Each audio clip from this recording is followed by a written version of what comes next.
in Michigan, there have been 5.5 million people voted in 2020, and at that time we saw about 53% of registered voters that came out in the city of Detroit.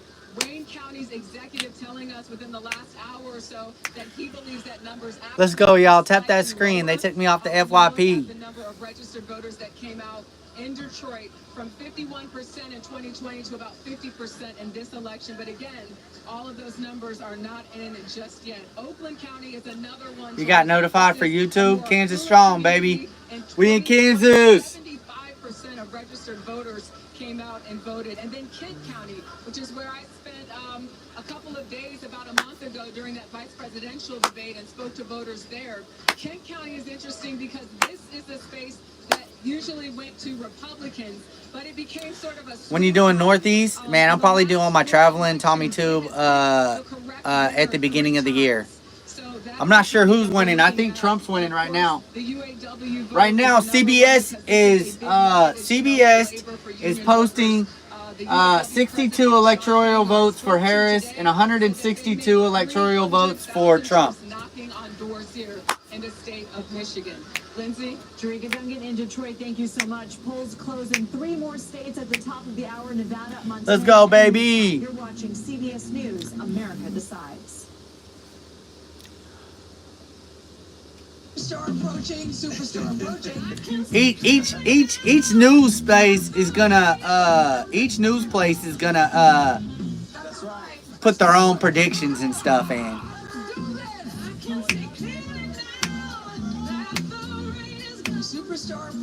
You can't believe Harris took New York City? Come on, man. That's a Democratic state. Into the market. It's okay. Renting is if I could vote, I would vote for Trump. Oh, it's bad. It's not true. 100%. I wonder what Serena's doing. I wonder how Serena is feeling. That's a really good question. No one's asked me that yet.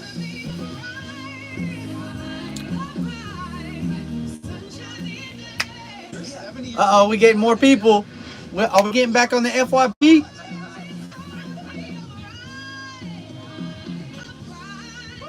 What up, B-Love? Live from the van, baby.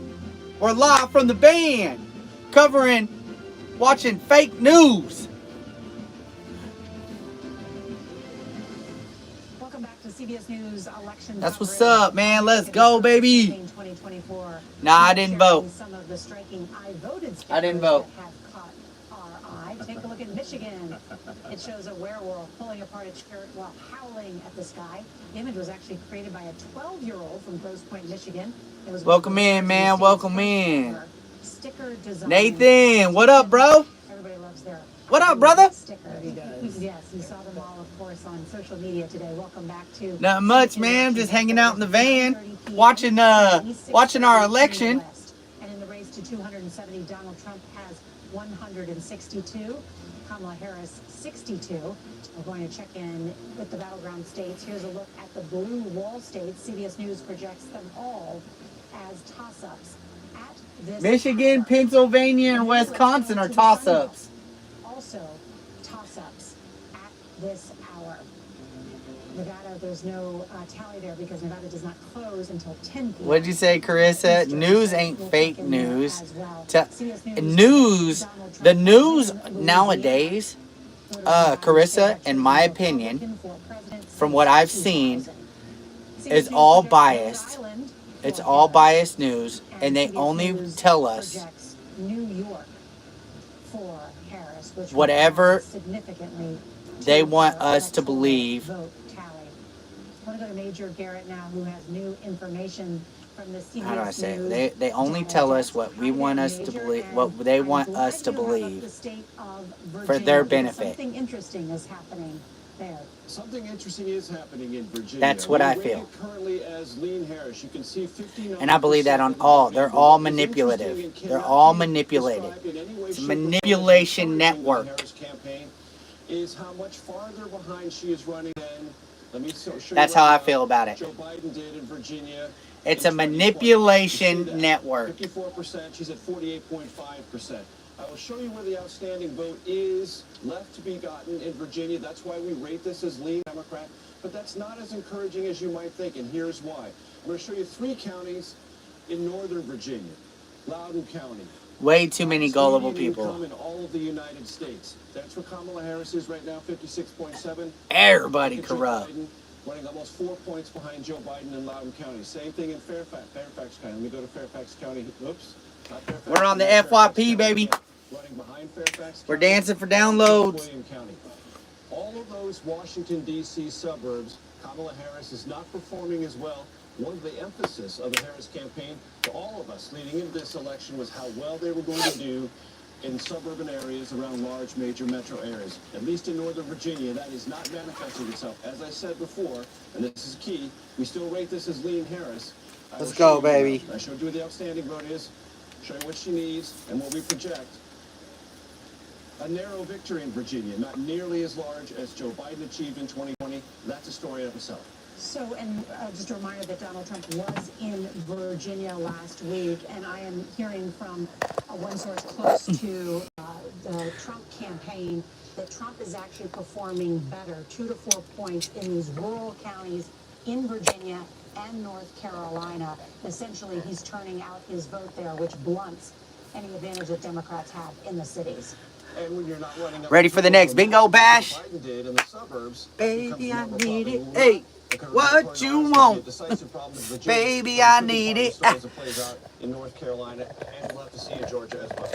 All right, Major Garrett, thank you. Robert Costa. I have some new reporting to build upon the data just outlined there by Major Garrett. In Virginia, there has been a real emphasis by former President Donald Trump to build a coalition there. Chris LaCivita, who's one of the people running Right now, the Trump's campaign, winning right now. veteran, actually lives in Richmond, Are you Virginia. married? No. And they have put an emphasis on trying to recreate Governor Glenn Youngkin's 2021 effort, where he was able to really make No inroads wins into today, the buddy. suburbs of Washington, D.C. I haven't been able to play bingo, man. I'm going to keep it 100 with y'all. I haven't been playing bingo on YouTube because I just don't have the funds for it. I've been sitting on TikTok all day, every day. Not all day, every day, but a majority of it. And I've been promoting. Watching Governor Josh Shapiro there. He was a runner-up for the vice presidential slot. I'm trying to clear up some debt and trying to, yeah, clear up some debt so I can get back to bingo. I know you're not part of the Democratic Party anymore. Stacy, yeah, we got 3 Fortnite wins today. That's very Joe Manchin. That is peak Joe Manchin. That's why I haven't been playing bingo. Well, he has lots of friends that he invites to his house in Washington, D.C. Excellent reporting. Thank you so much, Robert Costa. I want to bring in our congressional correspondent, Nicole Killian. She is in Atlanta, Georgia. And Nicole, all eyes on Georgia at this hour. 1, because of that record turnout. 2, because Donald Trump narrowly lost that state 4 years ago, and because it is just too close to call at this hour. What are you hearing? And that's right. Well, echoing kind of what Bob is saying there, Trump campaign operatives here in the state are feeling pretty good about their positioning here, as well as the head of the Republican Party, Josh McCoon, who we spoke to ahead of some of these returns. And here is what. Hey, what if they go undefeated, Jonathan? What up? Hey, thank you, Johnny. Man, it was super fun, man.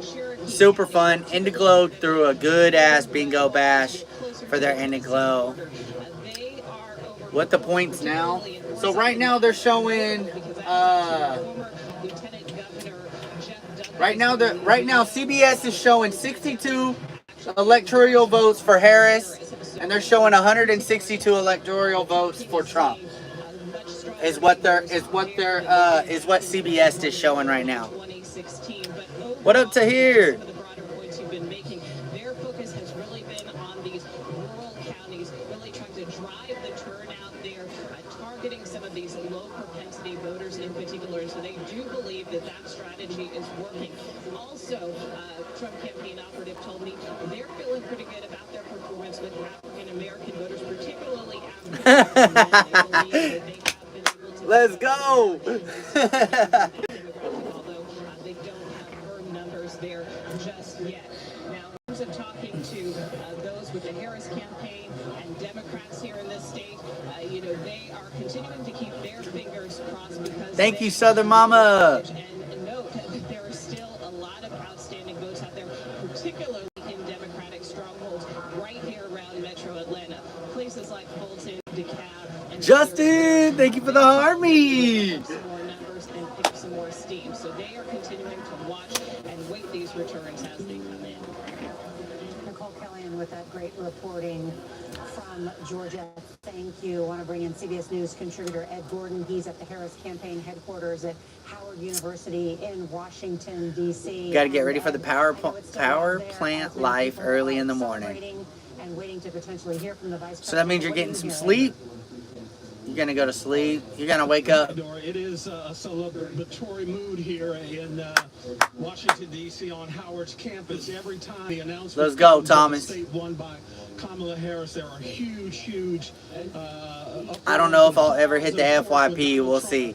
In fact, wins a state are projected to win a Kristen, thank you. But we should know what we've been hearing throughout, and as Thank we've you. been saying all along, it is really down to those crucial states. I was going to cook some dinner, but I honestly don't have, I wasn't hungry. National Action Network and the NAACP, they were all They put a fence up around the White House. Is that true? Some of those states didn't hit the 3 a.m. does come early. only by a couple of percentage points, and so the black I just hit your FYP. My man. Hey, check it out, y'all. If I hit your FYP, concerned that it may have been a little softer. go ahead and hit that follow me.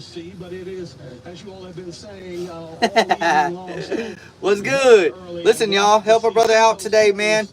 I'm trying to hit 50 downloads today. I'd really love to hit 100. based on threat in the Atlanta area and On TikTok, for TikTok, man, if y'all hit right up here, man, head to the link in the bio, man. You click that link in my bio. You scroll down, it's like the third tab. Click that tab, man. I got a bunch of entertainment options in here. They're available for iPhone, Android, PC, and laptop, y'all. These are 100% free to download, super fun to play. I'm trying to get 50 downloads tonight. Help a brother out tonight. Help him out tonight. Pick up one, pick up all, man. All you do is got to hit click. It'll take you to your Play Store. Boom. Then head over there, pick them up, and then open them up and come back. Check it out, man. Check it out, y'all, for YouTube, because I'm live on YouTube also. And the numbers show Kamala Harris would become the next president. Check it out, y'all. I haven't been doing a whole lot of promoting, but I am now. Bam. Y'all help a brother out with some downloads today, man. You can right over here. You gotta go to my bio. You click right there. It says contact info and gaming app downloads. You gotta open it up in whatever Play Store. Baby, I got it. Then you scroll down. You got a listicle right there. You click that. It's got the description in there. These are available for Android. These are available for Android, iPhone, and PC and laptops. You got all kinds, man. Help a brother out, man. I'm trying to hit 50 downloads today. If you enjoy any kind of entertainment options like that, man, check them out. Check them out. I appreciate the support. Thank you. And a reminder, North Carolina is the only of the 7 battlegrounds that Trump won 4 years ago. David Becker, tell us where we stand now in terms of these battleground states and the vote count. So first of all, we should just mention it's only 2 hours and 40 minutes since the polls closed in Georgia, so there's a lot of votes to count. I don't know when we're going to have the final results, to be honest with you, Thomas. I have no idea. Quick math, I think it was about 4 million of a little more than 5 million out there, so they're doing a pretty good job. Remember, those polling places were ordered to stay open late in places like Fulton County and DeKalb County because of bomb threats and other issues. So, yes, it looks like about 4 million have been counted and reported out so far. So I think they're actually doing a pretty good job, and I expect that we're going to see that lion's share from the Atlanta metro area come in shortly. As you noted, Here we go. We got 26 clicks, baby. I got 2 hours, man. I got 2 hours to close the polls, man. Yesterday I got 40 downloads, man. I would love to hit 50 downloads today. Good information, and of course, Nevada closes at the top. Charlie, man. And so we will have any results and reporting from there as soon as that comes in. course, one of the things we have been talking about tonight is control of Congress and the United States Senate. And I was just curious myself about what's happening in Ohio to Sherrod Brown, the powerful chairman of the Senate Banking Committee. And Scott, what's happening in that state? How much do I get? I get anywhere between $11 to $3.15. Cabinet members confirm. Supreme Court confirmed. Who controls the U.S. Senate is everything. And Democrats have one. Hey, I appreciate it, Tom. I get anywhere between $3.15 to $11 per download. Right now, I'm just kind of like sitting back. I've been cooking in the van, just doing different things, and yeah, just promoting right now. Trying to save some money up, pay off some of this debt, so I can get back to bingo. What up, Lisa? Is the next one up, the one we are watching meticulously, Nora, as the results continue to pour in. Really important information. Scott McFarlane, thank you. Ed O'Keefe is also with us and covered Congress for many years. Yeah, well, we'll continue to see there what exactly, how things pan out in the Senate, and that Texas race that I think a lot of people are interested in. Looks like Cruz may be maintaining a lead there, so that would be another lost opportunity for Democrats. I just wanted to turn back to Georgia and North Carolina if we could. Former President Trump currently has a lead. The Harris campaign is still holding out hope, however, because they look again. We've heard evidence of long lines of college kids in Pennsylvania and other places. There are long lines, apparently, of several hours still. UNC Charlotte, UNC Wilmington, where they're telling students to stay in line. Long lines at the University of Michigan, so Ann Arbor tonight. Part of why they think they're doing okay. They report that they see that they expected to do slightly better than expected with suburban early voters into Georgia. All of those reasons why the Democrats are still very early not despite those numbers. Thank you. And ahead, we'll talk with Georgia Secretary of State Brad Raffensperger. CBS News America decides election 2024 returns in just a moment. Get all the CBS News election information at your fingertips, including full access to interactive election maps, push alerts on major races, I gotta open up some of these, news, and 24/7 streaming coverage. Get the free CBS News app now. Baby, I want it. What you want?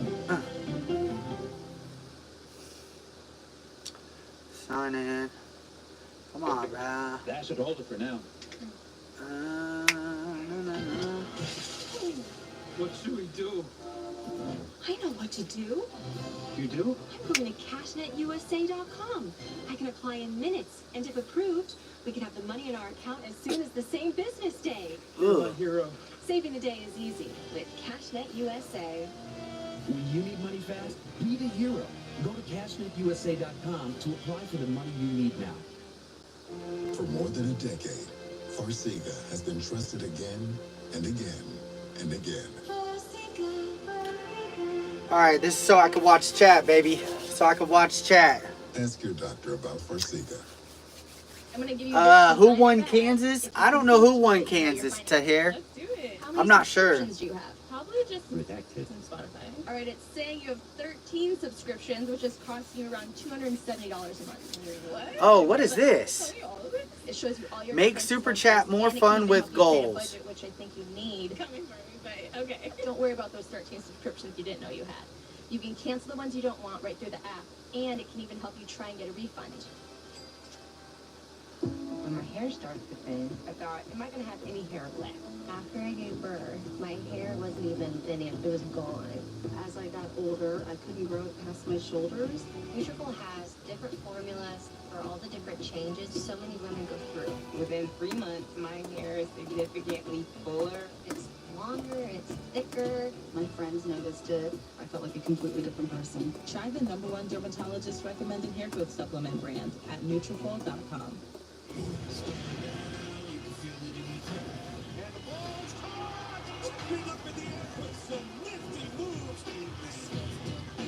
Let's go, baby! They got Super Chat goals. Come on, Julia. Oh, no. I will if you will. You go, Gail. Superstar approaching, superstar approaching. I want to make sure that my voice is heard, but also lift up other voices. Josh and Court, thank you.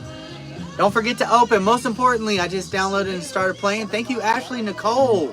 I appreciate you. Thank you.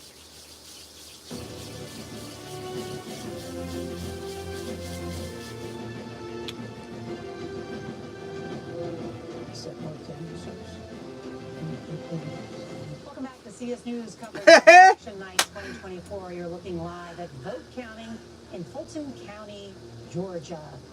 Joining us now is Georgia's Secretary of State, Brad Raffensperger. He was first elected in 2018 and then overwhelmingly reelected in 2022. You may recall. Bam! 14 downloads, baby. 2021 call to Raffensperger in which he asked the Secretary of State to find him 11,780 votes to try and overturn the 2020 election results.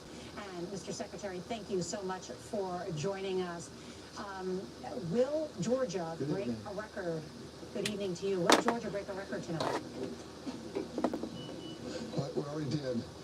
First of all, we had 5.2 million people vote in Georgia, which is a new record. We also had 4 million people show up to vote during the early voting process. Which is Live for 2? You picked up 4 of them? God bless you. So we would have safe, secure, fast elections here in Georgia. And not just in Georgia, but the entire country. Well, congratulations on that and that huge turnout in the state of Georgia. I know all the officials there are working quite hard. When do you expect the votes to be counted? Well, right now we've already listed probably close to 80%. We have 4 million of the 5.2 million are already listed up there, and you can take a look at where county by county. So we have the other 1.2 million to come in over the coming couple hours. We got 30 clicks, 4 downloads for registered. Finish each of their precincts, and each county, finishes what it's doing. So we're in good shape. I think Zach, you've seen today. So huge turnout, I that voters trust the process. am hoping to be playing bingo by the end of the month. This month, I'm ass out of money, bro. Keep it 100. People trust the results. What I'm doing right now is I've just basically been doing van content, just hanging out in the van, cooking. I haven't been live streaming on YouTube very much, which I've just felt bad, man. I couldn't. I've been live streaming on YouTube. I've been doing. No, it's fine, man. I've been live streaming like almost every day for the last 2 or 3 months, man. And I just haven't been able to do it, so I just kind of been down and out about it. But I just got to. I got to sit down and promote, man. This is how I make the money. I've been live streaming on TikTok a lot, but it's time for me to bring both platforms in on the van content and cooking. So I will be getting back to YouTube. My goal this month, I'm trying to hit 1,000 downloads this month, at least 50 to 100 of them a day. So that's what I've been doing. So I'm just going to be going live and,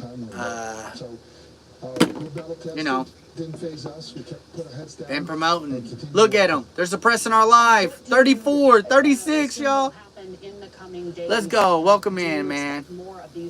But yeah, that's what I've been doing, man. Anticipation of the threat picture in Georgia. In Georgia, we're basically done voting. We're waiting for our overseas military ballots, about 10,000 ballots, that have to be postmarked by today at 7 p.m. and have to be received by Someone said vote Trump to make bingo great again. We have everything else buttoned up tonight. Well, Mr. Secretary, thank you so much for joining us. And thanks for all you do for democracy. Thank you. Let's turn now to 60 Minutes correspondent Bill Whitaker. Bitcoin is booming right now. So is Dogecoin and a lot of stocks. If Trump wins, I feel like stocks are going to go through the roof. Trump is claiming that there is massive cheating happening in Philadelphia. He made this claim on his Truth Social site this evening. Seth Bluestein, a Republican city commissioner, says there is absolutely watching from Australia. You're a legend. Thank you, man. I super appreciate it. Thank you for also saying there is no factual basis for any of these claims. He said I can't wait to afford food again. What's that like? I don't know what that's like. Shit. Bill Whitaker, thank you. And David, what do we see about that in terms of the former president claiming that there's cheating going on. Yeah, we saw this in 2020. He said the same thing about the same 3 cities, and ironically, he actually What's that like? performed his 2016 I don't know. performance in I don't know what 2020 what that's like. cities, if memory serves. So what we're seeing is no reports of any kind of significant problems in those cities. We're seeing a lot of enthusiasm. Certainly, we know that there are people who are in line. It's not nice and cozy right now, Mike. Right now, man, I'm lacking heat. Encouraging voters who are in line in Pennsylvania to continue to stay in line and vote, as everyone should do. Cecilia Vega, you did a late report for 60 Minutes on Pennsylvania. I'm lacking heat, bro. Electricity. I need big batteries and stuff like that. And right now, I can't afford them. He said I have the air on. Yeah, I bet you do. Months ago and basically has been doing it all day. Look no further than his Right now, Kamala. Right now, Trump's winning right now. But we just heard from there ain't no telling. filings a few days ago that in 2020 there ain't no telling. Just because Trump claims victory doesn't mean he's the winner, but he's still going to say it anyway. This is all a strategy to sow doubt. And the folks in Pennsylvania, the governor there said they are very legitimately worried about the damage that this could do, the potential for violence in the streets that we could see as a result of this, because people get whipped into a frenzy because the former president has told them their vote has not been taken seriously. There are real consequences to lies like this when they're spread. And his words have power and they believe them. They don't believe them. We saw that when we were there. Exactly. And we see in the exit polls, too, that people are concerned about violence in the days ahead. We have much more to talk about when we come back. Yeah, let's find out. Including the key battleground state of Nevada. CBS News, America Decides, election 2024 returns. Let's find out. Yeah, California is Democrat. 100%. That's why New York's in there. You know?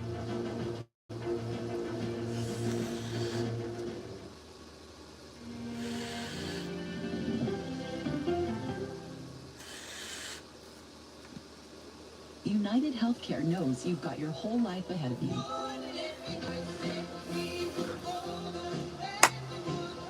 It's nice to know you're free to focus on what matters with reliable Medicare coverage from United Healthcare.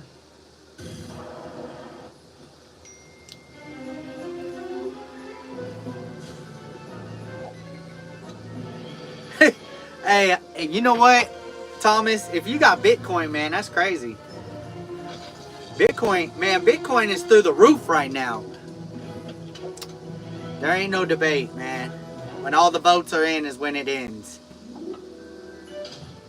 What took you so long? What does a normal bingo session cost there? So, a normal bingo session for me costs anywhere between $200 to $350.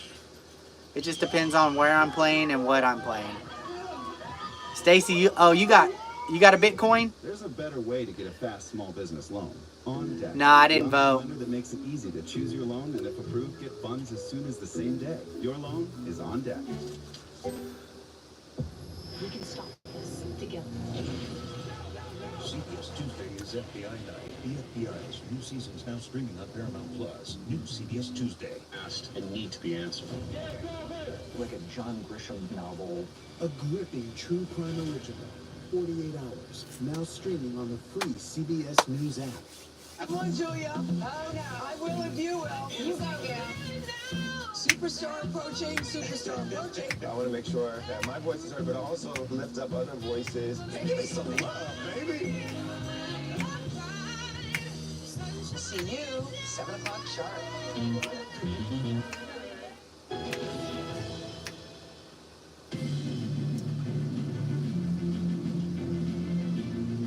I'm Lindsay Reiser at the CBS Broadcast Center in New York with coverage of CBS News America Decides. Let's go to the battleground state of Nevada. CBS's Lily Luciano is in Las Vegas. Lillian, tell us where you are and what voters are telling you. Hey there, Lindsay. I've been hearing from voters throughout the day today, people who went to the polls undecided, people who went to the polls and did not want to pick a presidential candidate but were voting on locals election, and people who went to the polls with a great deal of passion. Right now, I think we'll find out tonight. Party, for the Republican Party, they're counting and and they're seeing as the results from other states are trickling in. And we're just a few minutes away from when the polls are supposed to close. I was just talking to the chairman of the GOP here in the state of Nevada. He was telling me I think we'll find out tonight. It's going to be either it's going to be a lot or it's going to be a little. Is that even though the state has changed the rules to make sure Look, they're suppressing my live. that are coming in from either They're suppressing my live, y'all. ballots up until today early. They started those in person early this morning when They suppressed it. They're not going to be able to release those results until the last person who was standing in line by 7 p.m. Ain't no way, man. Ain't nobody coming into the live no more. Besides that delay, of course, there's They suppressed my live. all of the in-person votes, but we expect at least a dump of data to come in to know how many voters have voted in person, and as well as the ones as the early votes. Here's what we're paying attention to. This is a state that has a very large They suppressing my live, man. independent or other voters. So even though the GOP chairman I was just talking to and the voters here that are here for supporting former President Trump are celebrating that there have been more Republican-affiliated voters in those early votes. Glow boy, D-Money. That we saw from earlier today. The undecided, or rather the nonpartisan group, is so large that it's really hard to arrive at any conclusion. We expect to start seeing those numbers, but the results might not come for hours. Is what I'm hearing. They suppressing my live, y'all. If you're new to the channel, man, tap that screen. Let's see what's happening. As you mentioned, polls are about to close in Nevada as well as other states, Montana and Utah. Stay with CBS News to watch the returns throughout the evening and throughout tomorrow. You're watching CBS News, America Decides.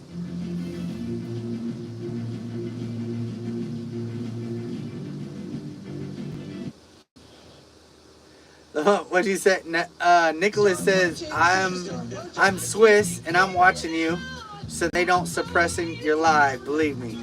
Hey, I'm also live streaming on. I'm also Nicholas. I'm also live streaming on TikTok, and I got 29 people in my live, and I've been holding at least 50 to 100, man.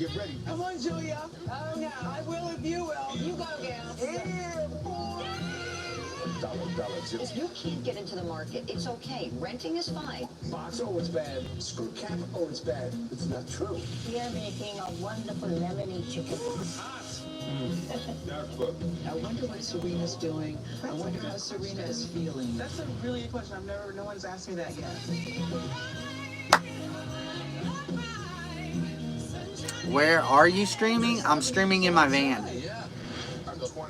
I'm live streaming in my van. Thank you for the rose. I'm live streaming in my van, y'all. Coming straight live from my van. I'm live streaming on YouTube and here.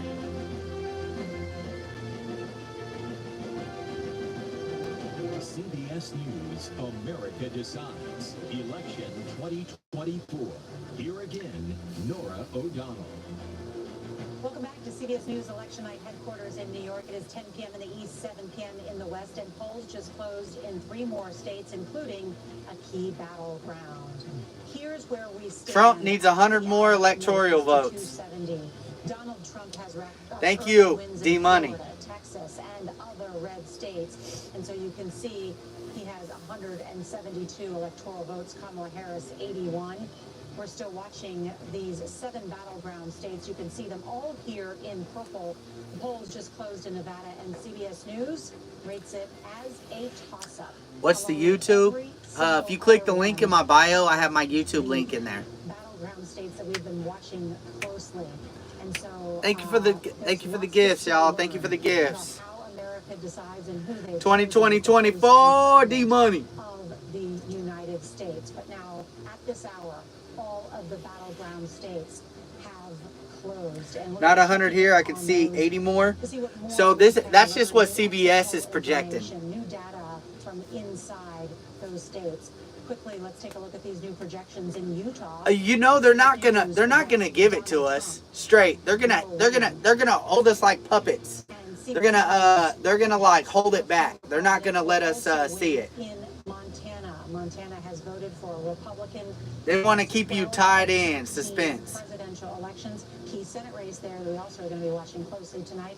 And in Delaware, President Joe Biden's home state. I believe that too, D Money. Kamala Harris will win in that Thoughts state. on Travis Kelce? He banked a billionaire. He bagged a billionaire. The Democratic National Convention this summer. Here from TikTok. Okay, Trap King. Her party's nomination. Now to go inside the numbers, let's check in with Major Garrett and Anthony. Georgia looks like it's going to be red. From the CBS News data desk, and excited to look at Georgia because almost 80% of the vote in. It looks like Trump has a lead, but where are we waiting for votes from? Well, that's exactly the right question, Nora. Let me take you inside the way we're looking at it here in the desk. You're right that 80% is in, 79%. If I show you where the outstanding vote is, these circles, the larger they are, the more vote there is. And what you see is that they're from key Democratic counties, Fulton, DeKalb, even some from Cobb. Now, what do I do with that? Let me just back it out here for a second and show you. What I'm doing is I'm going to take that and I'm going to put it into our CBS News model, and I'm going to show you how we look at this at the data desk. This is right now the range of Donald Trump's Detroit's red right now? Really? At the end, right? So you see a large range around that in that red bar. This is the range of Kamala Harris. He does have a large lead. He might win. I don't know. And what you see here, I don't know. I have to watch this on CBS. I don't even like CBS. I don't like them at all. This is just all I got right now. Downloads right now for downloads. Brett, man, I don't know. Right now I'm working with 14 downloads, y'all. And our current estimate as the race stands right now based on the information we've received to date. 14 downloads, man. Help me hit my download goal tonight. I'll be extremely grateful, thankful, and grateful tonight, y'all. So that's sort of another data point to say the race could get even tighter than it already is, and why you can't make a projection just yet. Why I still rate it. If you don't know what I'm talking about, ask me and I will show you. There's more votes to come in. Yep. Now we're gonna find out tonight. They gonna close it out. Watch. All right. So here's North Carolina. Now let's do the outstanding vote here because it's somewhat of a similar story, right?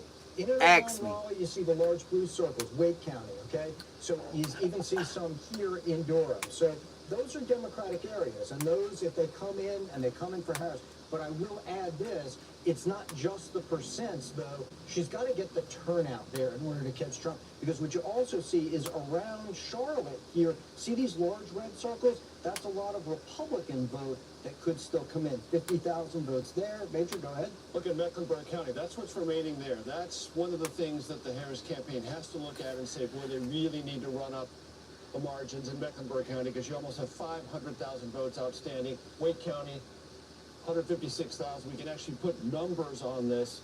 Guilford, 133,000. So there's areas really need to come in strong for Harris. One of the problems, go back to the regular map, Anthony, that Harris has run into. Look at these counties right here, and then Anthony, go through the history on those counties. Yeah, sure. Now, in these places, you do typically see a Democrat might do okay, but on almost every single one of those, Harris is running slightly. Little shiesty, man. Let me show you where they're at, man. All right, this goes for YouTube. Or not YouTube, but side of Raleigh. And check it out, man. these other areas, historically, I got a link right there. You click that link in my bio. You got to open it up.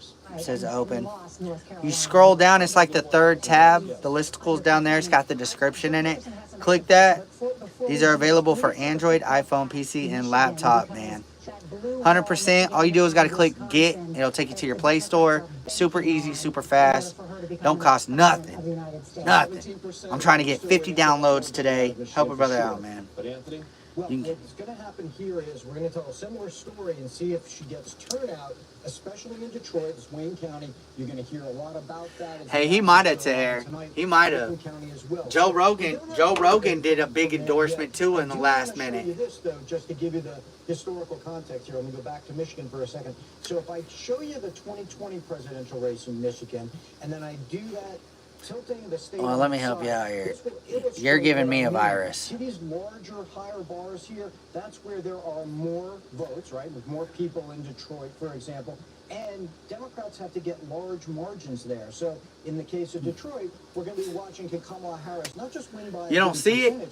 but can she replicate something like the 330,000 vote margin that he built up there? And that comes back to the turnout story. Same thing in Oakland County, just to the north. Same thing in Oakland, right? We're going to be looking at that, and that's where Biden got 56%. So, but also got 100,000 votes more. So Democrats have to do that in order to carry the state. Let's go, baby.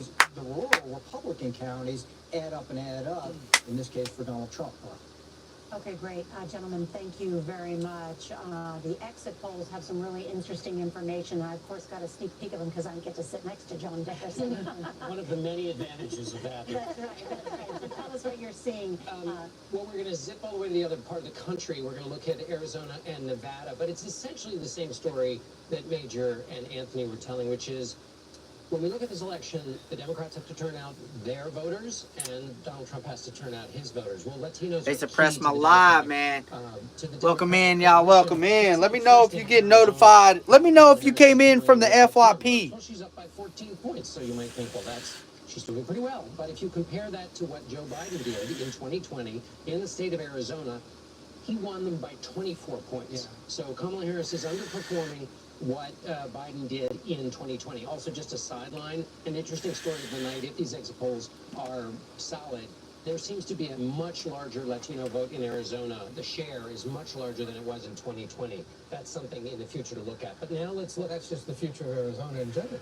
But it's a 7-point difference. Yeah, that and seems a Latinos lot. historically have exceptionally low turnout. Right now, Trump's in the lead right now. 20 was only 4 points. So it seems, I mean, I'm not saying it's not true. I'm just saying it's interesting to look at. Nevada, the share is the same between 20 and 24. I know, I hate CBS, man. I wish I didn't have to watch it. That Kamala Harris has a 50 to 44. I wish I could watch Fox News. That's in Nevada. I wonder if I can. The polls just closed. That's 5 points. I really hate. Biden was up by 26 in Nevada. I mean, we're seeing in the national numbers that Trump is winning Latino men. That's part of what's changing this, right? Mm-hmm. Yeah. Yes, and not doing as well, and she's not doing as well with Latinas. And I had spoken to one Democratic pollster before this evening, and he said very clearly, if Trump on the national numbers gets 40% of the Latino vote, Harris is screwed. Yeah. That is a very concerning number for them. And the reason this is such a big deal is because Latinos really, we've said this for so many years, but this year it is true. Latinos could very much end up being the decisive demographic in this election. They're the largest minority group in the country. There are an estimated 36 million Latinos eligible to vote in this election. And when you're talking about an election that is in the margins by 1 point or another, Abigail, that we are following tonight in a let's state go. like Arizona, in a state like Philadelphia, it is this specific demographic that could make or break it for either side. Just to give you the national Latino vote, Harris is up by 5 points. Biden won it by 21 points. That's the national It's so concerning to the Harris campaign. The point that you hear from, whether it's Marco Rubio or others, is to say, put the identity aside and look at the issue of the economy and border, and particularly the economy. I had Senator Cortez Masto. Welcome in, y'all. Welcome in, man. Talk to me, talk to me, talk to me. Talk to me, talk to me, talk to me, talk to me, talk to me. But she only won by about 8,000 votes in 2022. But when I pointed out to her, those demographics Trump seems to be edging in on, those without college degrees, those who are first frustrated about the economy, that fits her state as a profile. Nevada has the second highest unemployment rate in the country. Right. And so this is a place, as we get later on into the evening, we're going to be parsing these things very, very closely. One interesting just to remember is Nevada What up, is the Misty? smallest electoral prize of the night. Just six. Where did the morning videos go? Oh, good morning, good morning, good morning, man. I haven't been traveling. That's why I haven't been doing them, Brady Brett. Republicans, but a state worth watching and certainly getting that new data. Robert Costa, I think you had some new reporting you wanted to share as well. Yes, just briefly, have been speaking to Representative Brian Fitzpatrick in suburban Philadelphia. Represents Bucks County, a centrist Republican. He has long been a representative TK. So I got this flag, or I got this banner, but it's a flag. My dad passed about a year and a half ago, and he had it with his stuff. So I just been carrying it around. I got it from him. The United Auto Workers just told me moments ago that he believes labor is going to turn out in strong numbers. Thank you, that they're Maximum. going to hit their metrics they need in Michigan for Vice President Harris to do well. Notably, just got off the phone with Senator Ron Johnson in Wisconsin, a Republican. He's a little nervous about what the Democrats are doing in Milwaukee. He thinks they might have strong turnout there. He said it's very early in the night. He's also watching the suburbs of Milwaukee. But so far, Senator Johnson told me he believes ultimately the rural turnout in Wisconsin could put that state in the column for Trump. It's still early in the evening, but most notable in Bucks County, Pennsylvania. It sucks. The centrist Republican there, Brian Fitzpatrick, no big fan of Trump, believes Trump is doing well. But isn't Bucks County the one collar county that Republicans have done well in? They have over the years, but Yes. so have Democratic presidents in recent cycles. But just recently, the Republican hasn't won it since 1992 Ooh. in the national cup. Yeah.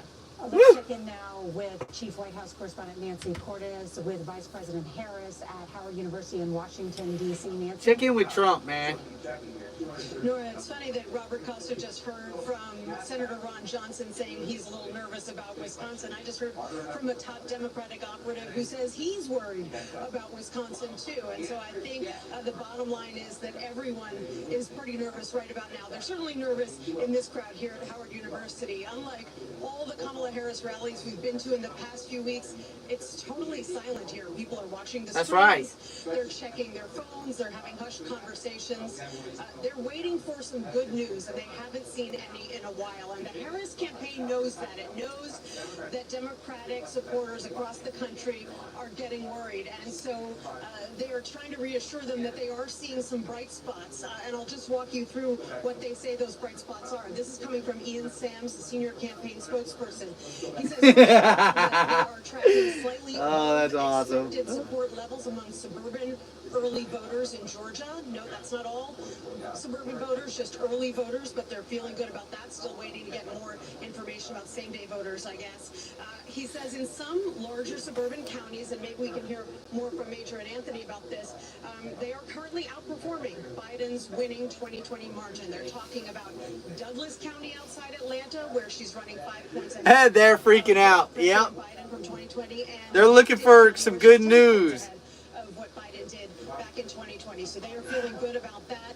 They say that their rural turnout in I Georgia collect follows. is matching expectations right now. They don't have a lot of information about Michigan yet, so they're watching and waiting there. In North Carolina, he says they're seeing additional late arriving mail ballots, which are favorable to them. They are not expressing optimism that they are going to win any one of these particular states, but they haven't given up either, and they continue to insist that they are still in the fight in North Carolina and Georgia.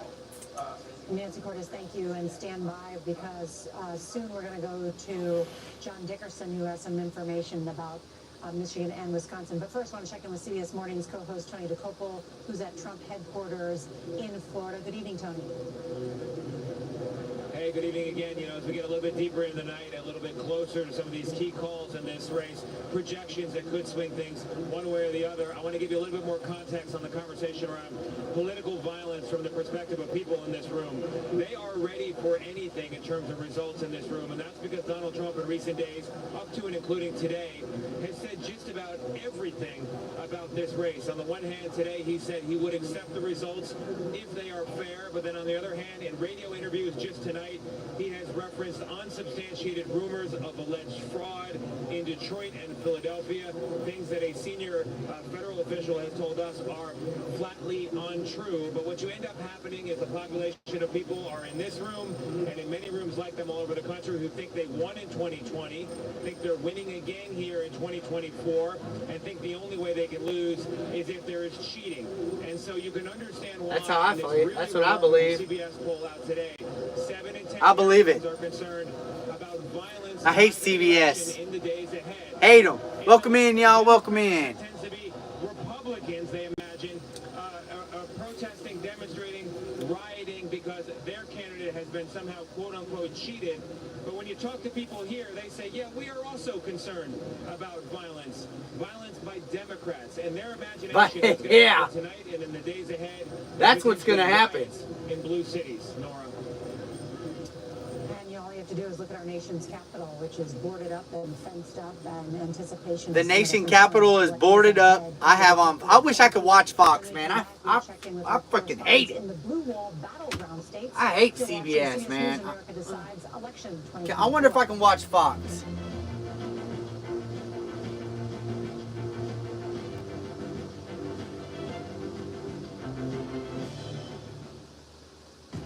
CBS News election information at your fingertips, including full access to interactive election maps, push alerts on major races, plus breaking news and 24/7 streaming coverage. Get the free CBS News app now.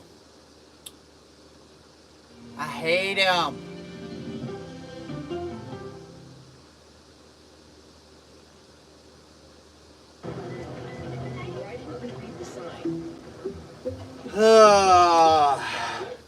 I'm on Paramount Plus. Paramount Plus. Welcome in, chat. Welcome in, chat. Well, we got a commercial, man. Check it out. With clean, effective, and affordable luxury, Dime's all-encompassing approach keeps your skin hydrated, balanced, and radiant. Customize your own routine and experience skin wellness that nurtures you all day, every day. Shop now at dimebeautyco.com and unlock special savings this month. To the teachers, assistants, and support staff who see potential in every child, Grand Canyon University. What streaming device, not service? I'm on my computer. I'm on my computer. I'm signed in on my computer, Brett. GCU alumni have been recognized award recipients, including Superintendent, Administrator, and Teacher of the Year. Find your purpose. More Allie Gray. Yeah. Papa. Dada. Progress. Yeah, I'm on my computer. I'm just signed into Paramount Plus. Why is progress also in our name? We've always believed insurance should do more. That's why we've gifted over 1,000 vehicles to veterans, funded housing programs for families in need. I wish I was hungry. I'd cook something, man. I'm not really hungry, man. For us, that's real progress. I'm always looking at where the story goes next. I hope that our guests come on and share something. Americans are feeling it pretty hard. Yeah. That you will leave better informed. I can tell you that. They're still able to look ahead with hope. Haiti is on the brink of transformation, a radical shift. Haitians are coming together and saying things must change. Fighting for Haiti, now streaming on the free CBS News app. CBS Mornings Plus, clearly more news, more smart conversation, more money-saving tips, more recipes, more uplifting ways to get you on your way. Plus, more sports, more weather. Clearly, more CBS Mornings. Plus, sunshine is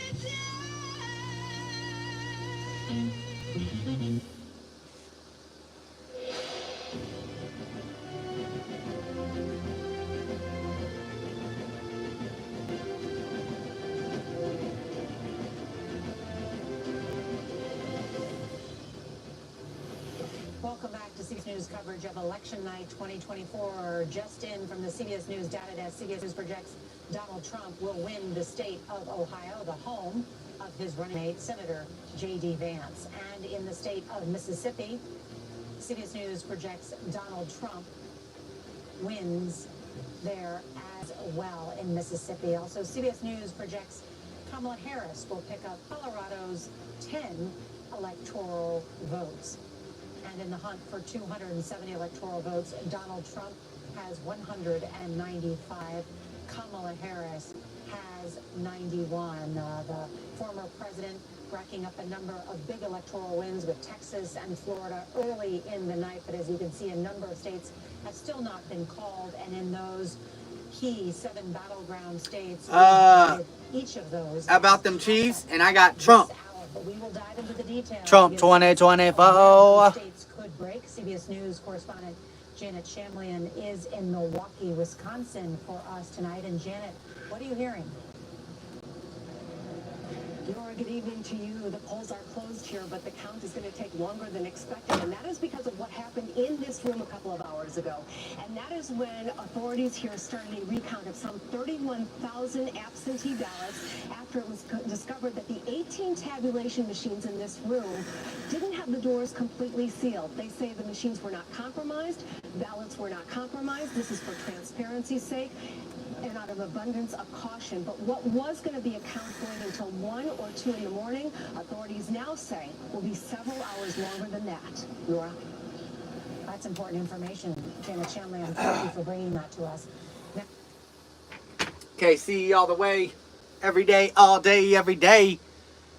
national correspondent Jerika Duncan is in Detroit, Michigan. And Hey, Jerika, it's okay. It's okay to dislike the Chiefs. A lot of people do right now. But you can't be upset, man. They're undefeated right now. You can't argue with that. D-Hop came out and motherfucking did his damn thing. I'm kind of hungry, man.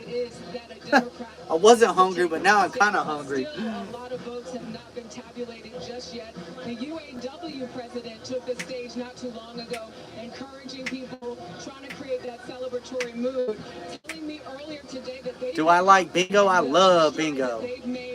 I'm going to have to reset again, Brett. in the last couple of weeks of this campaign. Nora? Jerika Duncan, thank you so much for that information. Senior I might have to change the, is in Philadelphia, Pennsylvania for us tonight, and Ouija. because they took me off the FYP. In Philadelphia and in the greater state of Pennsylvania. I just spoke with a source close to the Trump campaign that says the Trump campaign believes that they have overperformed in these rural counties. And Nora, so much has been made about that because they specifically went after voters in those rural counties, in deep red counties that may not be typically engaged in elections. And I'm hearing the same thing from Trump sources who say that they are doing even better than they thought they would. Here in Philadelphia, I can tell you that a city commissioner says they expect to have the count wrapped up sometime between midnight and 1 a.m., which is very significant because that will tell the story about whether the base for Kamala Harris turned out like they really worked for them to do. And I just want to mention, Nora, a really interesting storyline that you guys have been talking about here in Philadelphia. We know that the 3 wards... Yeah, I think it's because the live TV is playing in the background. Have been voting for, have been turning out in record numbers, and so they are very... Shut her off. Commercial.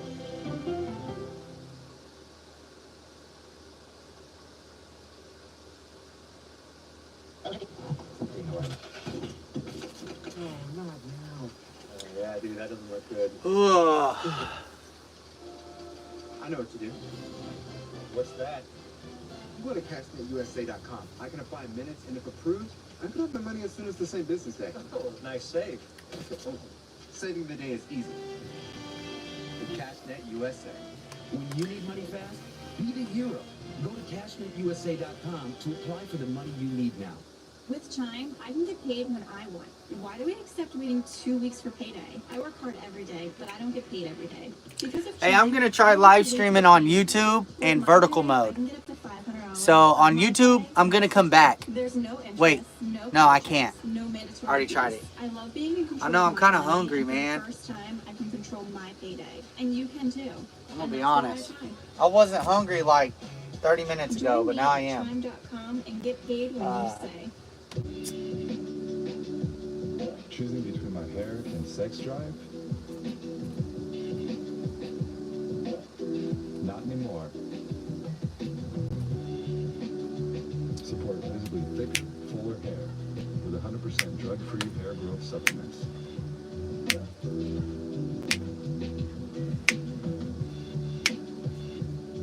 Start your hair growth journey. Now streaming on the free CBS News app. Sunday mornings, actor Kirsten Dunst, plus Wayne Brady on Broadway, and a beloved cherry tree. You know what I'm going to do? Stumpy.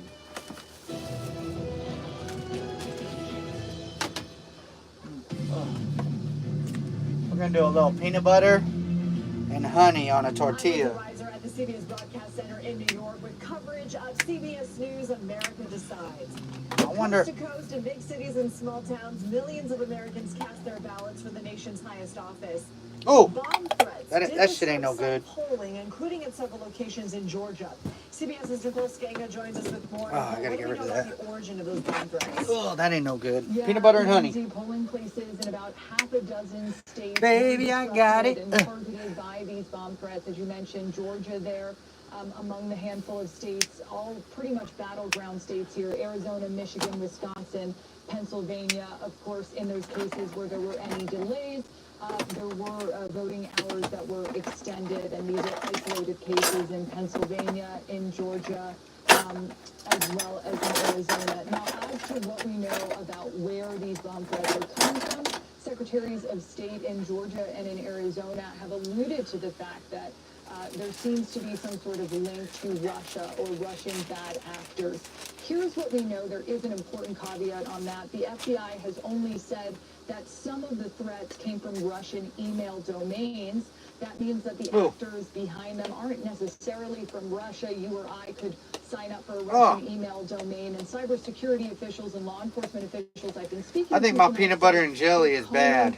My peanut butter's bad, bro. Determining patterns, similarities, but it might take days or even weeks to really attribute and pinpoint exactly where these threats are coming from. But again, the big good headline here, Lindsay, no material effect on the outcome of the U.S. election here. And Nicole, quickly, the FBI is warning about some misinformation videos using their logo. That's exactly right. The FBI putting out a warning about 3 videos that claim to use the FBI insignia, name, and likeness. They're spreading false claims about alleged voter fraud, violence. I wonder, does peanut butter go bad? Lindsay, according to CBS News exit polls, 70% of voters are concerned with violence after Election Day. And we should just note, speaking with law enforcement officials today. I think my shit might be bad. The coast is pretty clear, but they're looking ahead to next week. I was at the D.C. Police Command Post earlier today, and that's a command post that's operating through Friday. Okay, Nicole Skanga, thank you so much. Stay with us. You're watching America Decides.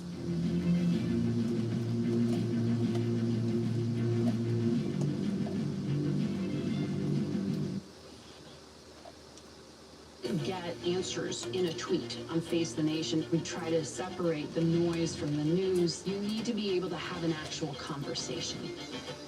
Let's do it! Let's do this! I can see clearly now that the rain is superstar approaching, superstar approaching. Just get your popcorn and get ready. Come on, Julia. Oh, no, I will if you. Oh, no.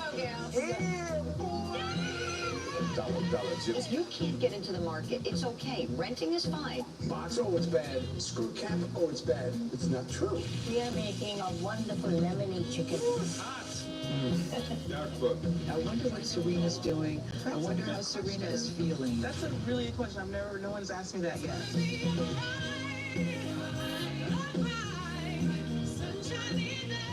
You're 70 years old? 70, yeah.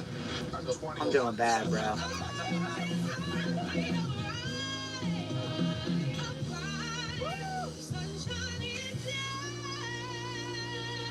See you, 7 o'clock sharp. I can't do it, bro. I don't know if it is good or not. I mean, I literally had to stir it up.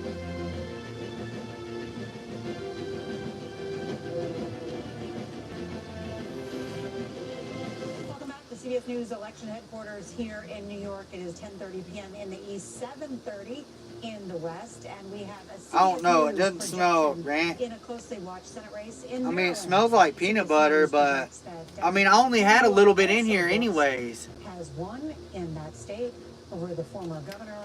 Who is that?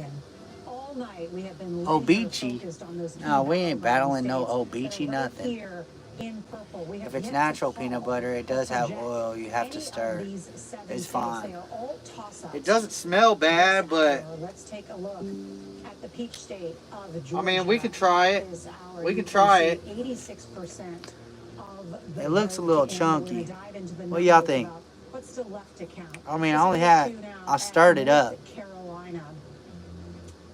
As you can see, about 80%. It's cheap of peanut the vote butter. in the Tar Heel state. Donald Trump What the currently fuck? with No a stir, lead, but no stir once they creamy, make this as natural a peanut butter top, spread. some of the Contains major 90% cities peanuts. have not yet reported. And That then looks take a alright. look at We're gonna try it. Pennsylvania. This is the big electoral prize of the night with its 19 electoral votes. And Republican sources I'm talking with there say that Donald Trump has performed well in the rural counties, but just 57% of the vote in. And if you were with us 4 years ago on this journey, you will remember that it took a few days to get the full count in from Pennsylvania. They do not pre-process their ballots like most other states do. So it takes them a little bit longer. That doesn't mean there's anything wrong with it. It just, you got to pack your patience. So let's go inside these numbers and touch base with Major Garrett. He's over here at the data desk, and I think this is our first time actually in the same room together all night, Major. Yes. Welcome to the room where it happens. I know, I'm excited to be here because Pennsylvania, everybody's curious about what's going on in that state. We've heard about some polling places staying open late, young kids in line. Lehigh University, exactly. So let's just walk through very gradually where we are currently in Pennsylvania. Here's where the outstanding vote is yet to come in. Carlos, good luck with that peanut butter. Hey, let's go. Thank you. He says good luck with that peanut butter. God bless you. Thank you very much. What's outstanding? So, Bucks County, more than 200,000 votes still outstanding. Montgomery County, 342. He says good luck with the peanut butter. Shit. Thank you, Carlos. Philadelphia, 256. Allegheny County, 192,000. All that is still outstanding. So how do we look at Pennsylvania? Thank you for that dono. Right now, we look at it this way. To prevail in Pennsylvania, claim those vital 19 electoral votes, Kamala Harris, Vice President, needs 52% of the outstanding vote. What is our current estimate based on the data? 54%. So she is in position currently to achieve victory in Pennsylvania based on the data set as we know it and as it overlays exit poll data and historical trends. Liars. That's where we are in Pennsylvania right now. Because you are Look at my honey. still a huge outstanding vote, not only in Philadelphia and Pittsburgh, but what we call these collar counties. Look at my honey. Suburbs around Philadelphia. And let's look as she... Those are high population centers, and of course we know Trump does very well in the rural areas. So let's walk through some of them in that area. Here's Bucks County. Robert Costa was just talking about it. That's the current trend, only 34% in, but let's look at the historical. So right now, again, it's early, a third of the vote in, running slightly ahead of the percentages in Bucks County. Let's go right next door to Montgomery County, running a little bit ahead then. Again, 36% in. You don't have to go through No, Joe. Hey, Joe, man. County, running a little bit behind there, but as you closer you get to Philadelphia, running a little bit ahead. These are positive signs for the Harris campaign. Joe Wilson, man, I'm sorry, man. I can't play bingo. That's Pittsburgh, running slightly ahead of the totals there. I can't play bingo right now. Lackawanna County, I'm not running. I'm broke, man. I'm broke. I'm eating peanut butter and tortillas, bro. And in Luzerne County, come on, man. Slightly ahead of Joe Biden. Those are somewhat soft, encouraging signs for the vice president, at least in Pennsylvania. But what about the rural counties that he may be doing even better than he did 4 years ago? So let's look at the ones that the Trump campaign was very How do I get that shit out of there? Outside of Pittsburgh. Let's go to Butler County, which has all sorts of literal resonance for the president. Interesting. Running right about where he was in 2020. Beaver County, also a nice place, doing well there. Westmoreland County, even a larger concentration of voters, more strongly there. Washington County, competitive, doing, generally speaking, a little bit better or as well as he was right around Pittsburgh. Center County, Trump is running a little bit better than he did in 2020. And let's go to the all-important Erie County, which we all focus on. Again, 32% of the vote in. Kamala Harris doing slightly better than considerably better than Joe Biden did, at least at this stage of the evening in Pennsylvania. We have a projection, but then I want to go inside the numbers in the other blue wall states of Michigan and Wisconsin. But first, CBS News projects that Iowa is for Trump. That the former president Iowa for won Trump. the state Uh-oh. of Ew. Iowa. You see, You know what? just a Fuck little bit it. more than half the vote in there. There had been that poll by the Des Moines Register. Ooh. Too Suggesting much. that she was doing much better than expected, but Iowa reliably Republican. Iowa state for there. Trump. 6 electoral votes now in the Republican column.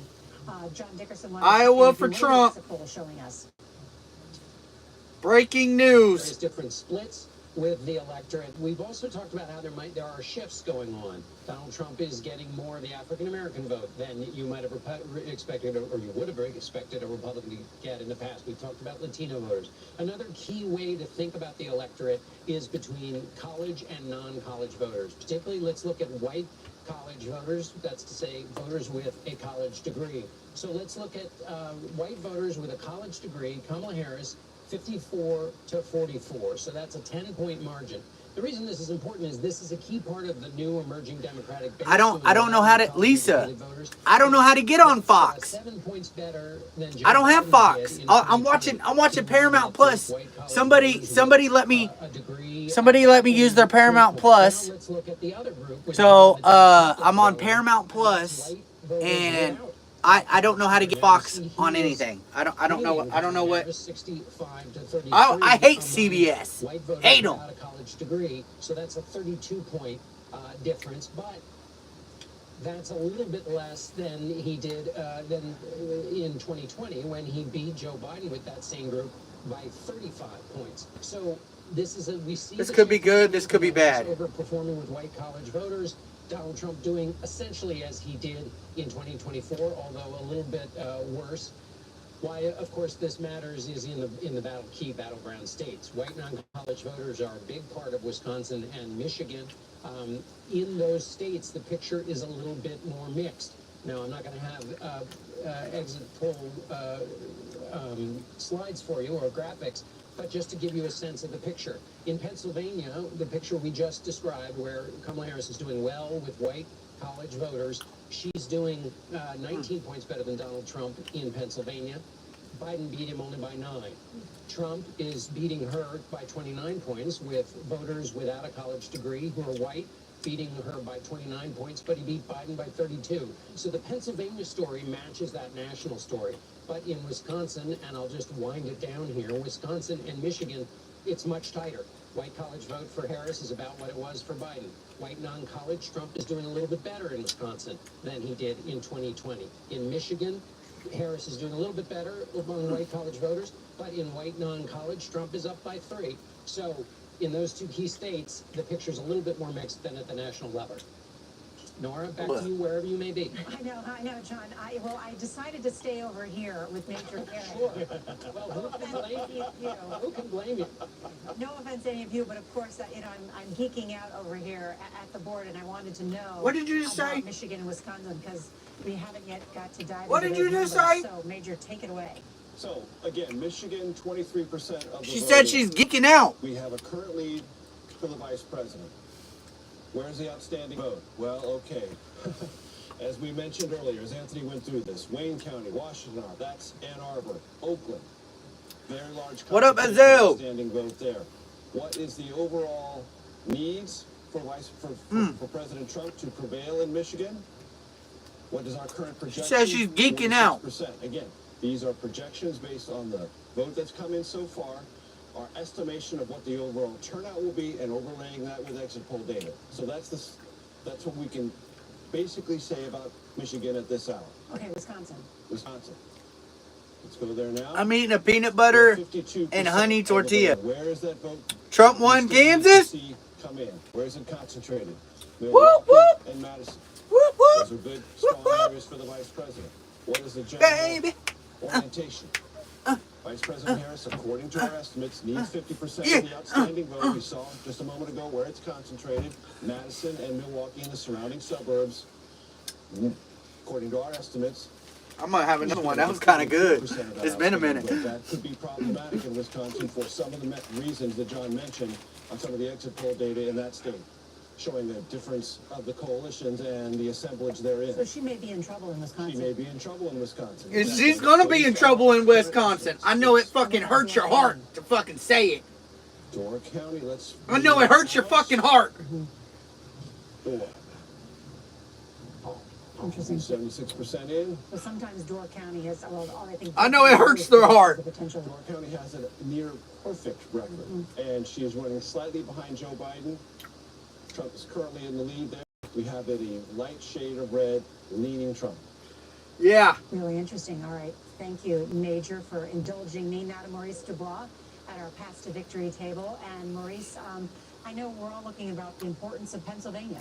We sure are, Nora. Thank you so much. Let's first take you through where we stand right now. We are at 201 for Donald I can't with you, man. 91 for Kamala Harris. But if we look at the beginning of the night, this is where we expected and will expect to go. Trump 2024. Red states for Trump. Trump 2024, let's go. Trump's gonna win. Trump's got my box. We see you mix that tortilla. What are you fixing for Granny over there? For Donald Trump. If he were to stop Georgia, I love this. Can Granny watch you do it? Peanut butter and honey on a tortilla. The 19 electoral votes there. We talked about this earlier. beautiful. Bring him straight to 270. Lights out. You gonna put some meat in there? Nope, no meat. If he cannot hold on, You slap your meat in there, Shelly. I can't. You gotta check out my other channel for that one. Flipping Georgia, holding on to North Carolina, taking Arizona, taking Nevada. Well, Granny's too old for that shit. We do Diddy parties. We need to. We got a van. It's a van party. Diddy party over here. You want to play a game? Let's play. Granny's over here. We're trying to play some games. Only if you play nicely, though. You can't be too rough with Granny. Don't know where that's going to go. Granny, Granny, I took my glasses off for you. Ready? See? You want to see? Look at Granny. Take her glasses off so I can see that thing. I know it's. Watch out, Granny.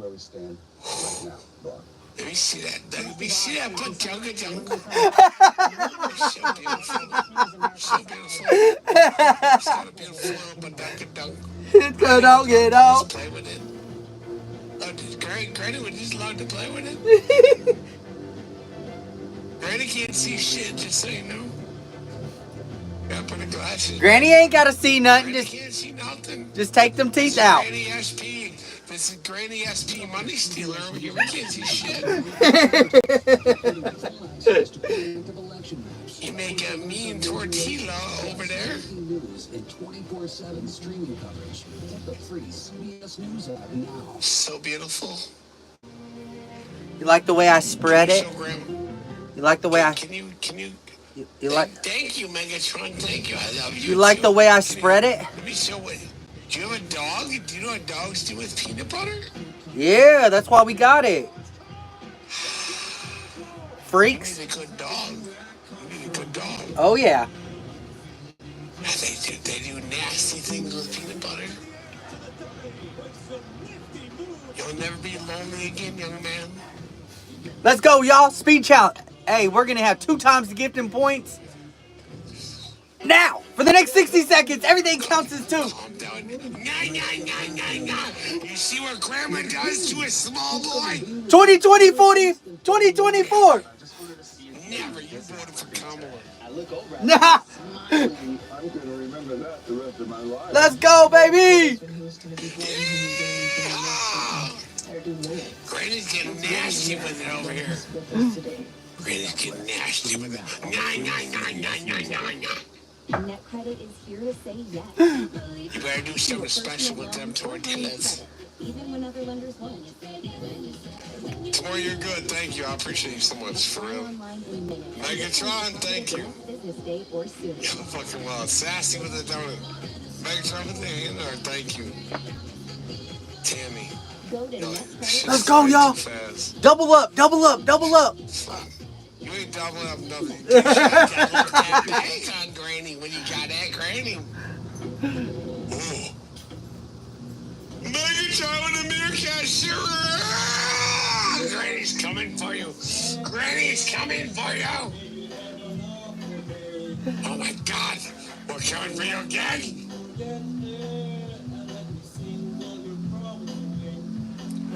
What happened? What happens, young man? Get who gets you. What happens, young man? It's all right. News app. He's looking at me like, what the fuck? Superstar approaching, superstar approaching. I want to make sure my voice Oh my God. lift up other voices. You eat that peanut butter. Lick it off that tortilla. See you. 7 Oh, you make Granny so happy. Oh, yes.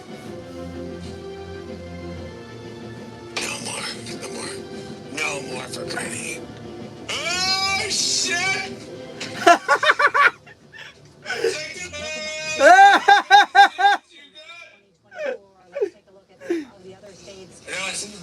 So sorry. Granny gets next. What is it?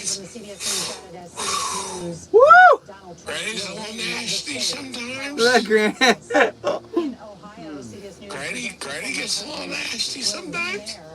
I'm so sorry for that. And so here's where we stand in the race between President Donald Trump, 207. Can you take Almost 11 o'clock in the east. And of those 7 battleground states, stick that whole fucker right in there.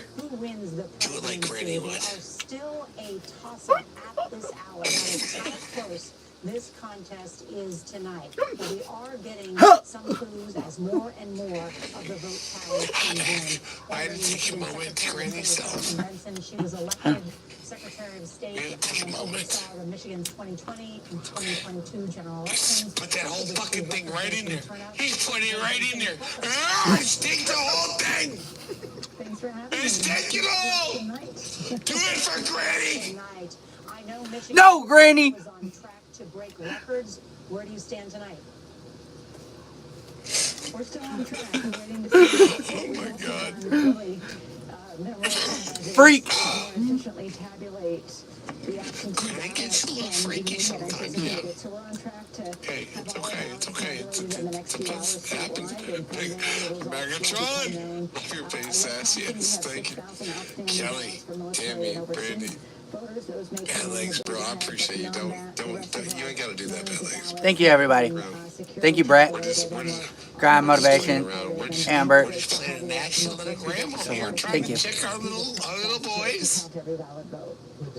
And Secretary, I know you said earlier tonight that you expect the vote to be How many days did it take you to poop that back out? That's my hope. I feel like that would make me constipated. Ballots are tabulated to when they get securely reported out publicly, and so we. Is he okay? Staff that we're assessing, but certainly I anticipate. We're okay. Okay. We'll know Please, you gotta poop. Already, I think. You gotta poop. You gotta poop. It's okay. You can poop. I can wait. May take some more time to. We're not gonna wait. Recounts and all the like. But No. It's extra. This. Oh, shit. I'm hopeful we'll For have fuck's sake. the results ready to be reported in the next few hours. You make Granny nervous? This evening that there was heavy police presence in Philadelphia Easy. and You Detroit. love your grandma. I know. I love you too. I love you too, grandson. There isn't. Bye, Grandma. I love you. Or in Philadelphia. I love you. I love you, grandson. I'm glad you're doing okay, okay? Thank you. Our election officials are protected, but people Mwah. have been respectful. People have been observing the process, but not disrupting the process. It's really been a sea change from 2020, and I'm grateful to see such a peaceful, secure process here in Detroit and across Michigan. And Secretary Margaret Brennan is here as well. Margaret.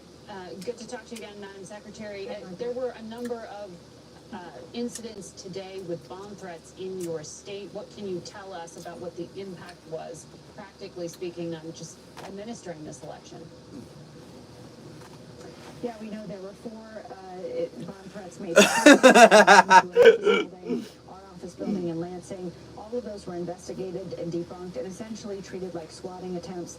No one was really significantly disrupted. No voter was stopped from voting, and things continued apace and continued smoothly, in part due to the fact that our partnership with law enforcement enabled a quick investigation, a quick response, and we quickly were able to trace it to Russian interference.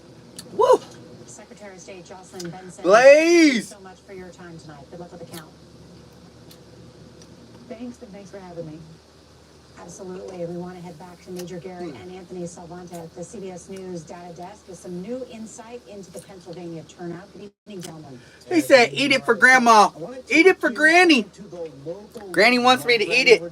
This is the city of Philadelphia. These are precincts in the city of Philadelphia. We talked all night how important turnout is here, but also vote shifts.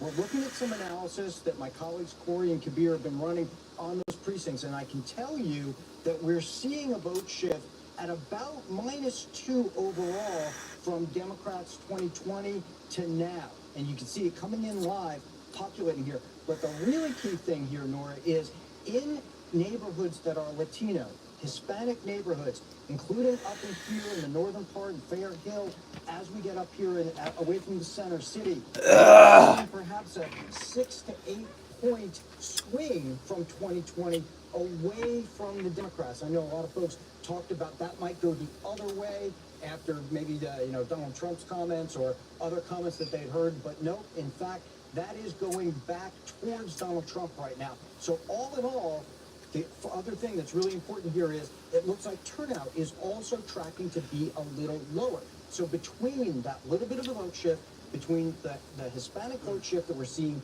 so far and the fact that it's tracking a little bit lower on turnout, right? Might even come in at under 700,000, at least right now. None of that bodes well for Kamala Harris, and that's your local level dive into Philadelphia.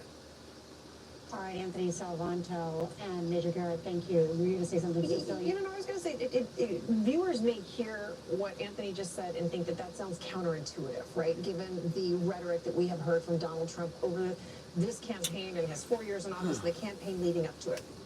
One of the polls that has been the most illustrative for me from this entire campaign is the one that said 2/3 of Latinos who were surveyed said that they believe that Donald Trump was not referring to people like them when he spoke about immigrants, and half of foreign-born. What time is the live ending? I don't know.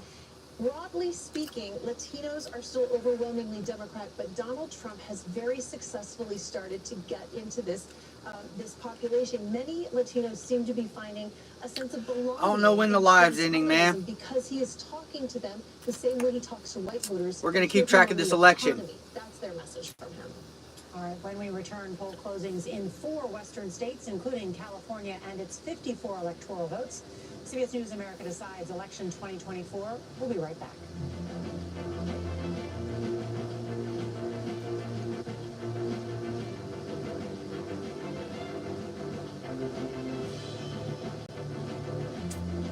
I mean, that's a lot of fucking red, baby.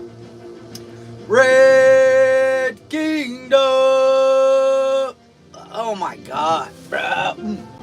That's how off my van is right now. I wish I had. This might be a surprise. I don't like Red Kingdom. Made me look. I like makeup that makes you look like yourself, but better. Miracle Balm. Red Kingdom. It's not just makeup. It's not just skincare. It's both. It gives you moisture, and it only takes a nanosecond to put it on. It just makes you glow and look healthy. It's the ultimate you, but better product. Learn more at jonesroadbeauty.com.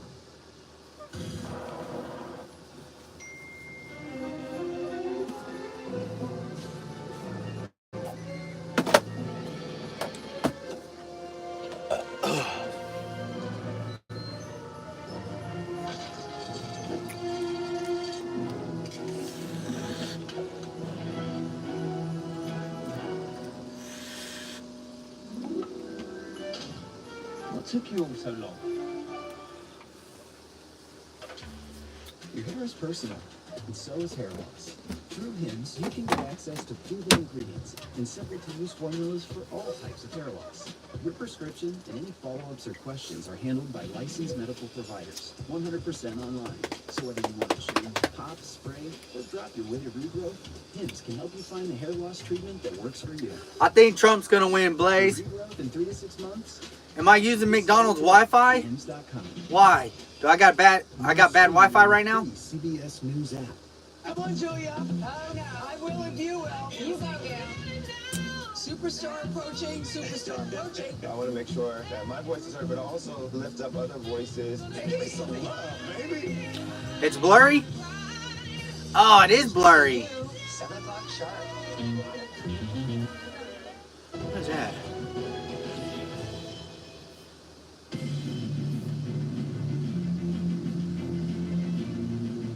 Lindsay Reiser at the CBS Broadcast Center in New York with coverage of CBS News America Decides. Most voters in Arizona cast ballots by mail, and election officials estimate that results could take about 2 weeks to finalize this year. The state's most populous county, Maricopa, has one of the largest voting constituencies in the country, with roughly 2.6 million voters registered this election. Let's get more from CBS's Chris Van Cleve in Phoenix. Chris, good to see you. What can you tell us about the early vote? Yeah, well, Lindsay, of those 2.6 million registered, I wonder, can I watch it on Prime? Can I watch Fox on Prime? There's 10 Democratic, and that's what these are showing. We expect several of the races to tighten up as damn, my signal is sucking. The day of voting, which tends to lean Republican. Chris, there's also an abortion ballot measure voters are deciding. Yeah, so in early voting, that is passing by a 2/3 margin. We spoke with the CBS of that measure. It would codify ABC right in the state constitution. They feel very, very optimistic based on these first returns that this is going to pass here in Arizona. Interestingly, though, we talked to Congressman David Schweikert's team. He's a very pro-life Republican. There's been a lot of talk about whether that would make him more vulnerable. His team believes this allows Republicans to vote their conscience and vote their party and re-elect him in District 1. So that's one of the races we're watching, because that, in theory, should be a very close Fox. race. How about the Senate race? How's that shaping up? Well, right now, CBS has it leaning Ruben Gallego, the Democratic challenger, over Carrie Lake, who is a local television news anchor, well-known here. You fucking wish, Oscar. 2 years ago. What up, man? We also expect that margin to tighten up as more votes. Oscar, man. Right now, CBS News has that leaning as a Democratic hold. Chris, any of your sources there saying when we might know result of some of these big races, including the presidential race in Arizona? It really comes down to how close they are, Lindsay. If it's a very, very close race like it was in 2020, it could be several days. If we're talking about several percentage points difference, we could know that perhaps as soon as tomorrow. But it's unusual that we know them that quickly anymore here in Arizona. Chris Van Cleve in Phoenix, thank you so much. Polls are scheduled to close in 4 more western states at the top of the hour: California, Idaho, Oregon, and Washington. You're watching America Decides. Morning, a visit with the Way. I gotta watch Fox, man. Plus, affairs of state with the diplomat, and in praise of pigeons.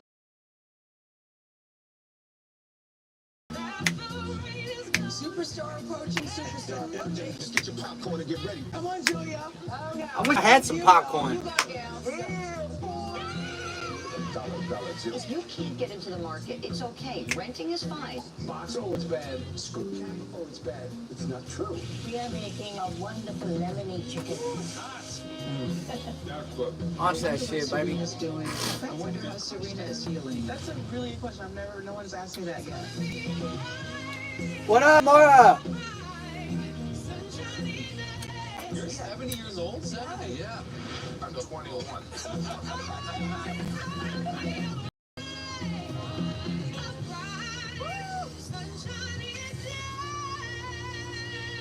We'll see you 7 o'clock sharp. Election night in America, Vice President Kamala Harris, former President Donald Trump, and the polls are now closed from coast to coast. America Decides right now. Are we ready to do this? We've been waiting for 4 years for this. 4 years. Vice President Harris. This has not been about a fight that is against something. This is about a fight that is for something. Former President Trump. We're going to defeat Kamala Harris, and we're going to make America great again.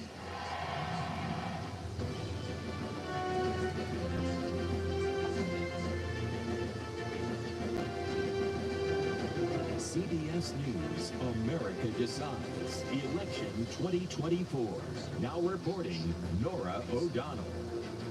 Welcome back to CBS News Election Night headquarters here in New York. And we're coming on the air with some breaking news in Georgia. CBS News now rates the presidential race as lean Trump. This is the first of the 7 Go Georgia! that we are rating as lean one way or the other. And at this hour, we rate it as lean Republican. We'll be checking in battleground states throughout the night. But we also want to give you results from western states where polls just closed. In California, Vice President Harris's home state, CBS News projects that she will win there. In Idaho, CBS News projects Trump will win and over. Shut that shit down.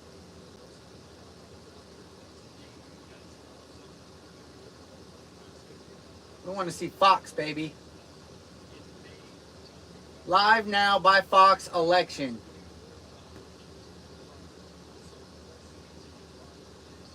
All right, we're also getting more about Washington as well.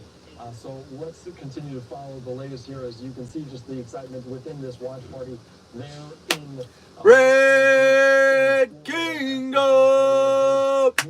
Red Kingdom! Hey, man, Josh, bro, please reply to my question, brother. Please reply. What did you say, bro? I want your suggestion. Like, I want to start earning online, and I don't know where to start with. Help me, please. How are you doing? Where are you from? Emmett. Oh, man. Let's check your channel out, brother. I don't know. Let's bring in Austin one more time here as we're getting this. Let's see. Go to channel. Let's see what's your channel. You got a channel? You have 2 subscribers, created playlists. You don't have any videos. More about this channel. To call these western states in favor of Harris. California has the most electoral votes in the country. We got it on Prime. Votes come from California alone. Washington is going to have 12 electoral votes. Oregon not being called yet. It's likely blue. Let's go in and let's see what we're working with here. It looks like Harris is up by just over 21%. That's with 44% of the votes counted. It looks like the AP not feeling quite as confident as they are in Washington and California about Oregon, but nonetheless, Harris with a dominant lead in Oregon. Damn it, man. I don't know how to... For the electoral count at large. Now that California's huge swath of votes has been added, that jumps Harris up to 179. Trump at 214. That means Trump is 56. I'm still learning myself, man. From claiming the presidency. I work for an entertainment. Come on. Why is my shit being... Don't be dumb. Away from the presidency. While we're at it, Andy, let's look at the battlegrounds again. What am I, froze? Swing through all the states that very well could make or break this race. Wisconsin. Now we're at 60% of the votes tabulated. Trump appearing to have just over. What do you suggest? Should I start a YouTube channel or what? You know what? What I would do is get on TikTok and get engaged on TikTok and get as much engagement as you can on TikTok, and that will help your growth on we just saw it update a little bit. It looks on Trump might have gained a little bit YouTube. Slightly there. 28, just over 1/4 of the votes counted in Michigan, Pennsylvania. 19 electoral votes at stake. This one was a tight one for quite some time. We got 40 likes on the live. Votes are tabulated. We're nearing 3/4 of the votes being tabulated. 70% of the votes. I've only been doing social media for like 3 years, man. Former President Trump has just over a 3% lead. I can't answer that. I can't answer that for you. That's a major state right there. And that's a lead. That's something that you're gonna have to find that you enjoy and go and do, and then try to learn it and do it. These battleground states yet, but 87% of the vote has been tabulated in North Carolina. Trump has just under a 3% lead over the vice president. Let's bring you out to Georgia, where we're seeing 90% of the vote tallied in Trump. 944,000 people are watching this right now on Nevada, not reporting anything in as far as the Associated Press is telling us so far. That's the one battleground we haven't heard from yet. But Arizona still at exactly the point it was the last time we checked on it. Exactly 50% of the vote tallied right now. Trump with a 0.2 of a point lead over Harris, Andy. All right, that is very, very interesting. A good breakdown here as we enter a new hour just to get everyone up to speed on those C7 key battlegrounds. All right, Austin, we're going to be checking back in with you in just a little bit. But I do want to give you that roundup of some of what we're looking at in some of those states along the West Coast, including in Arizona, including in California, I switched it to Fox. I do want to just put these It's live now, Fox. on the West Coast, this one in California, being called for Kamala Harris in terms of this and that 54 big electoral. We all knew Kamala was going to get California. It's no fucking... It's a Democratic state. Kamala Harris, and then also in Oregon as well. That's no surprise. And I also want to talk now about California. As it's no surprise. Information about the Senate, a key race with Dianne Feinstein's seat being open, the late Dianne Feinstein, as it's one going for Adam Schiff over Steve Garvey, the former Dodger, the former Padre. Adam Schiff moving Chambers from the House to the Senate as he takes over. It says live. It says on the bottom, live and raw, live now, Fox. That seat blue. Fox News, baby. Live pictures, different speeches. We're expecting to hear from Adam Schiff, likely Steve Garvey, within the hour, just based on the fact that this was called so quickly after polls closed there in that state. We'll have much more here on Live Now from Fox. We'll be right back. That's right. What up, y'all? Welcome in, welcome in. Listen, if you're just now hanging out with me, if you're just now tuning in, man, my name is Josh. I live in my van and I play bingo. I live stream. Enough to make a 2-lane highway from San Francisco to New York City.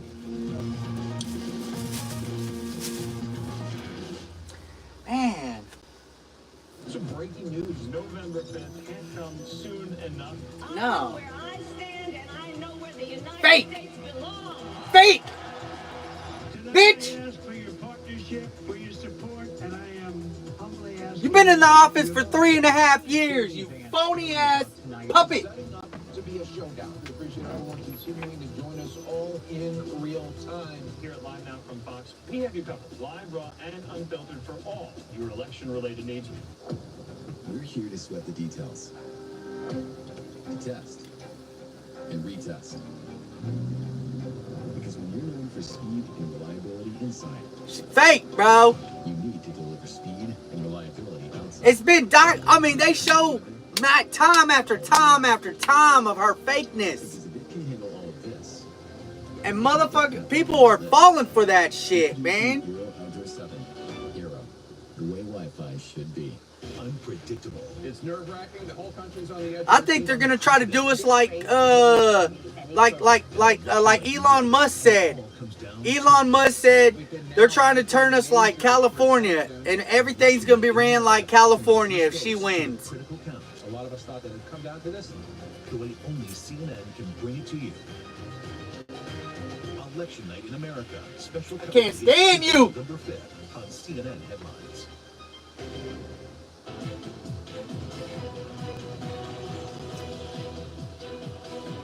All right, welcome back in here to Live Now from Fox on election night, just past 11 o'clock on the East Coast, as we continue to follow the latest in terms of the balance of power and the race for the White House. And I do want to talk now about the Senate race. It's all right to not. No call as of yet, but Bernie Moreno leading in a big way over the 30-term incumbent Democrat Sherrod Brown, some 300,000 votes, just under 300,000 votes.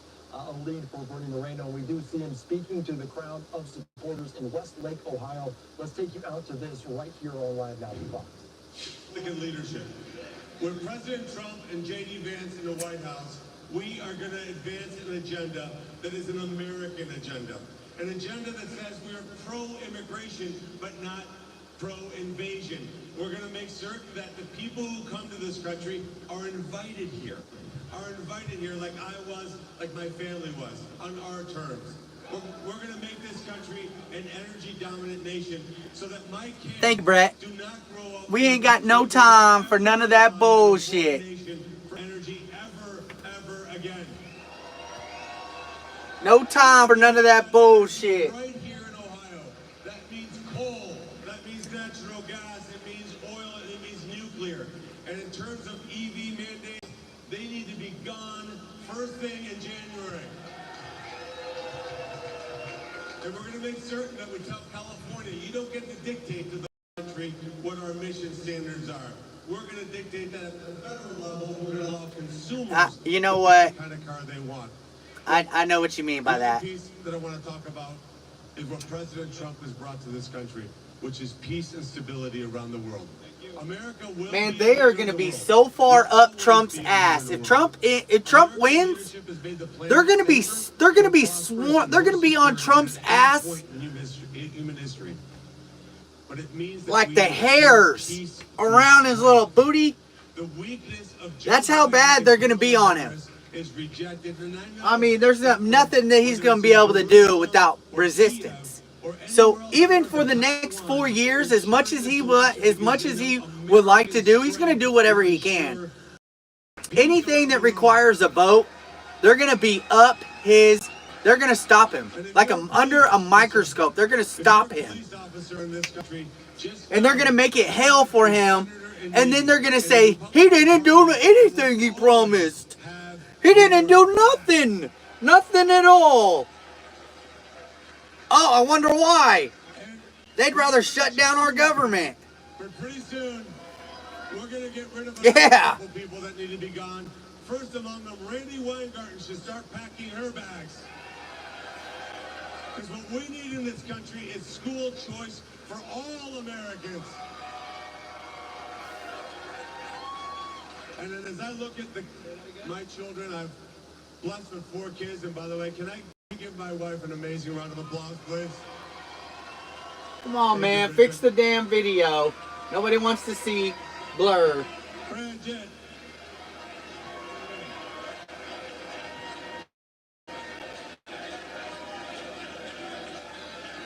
Look, we need to make certain that we honor teachers. Yeah, what has Kamala done in the last 3.5 years? You're just listening in there as they were talking with Bernie Moreno. That woman's been in the office 3.5 years and ain't done a damn thing. She doesn't even have a right to be on that stage. She has 0 qualifications. If you want to talk about a puppet, that's it right there. I think it was set up. Democratic Party knew Joe wasn't going to be able to run against Trump. And they was like, you know what, Kamala, come here. Come here, Kamala. Biden is not going to be able to run up against Trump.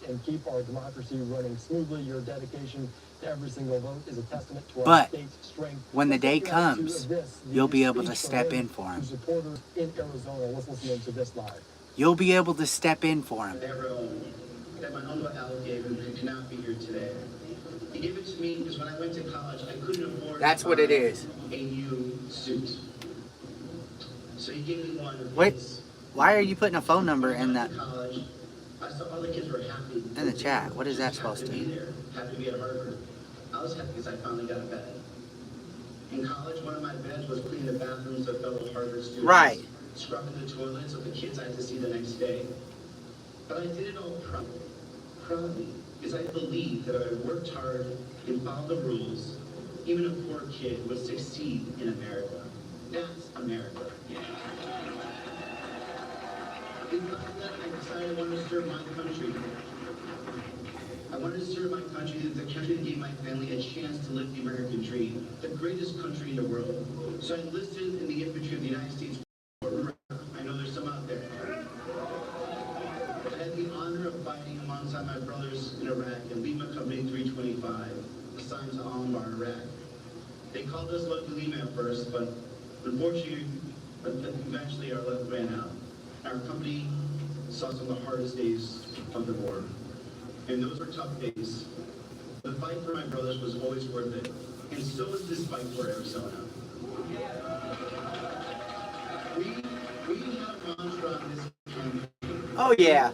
He's already done it once. And that's exactly. He's already done it once. We didn't take one vote for granted. For many candidates, Latinos and Native American voters are the afterthought. But they were part of our outreach from day one. And we worked to earn every vote. And we didn't write off our Republican brothers and sisters either. For 22 months, I've traveled all around this state. The thing I learned is that we have so much in common. Because whether you're a Democrat, Republican, or independent, we all want the same thing, a better life for our kids, and to give our kids a better future. It's just that simple. And that's exactly why I'm here. I don't know enough about Vance to really speak on him, honestly. To have the same opportunity to make it that I had. I'm here What up, ho? because I believe women should also be able to make their own decisions about their own bodies. I'm here because costs are still too high. And I understand how hard it is to work just to bring home enough. Yes, Tahir. You know what's happening? Nothing, just watching the election stuff. I understand the dignity of work. Of trying to put 40. That's what I love about Trump. He's straightforward. And make a life for your kids. But there are too many people in Washington, D.C. I don't, this will be the only time you'll see me talk about politics or any of that on here. Politics is so, it's so confrontational nowadays. You know, everybody has a right to believe and what they want to believe, you know. They have their own opinions. They have their own thoughts. And they're you know, they have their right to believe in whatever they want to believe. And me, I believe in what I want to believe. And today is the day that I'm going to voice what I believe. And I'll leave it here today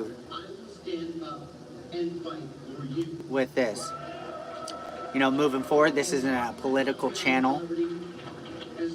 It is all a big circus. It's not, you know, this isn't a political channel. This isn't a politics. I'm not smart enough to be in politics. I just voice what I believe. So, and I see the manipulation that all these news channels do, and it's really kind of sickening, honestly.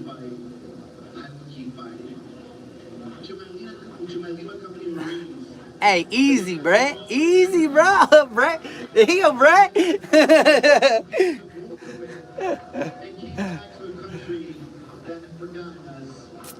John, Andy, and Justin, we're here tonight. Help brothers.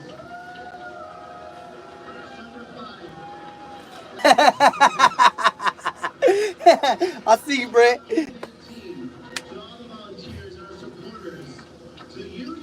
I'm in Kansas.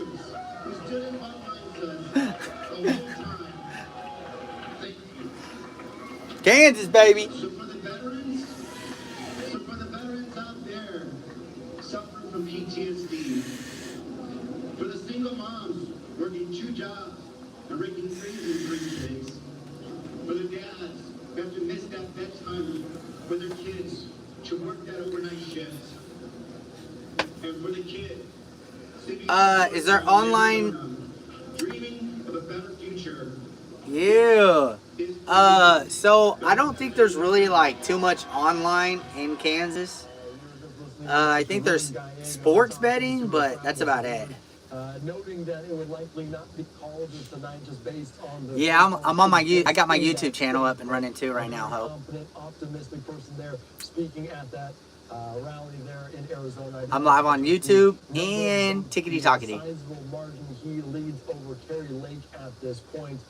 Some 7-point lead right now, so no call as of tonight. He admitted that such, but a sizable lead for him this evening. But we do want to get you out to some calls in terms of the race for the White House. So, in some very are you following me on YouTube? In North Carolina, You got to follow me on YouTube too. of Trump, as Trump takes the key All you do is just got to go to the profile. I go live on YouTube all the time for all my gambling stuff. Over 100,000 votes as Trump, the AP calling this almost 90% of the votes tallied at this point. Another battleground state not called at this point, but in favor of the former president in a significant way, 51% to 48.3%. Thank you. As well. It's a work in progress, man. It's a work in progress. Eric Perry saying the breaking Donald Trump Download count is, last I checked, it hasn't moved, Lisa. Honestly. Secretary of State Brad Raffensperger during a I'm sitting at 14 downloads. And let's continue on. Let's bring in my colleague right now. 14 downloads. To discuss what this means moving forward, because this is a big development in terms of the race for this White House. I'm telling you what's going to happen before the end of the night. Before the end of the night. It's all right. You know what? Let's go, Broncos. Hey! I see you, Hope. The AP has not officially called the race yet, so we can't officially call it ourselves here. A live look at the Trump watch party where we've been watching. There's been a lot of smiling faces. We have been keeping an eye on both of these watch parties. Here's how the map is looking now that we're getting some of these pertinent race calls in. This is the first battleground state that's officially been called. That puts Donald Trump up to 230. He's 40 away from the presidency. Harris still at 179. Let's take a look. North Carolina, solidly red. Georgia. At this point. We've been saying all night, Trump's easiest path to victory is North Carolina, which he has now. Georgia, which... Listen, they're all getting sad. They're all getting sad right now that they have to cover this. They have to cover it. North Carolina, Georgia. They're going to stretch it out. So, if he gets these three states and every other state falls the way we expect it to, that means that former President Trump will become president again. The only time that's ever happened before was Grover Cleveland. He was the 22nd and 24th president of the United States. So, North Carolina getting called. I'm watching Pennsylvania closely now. I'm watching Georgia closely now. Again, 9/10 of all the votes have been counted in Georgia. He's got almost 3 points up. They're getting sad. It's they're going to talk about what they're going to do is they're going to stretch out the hope. They're going to stretch out the hope that Kamala could come around to it. Out of PA as well. So Trump they're going to hope. Leads in two absolutely crucial states. And I'm not even mentioning the fact that he has leads right now in Wisconsin. Hey, Kamala's in the back right now watching this. Talking about, we tried. We tried. Michigan, fewer of those votes counted. About a third of them are in so far. But Donald Trump right now with a sizable lead over Kamala Harris. That one looking like it's just over a 6-point advantage. Oh, that was guaranteed. It's very possible we don't Alfredo. I don't know. I'm staying up for a little while. Nonetheless, that's at a dead tie right now. It's very possible, Andy. The way this is playing out, though, we might not need to worry about Arizona. We're going to keep an eye specifically right now on Georgia and PA. Georgia and PA are going to be red because they're probably the closest. We all knew California was going to be blue. In Pennsylvania, Wisconsin, and Michigan might be too close to call at this point, just based on the margin there. All right, Austin, we're going to check back in with you in just a little bit, but let's give you some live now looks inside of some of these watch parties there in West Palm Beach, Florida. You can see the excitement growing, building in that room as they are monitoring this in real time, as we are as well. Also there in Washington, D.C. at the Kamala HQ. The headquarters. Look at him. Looking depressed. Look at him. He's depressed. But also the race for the White House, other props coming up. We're going to have more on some of the down ballot races, some of those measures. You see the depression. And what they mean across this country. We'll have that more here on Live Now from Fox after that. Amazon Freebie has over 400. Show their faces. So whether you're in the mood to fight crime, a lot of courage to get up on that stand. Stay informed. Oh, that's all they're gonna do. All they're gonna do. Georgia is red.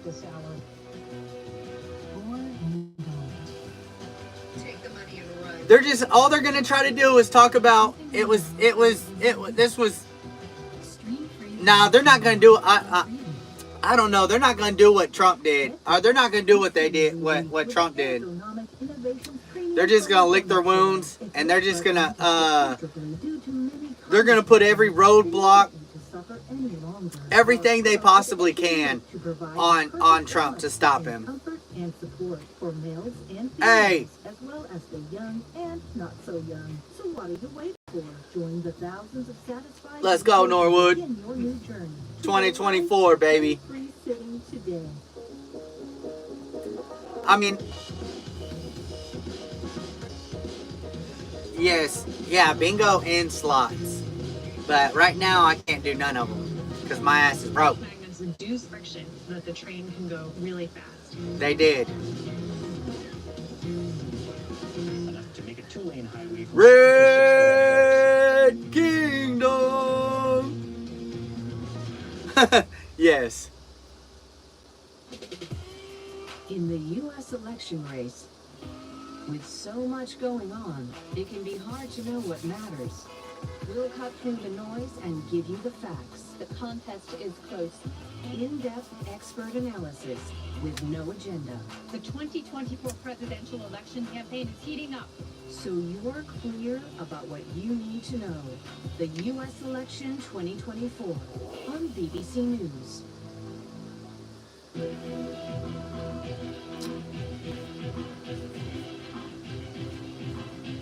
All right, we're back in here to our election night coverage on Live Now from Fox. I'm the host, Andy Mack. Thank you so much for joining us. I do want to give you a couple Live Now looks there in Washington, D.C.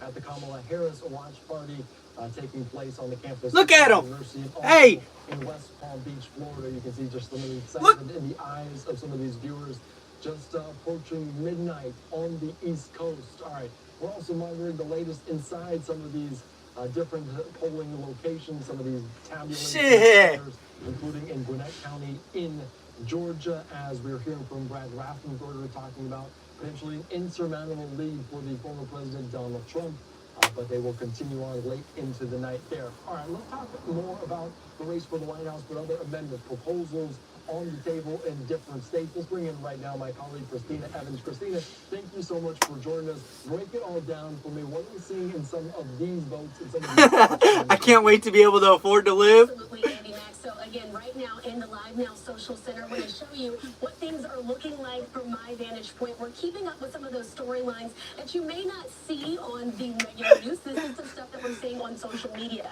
And when it comes to social media, you have to talk about some of those conversations that pertain to abortion. Let's go ahead and take a look here. Oh man, I'm not. Everybody's got their own opinion.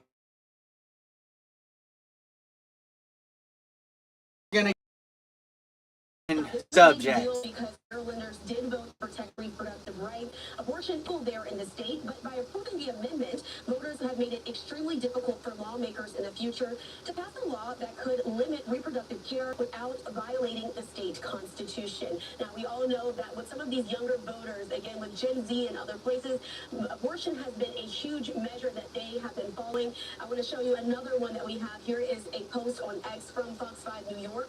New York voters also passed Proposition 1 in their state. This meant that the amendment designed to protect abortion rights and other civil liberties that will now be enshrined It keeps freezing in the state's constitution. This is all according to the Associated Press. Some of this news coming out. The final thing that I want to hit on right now, when it pertains to abortion, voters in Colorado have also approved a constitutional amendment to enshrine abortion protection there in their state as well. So it's important here for Colorado. This measure did win the necessary 55% of the vote to pass, and it is already a regional hub as well for abortion access in that part of the country. Because hey, we're just waiting on the breaking news. Kamala comes out and recedes to Trump. Reactions to this storyline as folks are finding out if their state will enshrine abortion protection in the Constitution. Happening now, we know, in 3 states, New York, Maryland, and Colorado. But we are continuing to track stories just like this on our social media pages. Make sure you follow us on Live Now. Yeah, there's no hate here. You know, everybody's going to believe in what they want to believe. To keep you updated with some of the other storylines that we're following and seeing there online.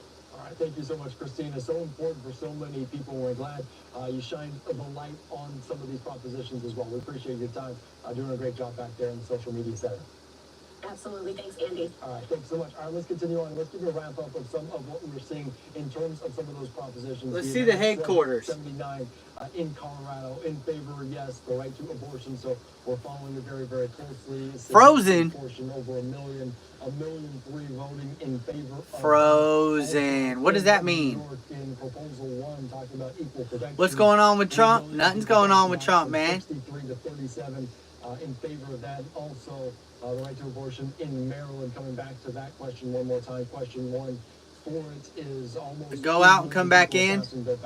Hey, they took me off the FYP. All right, so we're following the latest here on Live Now from Fox in terms of all of this, the race for the White House, and much, much more. I do want to talk about another West Coast state that was recently called for Vice President Kamala Harris. Right here, you can see Oregon going in favor of her. So a blue West Coast, not unusual, not surprising as well, but Harris being called there for Oregon. All right, let's continue on because we're talking about different tabulation centers, different votes being tallied across the country. Hey, they're showing red. They're showing a red tint on PA to here. Let's bring in right now to the conversation for more on it. We want to bring in Chris Mandy, Director at the Center for Election Innovation and Research. Chris, thank you so much for joining us here on Live Now from Fox on this election night. It feels like we're having a pretty smooth election night. I did, and I was going to respond. Around the country in terms of the Let me respond. In terms of these votes being counted. I think we've had a remarkably smooth election day and all the period up to it, with early voting going remarkably well. We haven't really seen any problems, looking very carefully around the country for any potential issues. The only things we've seen are the kinds of things that we expect. We had a polling place open late in Maricopa County, Arizona, because the person who was supposed to unlock the door forgot the key in the morning. We had a few places around the country where they had technology glitches in the morning, and that led to lines, but all of those were quickly resolved. Of course, we have had some extraordinarily unusual events. The bomb threats that the FBI has identified as coming from foreign actors, very likely from Russia, that disrupted voting in Georgia and led to polling place delays. There were similar threats made via social media in other states that were quickly dismissed and didn't interrupt voting. Lucas, what makes me play so much bingo? Things have gone It's just it's my niche that I do. Happened in Milwaukee, where they had to start over with counting. Hey, they're so sad there. But It's my niche, man. I play bingo. About to switch it up, big van content, man. What if I started doing 24-hour live streams? Start over so that everybody knew the process. I'm just gonna go to sleep on live and wake up live. So right now, as we look at the election, Start sleeping on stream. we're focusing on 2 states that haven't been called on the East Coast right now. When I start traveling, I'm gonna start doing that. I'm just gonna go live all the time. Has, I should say, Chris, 91% Look at all that red. of the votes tabulated right now. Trump with just under Hey, 20% lead in that state. Still 9% of the votes to be tallied. But really what I'm curious to ask you about is Pennsylvania. Look at all that red. 23% of the votes to be counted in Pennsylvania, and Donald Trump's lead appears to be increasing. How are votes tabulated in Pennsylvania? What's the rules? What's the procedures? And how quickly could they get their process done this morning? It is going to take them a while. So the key thing to know about Pennsylvania is they're one of the few states that are not allowed to do anything with mail ballots until this morning, until Election Day. So they get those mail ballots, they can't check the voter signature, they can't check that information. Hell no, I got a gambling problem. They can't even begin to count it. You're looking at a degenerate. Checking to make sure that the ballot This is is valid is the hey, if you looked up gambling problem in the dictionary, and so that's why it's going to take a while. They're going to be That's much dope. better than 2020. There are fewer ballots. And they have made changes, but election officials, Democrats and Republicans all across the state of Pennsylvania asked the legislature to allow them to start, like almost every other state. 192, does, 230. several days before election day, before today, and that didn't happen. The legislature didn't make that change. So Come on, man, quit talking about it. Through tonight, through tomorrow, possibly into Thursday. Different folks are estimating when they'll be done at different times. But they started way behind everybody, so they're playing catch up. Election officials all over that state are going as fast as they can, but it's going to take them a while. All right, that is very good to know, and good protocols in place to make sure that all these votes are counted. I do want to go back to what you mentioned about what was happening in Milwaukee, Wisconsin, those 30,000 votes that needed to be counted once more just due to a snafu, as one of the city commissioners talking about it earlier on today. And I do want to ask you... They're running out of shit to talk about. We did see Senator Ron Johnson come down to that facility as well. How important is that to make sure that people are aware of what's going on, that human error can happen, where they can remedy it very quickly? Yeah, I mean, election officials spend a lot of time preparing for this, but we're talking about thousands of people, tens of thousands of people running elections, doing accounting. They don't do this all the time. Mistakes are going to happen. When they found that mistake and being totally transparent about it, look, you can't undo a mistake, but mistakes happen in life. We all know that. So that transparency to stop, go back to the beginning, check all the machines, seal everything up, and then start over again so that there aren't any questions about those ballots. Best thing to do. So, Chris, I got to ask you, misinformation has become a staple somewhat as we've been tracking this election and how the votes are tabulated. What do you want people to know about misinformation? And Let's go, Brandon. Some of the common misconceptions people have about how these votes are tallied. No. You know why? It's easy come, also easy go. Right? States that are not close for presidency or other races that are not close, you all can call that, decision desk can call that very quickly. We can know who's going to win. When it's going to be close, we got to wait longer. But the ballots are actually being counted faster than ever before, using technology to do it accurately. Every state after election day, so we keep talking about these results, but these are unofficial results. Before they become official, they will be audited, they will be checked. In every state, they go through a rigorous process before those official results are certified, so that we can trust that those final results are really the results that are out there.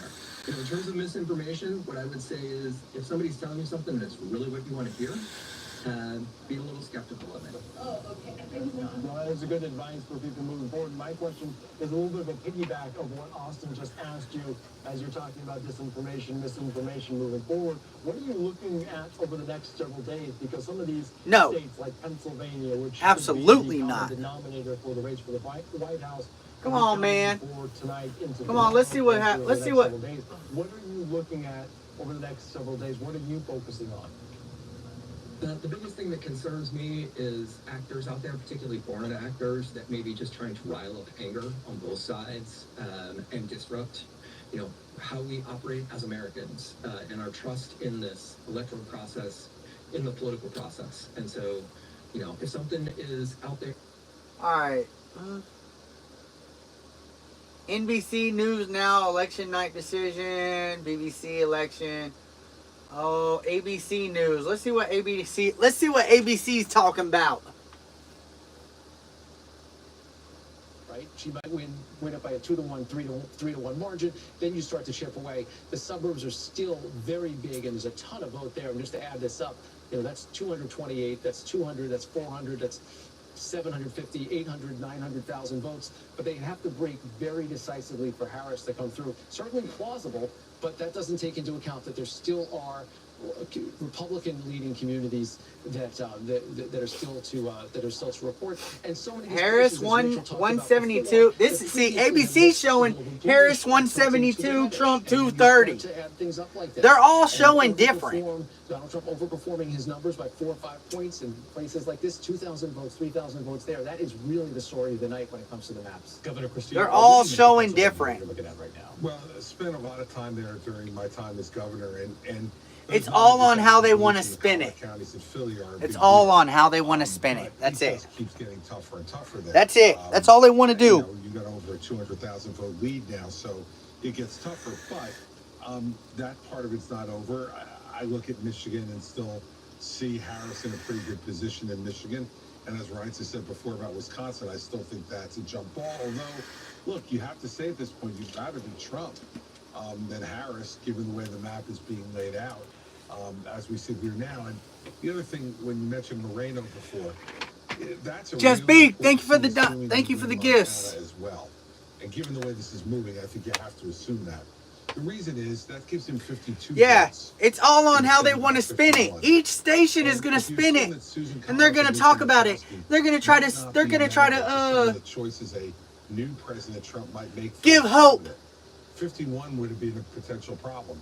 52, even if he loses both of them, he gets to 50, and J.D. Vance can break the tie on any controversial cabinet members or judicial appointments. So. Yeah, that's what we're waiting on. Is an incredibly important governing win for Donald Trump, assuming that John Tester is beaten in Montana. And Sherrod Brown was closer to Moreno than John Tester is to his challenger. And Martha, you've covered that race out in Montana. John Tester trying to hold on to his seat in a very red state, third-generation farmer. No, they haven't called it yet. It's going to be tough, and one of the main reasons I don't know. People from outside. I don't know if they're going to call it tonight or not. It might be late. It's kind of like Florida. They have a whole new population in many places in Montana, even though Tester has won, who's trying for his fourth term. It's also a wild race. They have a Navy SEAL, a former Navy SEAL, running against him. Yeah, I'm live on TikTok too. PA in Georgia is looking good, Sarah. That he lied about a gunshot wound he got. A park ranger said that he had told her in 2015 that he accidentally shot himself, but he had been telling the story that he got the wound in Afghanistan. Now he is a combat decorated a veteran and Navy SEAL, but that particular gunshot wound allegedly did not come from those battles. Martha, thanks. Let's get back over to Rachel on the rest of the story for Ohio. Obviously, a lot of eyes on John Tester at this point. But Sherrod Brown is a major win for the Republicans tonight. The fact that he's now been defeated after trying a couple of times to get him, they got him this time. Yeah, it's a huge win. And again, David, I just want to go back to the map here because this is important. We talked about the importance of West Virginia, a state that Donald Trump won.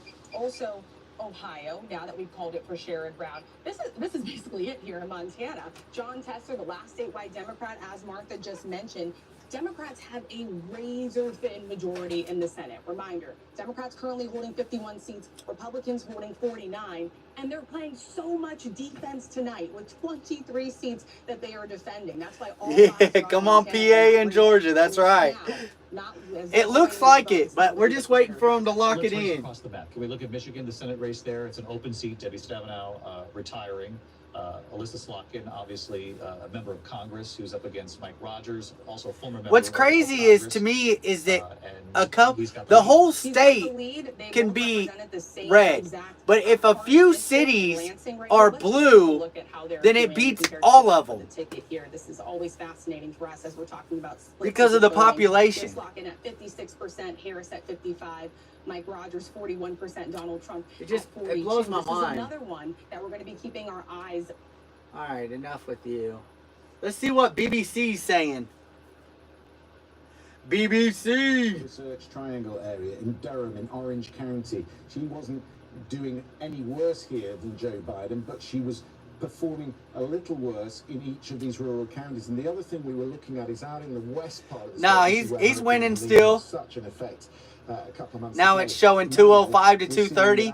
Of course. Turnout really did hold up for Donald Trump in these counties. And so he got out the vote, the provisions that were put in place in the western part of the state. And I would think he feels vindicated because in the last 3 days of the campaign, he campaigned here in North Carolina every single day.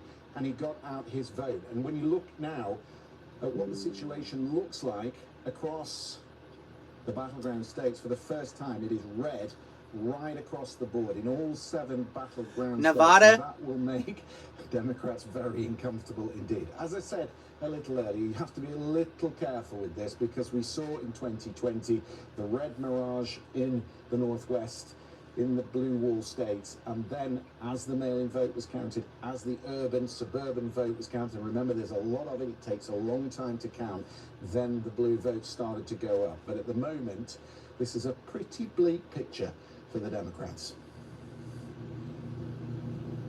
Indeed, Christian. All right, thank you so much. Well, let's go over to the, where are we going? We're going to the... I can't believe it's even that fucking close. It makes me sick. It makes me sick to even think about. Patrick, I'll just put that point to Christian finished up there, looking like a grim night for Kamala Harris. No. No, Leslie, clear answer. Listen, I'm not drinking Kool-Aid. I'm not, this is water. We have not... There's no liquor in the studio. See, BBC is showing 165, 227. They're all showing different. We agreed on this. I said, it's all coming down to the blue wall. It's not 7 swing states. It's the 3 in the blue wall, period. Okay, well, let's just talk about North Carolina at the moment, because that is the one that we have projected there. What's interesting to me as well is... CBS shows 172. Look, BBC, 165, 227. Nail this time round because of the damage, which just shows the Republicans have really worked hard, Jake, on that mail-in ballot game as such, which they have been so poor at. It was a fundamental change that had to take place. Trump's rhetoric around mail-in voting, specifically 4 years ago, was awful. I think it was responsible for costing us. Trump projected to win North Carolina. But he's changed that. He's turned that Associated around. Press calls it correct. I don't know. Getting people to the ballots early for early voting. Republicans have done well with that in years past, but mail-in voting, we've always failed. And so even if you're losing going into election day, you feel pretty good about it as long as the margin is slim enough. Yeah, and I think it was really smart. My parents both vote. They're 78 years old, each of them.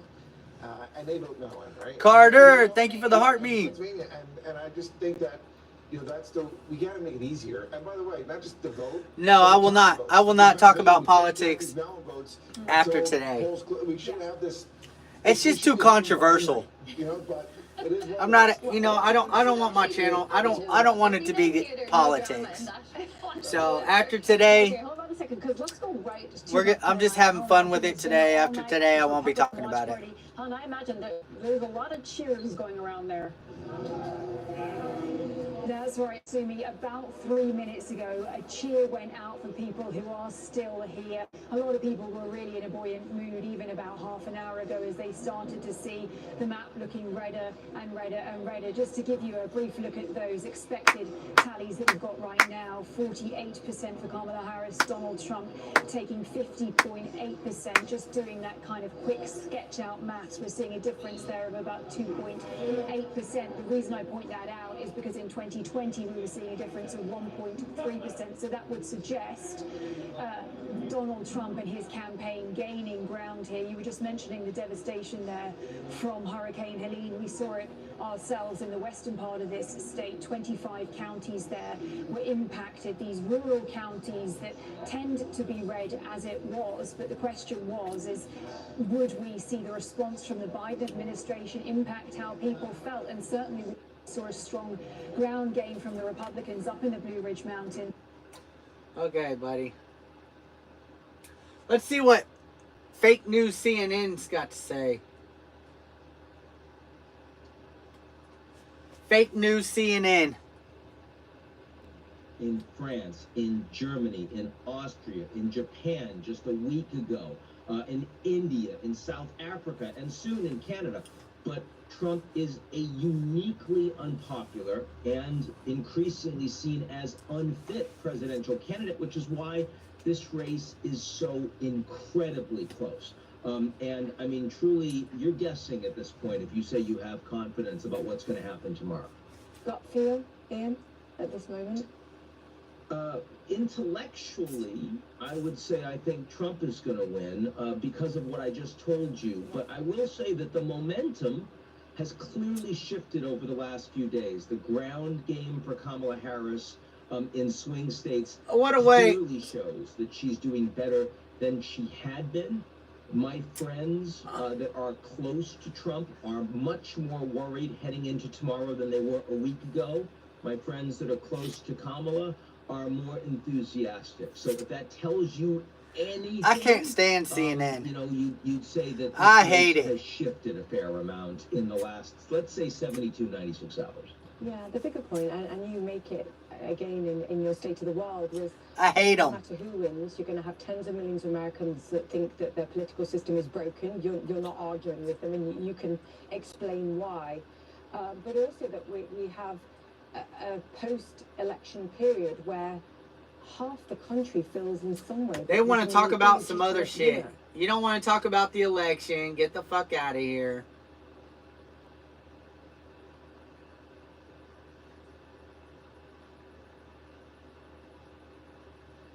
They're talking about anything and everything now. They don't want to talk about it. We are a great country. Nobody needs to make us great again. We are great because we are good. And we are good because that's who we are as a people. And so I don't want to see anybody putting their heads down. I want you to put your shoulders back and your head up and walk out of here tall that you participated in an American election. That's what we do. Because in this country, we don't settle our differences in the streets. Ted Cruz, U.S. Senate, Texas. We settle it at the ballot. Ted Cruz won. And if we don't win, then we dust ourselves off and we come back the next time. Okay? I don't know what's going to happen in any of the other races around the country. But I know this. It's going to require patriots like all of you. Concession speech. Our state and our country. To stay engaged. He ain't beating Ted Cruz. This 250-year project of ours is one that is very tenuous. Every generation of Americans is responsible for keeping it going for another generation. We are not going to be the ones who drop the baton. And whatever happens in this election, I want you all to remember who we are. Don't ever lose sight of it. Don't ever let anybody tell you that it's not who we are. And I want to thank you again. God bless you. He concedes. Concession. Don't be sad, bro. It's your weak ass. God bless Texas. God bless Texas. And may God continue to bless the greatest country in the history of the world, the United States of America. Thank you so much. All right, just listening in there, Colin Allred, slightly dejected, but he said he will continue to fight for the people of Texas there as this going in favor of Senator Ted Cruz, the incumbent, winning that battle, a very hard-fought battle in Texas. Of course, I just want to put this up again here on Live Now for Fox on election night of what has come to the conclusion. Ted Cruz there by 10 points, 84% counted. The AP calling it in favor of him. I do want to take you out to another Senate race in What up, Auntie? Minnesota, as Amy Klobuchar, the incumbent there in Minnesota, taking that race, the check mark next to her name over Royce White, nearing 1 million votes in favor of her there in Minnesota as well. So we're following that very, very closely. We're also monitoring several different shots, including in Pennsylvania right now, an election update coming out from there in just a matter of moments. They've had one nearly every hour. Also a live look in Westlake, Ohio, I believe, at Dave McCormick, Pennsylvania, excuse me, Dave McCormick's. Trump wins. I'm tired. So we'll take you to these in just a little bit. We'll sign away for a quick 2-minute break. We'll be Some breaking news. November 5th can't come soon enough.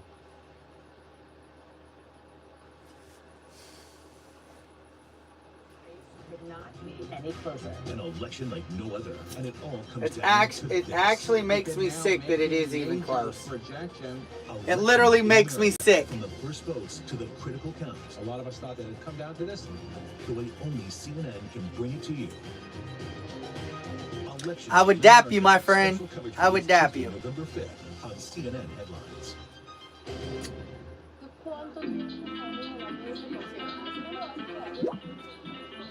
Guys, it's about to start.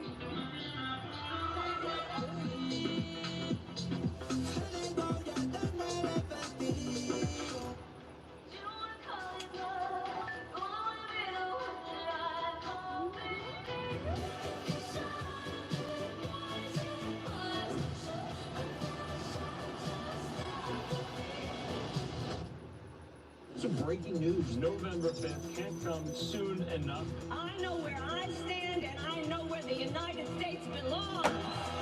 Yeah, you're. I ask for your partnership, for your support, and I am humbly asking for your vote. How is J.D. Vance feeling about tonight? Is setting up to be a showdown. We appreciate everyone continuing to join us all in real time here at Live. Welcome in, y'all. Welcome in. And unfiltered for all your election-related needs. David Muir, ABC's World News Tonight, the most watched newscast in America, and honored with the Emmy Award, winner for Outstanding Live News Program. More Americans watch World News Tonight with David Muir than any other newscast. Right now, votes are being counted, and tomorrow, GMA is right there with the morning's first news and breaking developments from our powerhouse political team. Tomorrow morning, when the story matters most. A special edition of Good Morning America with the election coverage you need. This is how they're going to get us, though. They're going to show Trump up there, and then we're all going to go to bed and wake up, and boom, Trump lost. And good evening, everyone. I'm Kira Phillips. You are watching ABC News and the race to the White House. All eyes on Georgia right now. Steve was in Georgia, baby. All eyes on Georgia. That's right, Kira. Georgia hasn't been called. However, the Secretary of State here has already come out and said that it's mathematically impossible for Vice President Harris to win here. The Republicans are celebrating. The Democrats have already... Georgia is going to get him.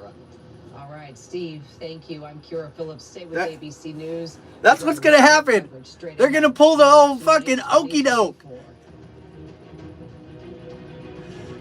So Georgia hasn't been called yet, but some representative stepped out and was saying, you know, they ain't called it yet, but it's almost mathematically impossible for Kamala to win it. And it all comes down to this. I don't know, if they got Georgia, if they get PA, they get PA.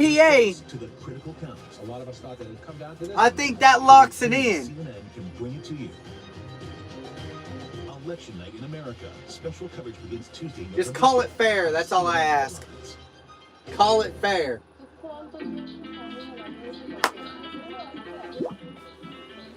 Guys, it's about to start.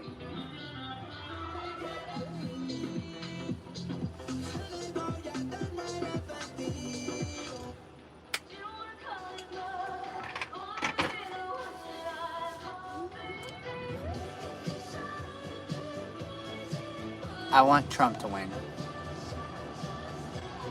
Trump 2024. Listen to this. So they're saying Georgia and PA. Tahir, somebody said, or they just reported that somebody came out. Someone said that one of the representatives of Georgia or something like that came out and said that right now, even though nothing's been called, but mathematically, it's mathematically that Kamala couldn't win or something like that. It hasn't been called yet. It's probably going to be called here soon. With so much going on, it can be hard to know what matters. We'll cut through the noise and give you the facts. The contest is close. In-depth expert analysis with no agenda. The 2024 presidential election campaign is heating up. So you're clear about what you need to know. The U.S. election 2024 on BBC News. Come on, man. Shut that shit up. Let's see.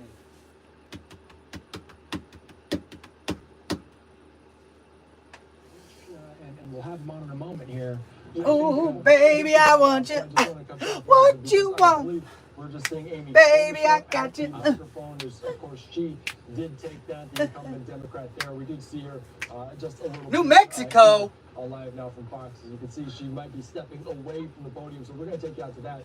Get your ass away from there. Let's get back to your comments, because let's bring in Rich Rubino right now, because Amy Klobuchar clearly wrapping up that speech. She did earn the title there in that Senate seat, retaining that seat over Roy Swine. Let's bring in Rich Rubino right now, political analyst. Again, thank you so much for joining us. Austin was breaking it down very great about the balance of power, what we're seeing right now.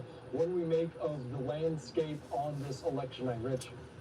couple of things. It's very competitive right now, and Republicans seems to be having an advantage. A state like Pennsylvania, I think that the thought process was that Senator Casey probably would eke out another term. He was elected in 2006. He actually defeated incumbent Rick Santorum, and then he was reelected in 2012, reelected in 2018. I don't care. Shit, I should have been on. Pennsylvania, the biggest prize, 84% of the vote in. It is too close to call. In Wisconsin, same story. Here we go. 75% of the vote in, a difference of 87,000 votes. Michigan, too close to call at this hour as well. Midnight. Look at Michigan.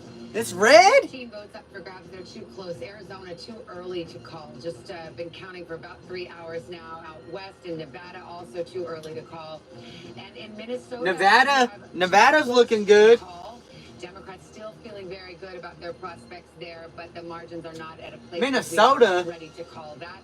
Georgia, too close to call at this hour too. We just discussed that, so that might be a ray of light for Kamala Harris, or perhaps a very a narrowing of her path to victory. We should mention, Tom, we have called North Carolina. That was the first battleground to call, and it stays in the red column for Donald Trump. Well, no shit. I want to go through Pennsylvania now because we're Of course, Kamala was going to win California. That's a gimme. Pennsylvania here. This is 2024 right now. Look, a lot of the vote is still out. But let me show you 2020. You can see how much of this section was blue in 2020. Again, Biden won these counties. Now this is 2024. He's flipping counties like Monroe. Again, it's about a 200 vote difference there, so we can't really put too much in that. But he's ahead. Northampton County, remember, this is the one that has picked the president, or at least picked the winner of Pennsylvania, going back to the Kennedy years. This is Easton. This is a fast-growing area, suburbs. It used to be the people that used to work at Bethlehem Steel. It's now changing. Again, fast-growing suburbs in south central Pennsylvania. It's getting close. 52%, he's on top. Again, a reminder here, this is a county that Biden won in 2020. And this is new right now. Casey, my dog is with my son Colton. 400 vote difference there. We're still waiting on 183,000 votes, so Republicans can't really draw too much out of this. But Democrats would rather these counties were all blue. Let's move a little further south. Around the collar counties of Philadelphia here. Montgomery County, this is where Governor Shapiro is from, 61%. Performing slightly under Joe Biden, but not too bad. Chester County, 58 to 54. That's a bigger gap there. Again, remember, Joe Biden wins Pennsylvania because he does better than Hillary Clinton in those suburbs around Philadelphia. And let's take a look at Philadelphia right now. Okay, 81 for Biden, 77 for Kamala Harris. There's still about 30% of the vote is out. But again, these aren't the trend lines that Democrats are going to want to see. Look, it could all change when that vote comes in. This is where we are right now. This is a snapshot in time. It could all change. Erie County is another swing county that we're watching. About 75% of the vote is in. She's overperforming Biden there. That's a good sign for her, especially in Western PA, where Democrats knew they were going to have some trouble because of the issue of fracking. And let's look at Allegheny County real quick. This is Pittsburgh. 94% of the vote is in, and she's about at the same mark where Biden is. That's where we stand right now, guys, in Pennsylvania. How about Wisconsin? Can you do Door County? Jeez, thank you. No, fun fact alert, Door County has... Do you like fun fact alert? The president... I know, it's getting fishy. Yeah, so right now, if that's what you're betting on, Door County is blue. Democrats are on top there. But look, guys, this is a very small number. Door County is not a big county, but it's one that all the political watchers look at because it usually picks the winner almost always of the statewide race in Wisconsin. Right now it's blue. That's a great sign for Democrats. I'm going to look at another one like I mentioned, Sauk County. This is another one that usually picks the winner. Trump is on top here. Biden won it in 2020, so he's really overperforming, going from 48 to 52. But again, there's still about 30% of the vote that's out there, so we got to wait and see. The big ones we're watching in Wisconsin, as you know, Savannah, Dane County, University of Wisconsin here, the fastest growing area of the state. 75%, she's slightly underperforming there. Again, she has to turn out in these cities because, like the other battleground states, I should say, unlike the other battleground states, there are not large minority groups in Wisconsin. It's the widest of all the battleground states. And then Milwaukee, again, we're going to wait till late to get all the vote in Milwaukee. She's at 66%. 4 years ago, Joe Biden won Milwaukee, and he won the state of Wisconsin with 69%. She's going to have to turn up that vote and hope her voters show up. Guys? There's a lot of vote to count there, though, in Wisconsin. You could call it the Battle of the Bellwethers, if that's what you're looking at here. I also think Bucks County, I will take my Bucks County native privilege as somebody who grew up there. It's an interesting one because you've got lower Bucks, central Bucks, upper Bucks, and it looks different in some of those areas. You also have Sorry, it's after midnight. It happens. Here it comes. I love it. They said they can't find her.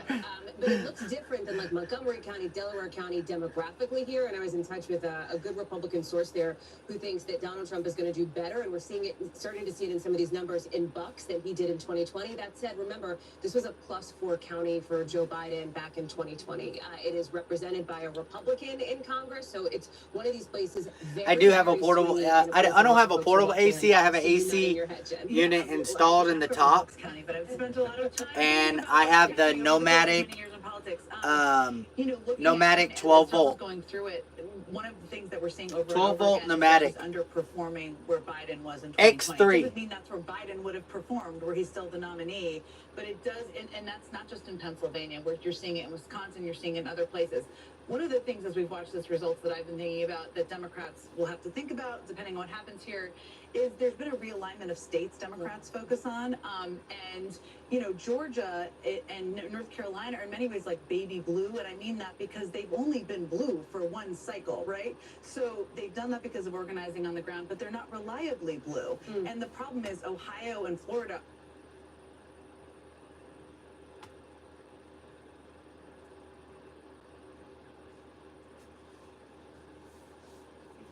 by President Trump. Every time Trump held a rally, just about, he brought Mr. McCormick up on the stage and would present him and say, this is a Senate nominee, we want you to vote for him as well. And it looks like, all things being equal, that's apparently shit! All right, we're going to get back to you, Rich, in just a little bit. Thank you so much for your time, but let's quickly shift gears and talk about that in Pennsylvania right here on Live Now from Fox. We're seeing stepping up to the podium more election officials, their city commissioners in that state, a key battleground state in Philadelphia. Let's listen in to what they have to say here on Live Now.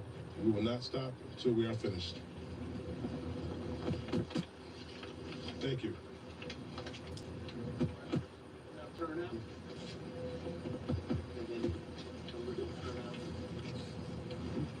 We still have in-person results coming in, so it's still hard to predict turnout.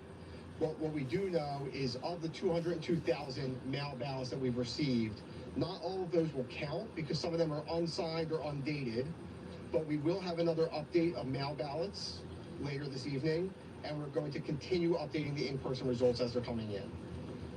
Do you know what divisions are still outstanding?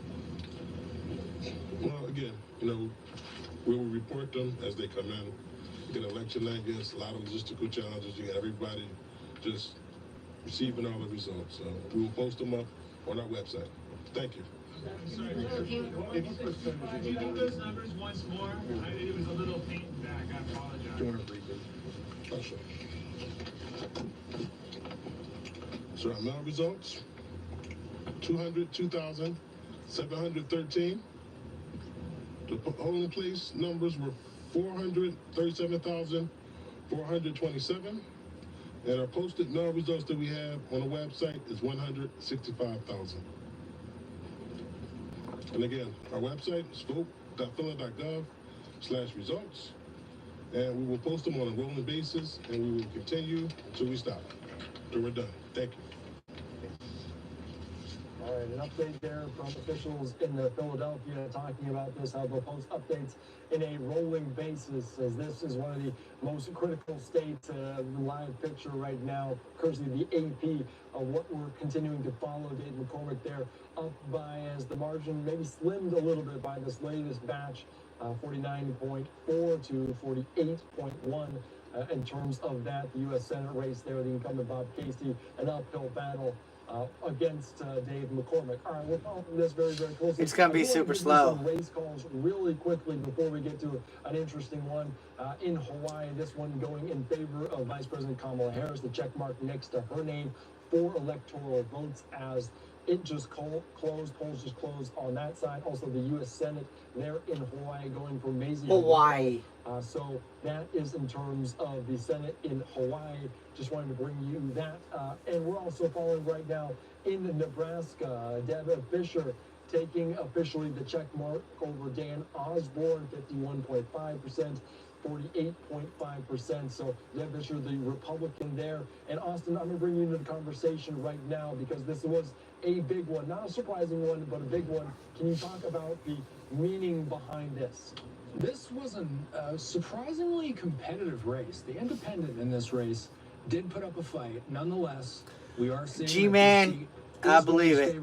What that means is that we now have 51 Republicans confirmed to have control of the Senate. 51 means no matter what, it doesn't matter who wins the presidency, it doesn't matter who's vice president, it doesn't matter who is the tiebreaker in the Senate, the Republicans are going to control the upper chamber. There is still a question as to how much. I know, she won Hawaii. How many more seats can they pick up? There's still some battlegrounds. Montana, that's going to be a steep challenge for John Tester in Montana. Wisconsin, Michigan, Pennsylvania. I'll just cycle through these really quick here before we bring in Rich Rubino. So as far as the Senate goes in Wisconsin, 78% of the votes have been counted, and we're looking at just over a 2% advantage for Shit gives me a headache.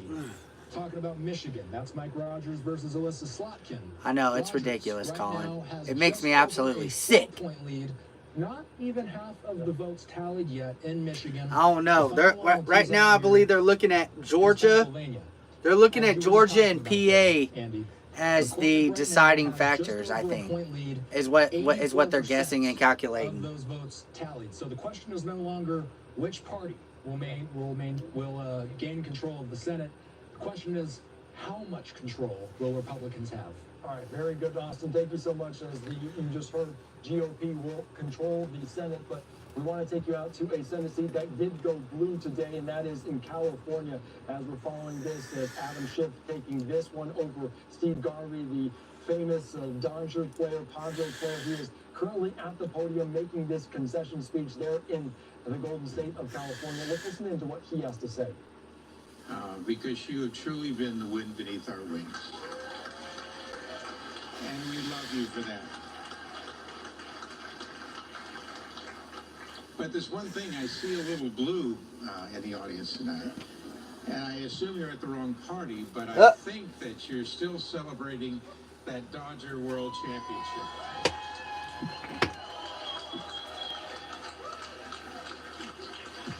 You know, winning the World Championship for this 2014 was amazing. So proud of the boys, fighting at all times, playing when they're injured and didn't feel well. And then winning in Game 5 at Yankee Stadium. If you can't win at home, I don't care. Voted. That may still turn out to be the case. It may be that more women voted overall than young men voted, but she had to run up the numbers with older women and particularly with younger women, and it doesn't look like she's managed to do that in enough numbers so far to outweigh his performance. I mean, Donald Trump has always had this ability. He had it in 2016, he had it in 2020 to drive up turnout on both sides. Whether you love him or you hate him, he drove up turnout. And he had his campaign have always said he has this ability to reach voters who are normally difficult for a conventional candidate, because he is nothing if not unconventional, to reach. Well, and what's so interesting about it is the point that you make about the unconventional way that he has run this campaign in order to reach out to people. I'm a young guy, but I've been around in politics long enough that when I hear that Trump turns down the classic historic 60 Minutes interview, I think, well, that's bizarre, right? Yeah. And then he's on Joe Rogan and Theo Vaughn and these different much bigger audiences. Yeah. They are getting a bigger audience every week than the person that sits in Walter Cronkite's seat. Yeah. Like, this is a big shift in the media landscape, and it's to their credit for paying attention to it. I'm just going to jump in there. We'll come back to this point, I promise. And this is a really interesting one, the traditional media landscape versus what the campaigns have been doing this time around. But I think Katrina does have another projection. Indeed we do. We have another race projection to bring to you at this time. We can Virginia projected to win Harris. As a win for Kamala Harris and the 13 electoral votes that go along with Virginia. Let's have a look now and see what difference that makes to that quest to get to 270 that Donald Trump and Kamala Harris have at the moment. You can see that brings her up to 182. Donald Trump there on 230. So inching ever closer to that line. to take them on into the White House. But as we've been saying, it's those key swing states, isn't it? It's the ones sometimes vote Republican, sometimes vote Democrat that we've been they called Virginia eye on Harris as to how they get there. Let's just carry on the discussion there about what we were talking about, the podcasts and so on. Do you think this has changed utterly how campaigning will happen now? I mean, we saw the Democrats with that heavy ground game, particularly They're calling in Harris in Pennsylvania, door knocking, rallying the troops, having the volunteers there, versus actually just doing a podcast that's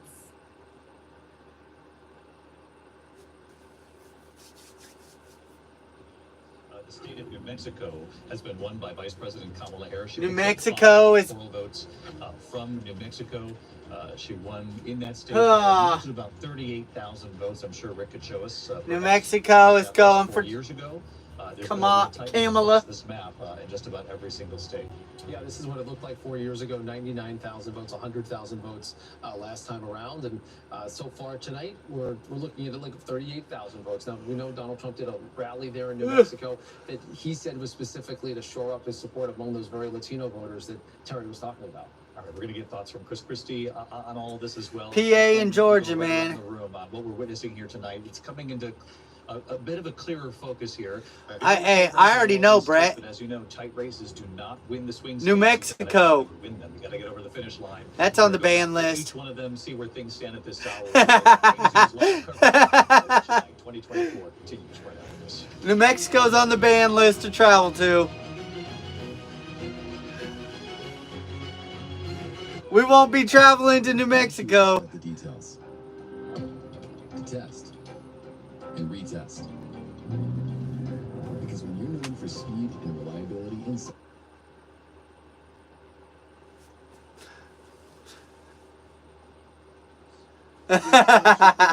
Our planet, fight climate change, and bring good-paying green jobs here to California. It is a big task, I know. But we can do it because we are going to do it together. I am determined to fight every single day on behalf of this great state and its great people. And I am so thankful for your trust and your support. And I can't wait to do this job with you together. I want to thank my incredible wife, Eve, and yes, we are Adam and Eve. My kids, Lexi and Eli. Lexi's boyfriend, Eric, gets a shout out. My brother, Daniel, and his wife, Amy. My brother, David, and his family. My nieces and my nephews, and of course... Game, set, match, I know. Around, baby Maya. I could not have done this without your endless... I don't even give a fuck. And it's so I can't stand them. Hey, thank you for electing me. Thank you for lining my pockets.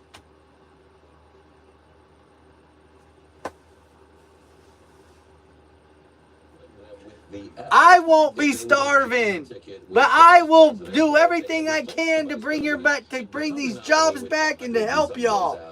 In a very difficult situation, I think you would have been weaker as a party for it. Well, yeah. I mean, look, I think that if she loses and Donald Trump wins, there will be millions of people in this country who voted for her who will feel like we're in the state of an emergency. And I think that is how people will respond and feel. And they will be looking for hope, yes, a resistance, and opposition. And no, I think they're going to wait for America to go to sleep.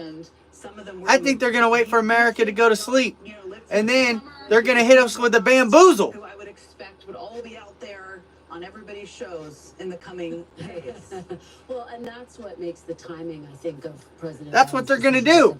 We're going to go to sleep tonight, and they're going to hit us with the bamboozle. We'll be under a microscope because, of course, there was so much discussion. They're going to hit us with the slip and slide, 200,000. Primary, and having that fight play out within the Democratic Party. So I think it's one of the big questions moving forward. And you mentioned debate. We haven't really talked about that. There was no second debate. And you have to wonder how that affected the trajectory of this race, because by most accounts, he didn't perform well in his first debate with Harris. True. And I also think that it throws into question a lot of things. I mean, I think anybody who watched that debate objectively felt she outperformed him in that debate.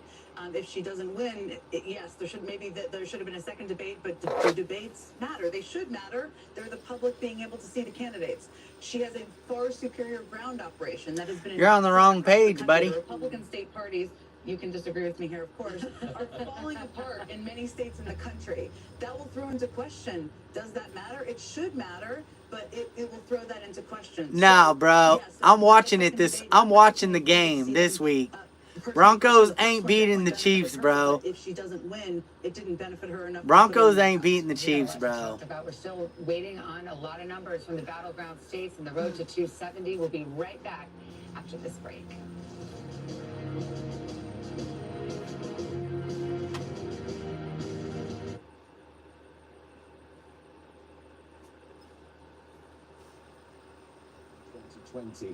Than there is in these red counties. He said I'm a diehard. Hey, you know what? MMA. You know what, man? We can have some different teams and be. Hey. Back into the studio here. We can be cool. It's cool. Republican Congressman Illinois, Stephanie Murphy, former Democratic Congresswoman from Florida. And We both team players, man. Senior contributor to Axios and with Syracuse. I respect University that. as well. You guys have been crunching the numbers there, chatting to your party colleagues for the last while. Where do you think things are at now? Is it a bad day for Democrats? We've heard some people are leaving parties. What do you think, Stephanie? All love, man. Well, I think we see that the Senate has moved. Polls closed in all 7 key states. Hands.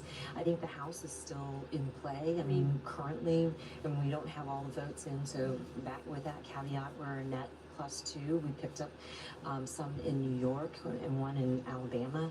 So, you know, night's still long. There's still more to come in, and especially out of California, which were other seats that the Dems were looking to pick up. So, of course, the White House is still waiting to see. We've been looking just there a moment ago at some shots of the convention center in West Palm Beach there. The crowd is filling up and Rodney's sitting here with a big grin on his face. So you seem to have a different view of things? Not a different view. I mean, I'll make a bold prediction right now. Go for it. I think I do believe Donald Trump will be the 47th president of the United States of America. Actually, there's a lot of confidence that his team believes that they will sweep the blue wall. Now, let's say they lose one. Okay, you got 2 or 3. That's still a landslide. If that's the case, there's got to be a lot of self-reflection within the Democratic Party here in the United States of America, where they're losing ground when it comes to the generic ballot of people identifying publicly as Republicans versus Democrats. That changes the demographic shift that Democrats thought they would have long-term in America. And as a matter of fact, the Latino vote that we're seeing in exit polls right now is a big reason why.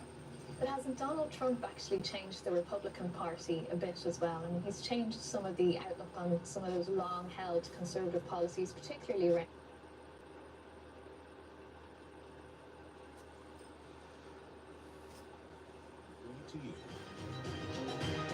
Election Night in America. Special coverage begins Tuesday, November 5th on CNN Headlines. I hate Listen to this. Oh, yes. When the best man and the machine win. Let's do this. It's a bold call. Practical. This is the real deal.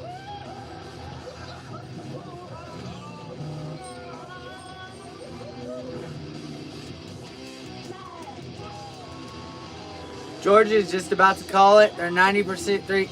Hey, Georgia, I believe they covered. Somebody said that one of the representatives came out and said it's almost mathematically impossible for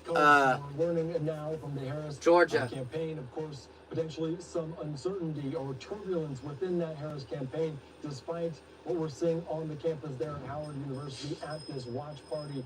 As we're continuing to follow the race for the White House, let's bring in right now to the conversation to learn more about what we're hearing, what we're reporting what Fox is reporting. Christina Evans. Christina, thank you so much for joining us. Break it all down. What are we hearing, and maybe are there some nervous feelings inside that Harris camp? Yeah, Andy, I think you'd be right when you say the nervous feelings maybe are going out throughout the Harris camp. Again, I want to show you, again, inside of our social studio here at Live Now, we've been keeping a close eye on all of those storylines that are popping up online, and this is one of them. This memo going out to several Harris campaign members as well. What you're looking at right now is a tweet from Nandita Bose. She's a reporter with Reuters, but this is a screenshot of an email that was sent out. Harris's campaign chair, Jen O'Malley Dillon, sent this message out and stressing patience and resolve. This was a message that was sent to all campaign staff, and it was also meant for some who are outside of the campaign, who are hopefuls for the Democratic Party, trying to give a sense of hope. She does say in this email that as we've known all along, this is a razor-thin race. So right now, the Democratic Party and the Harris campaign is planning on waiting out the blue wall of states. We know this is Wisconsin, Michigan, and Pennsylvania. Those are the states that they're calling to be Harris's path to victory. But right now, none of those states have been called as of yet.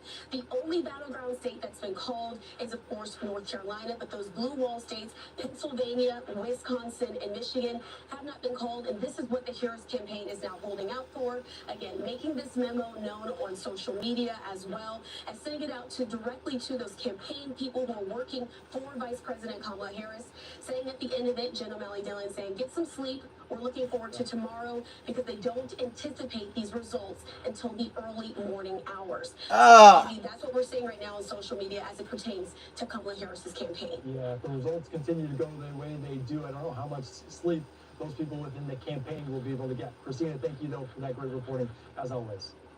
Absolutely. All right, thank you so much. Let's continue on discussing this, the latest in that turbulence within potentially that camp as well. I do want to put up this tweet from Jackie Heinrich talking about this here on Live Now from Fox, talking about resources close to Harris are expressing concern over Harris's path to victory. It may be too narrow to overcome.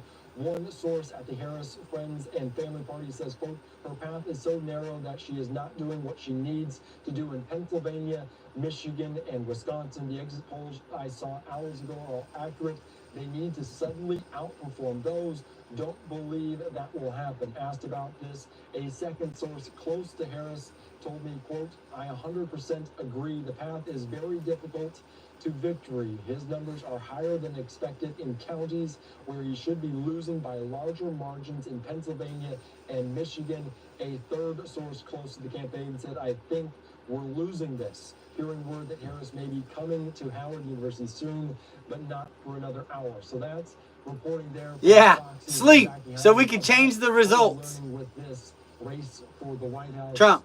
I hope Trump. North Carolina was called for Trump, but Pennsylvania, Michigan, Wisconsin yet to be called at this point as well. All right, let's continue on here on Live Now from Fox. Let's bring in my colleague, Austin Westphal, also political analyst, Rich Rubino, to continue this feeling of what we're hearing from inside of the camps. Rich, I want to ask you, how concerning is it, and how real are these feelings of uncertainty within that camp? I think it's a lot of uncertainty. It's probably a lot of pessimism within the Harris camp. I think that some of these places specifically, they thought that they were going to do a lot better when some of these counties came in. What's basically happening is that Donald Trump is overperforming. There's still a path, certainly, for Vice President. Oh, of course, there's still a path. It's becoming a more and more narrow. There's still a path for Kamala, but it's very, very, very small. Not have the election called tonight, but it's becoming extremely.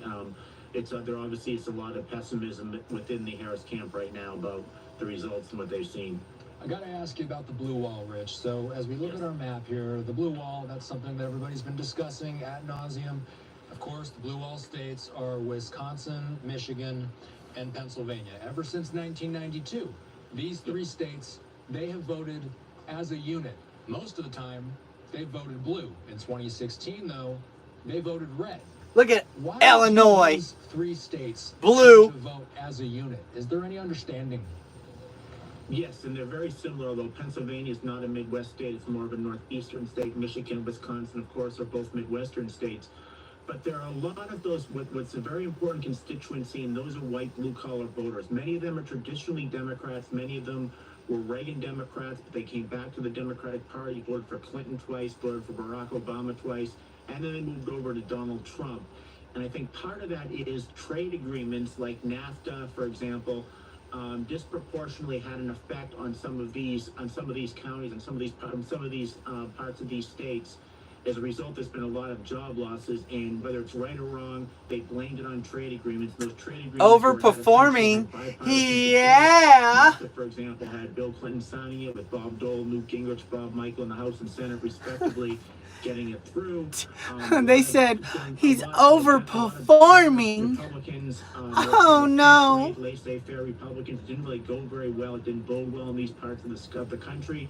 Now that you have Donald Trump, and that Donald Trump has gotten to the left essentially of the vice president of the Democratic Party on trade talk.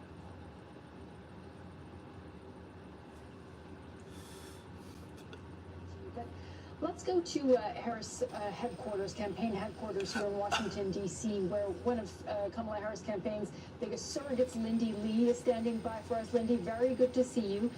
We've just been saying that CBS News it has this race rating, Wisconsin leaning for Trump. Of course, that's not a firm projection at this point in the race, but we've been talking about the fact that the Trump campaign feels pretty confident right at this point. How do you feel? How does the campaign feel? Thank you so much for having me. I'm not going to sugarcoat it. People are getting increasingly anxious, and but there's still a pathway. I do want to remind folks that as long as she wins Michigan, Wisconsin, Pennsylvania, and because she already won Nebraska in the 2nd Congressional District, she could win the presidency. Yes, that is looking increasingly unlikely, but there's still a path, and I am holding on to that.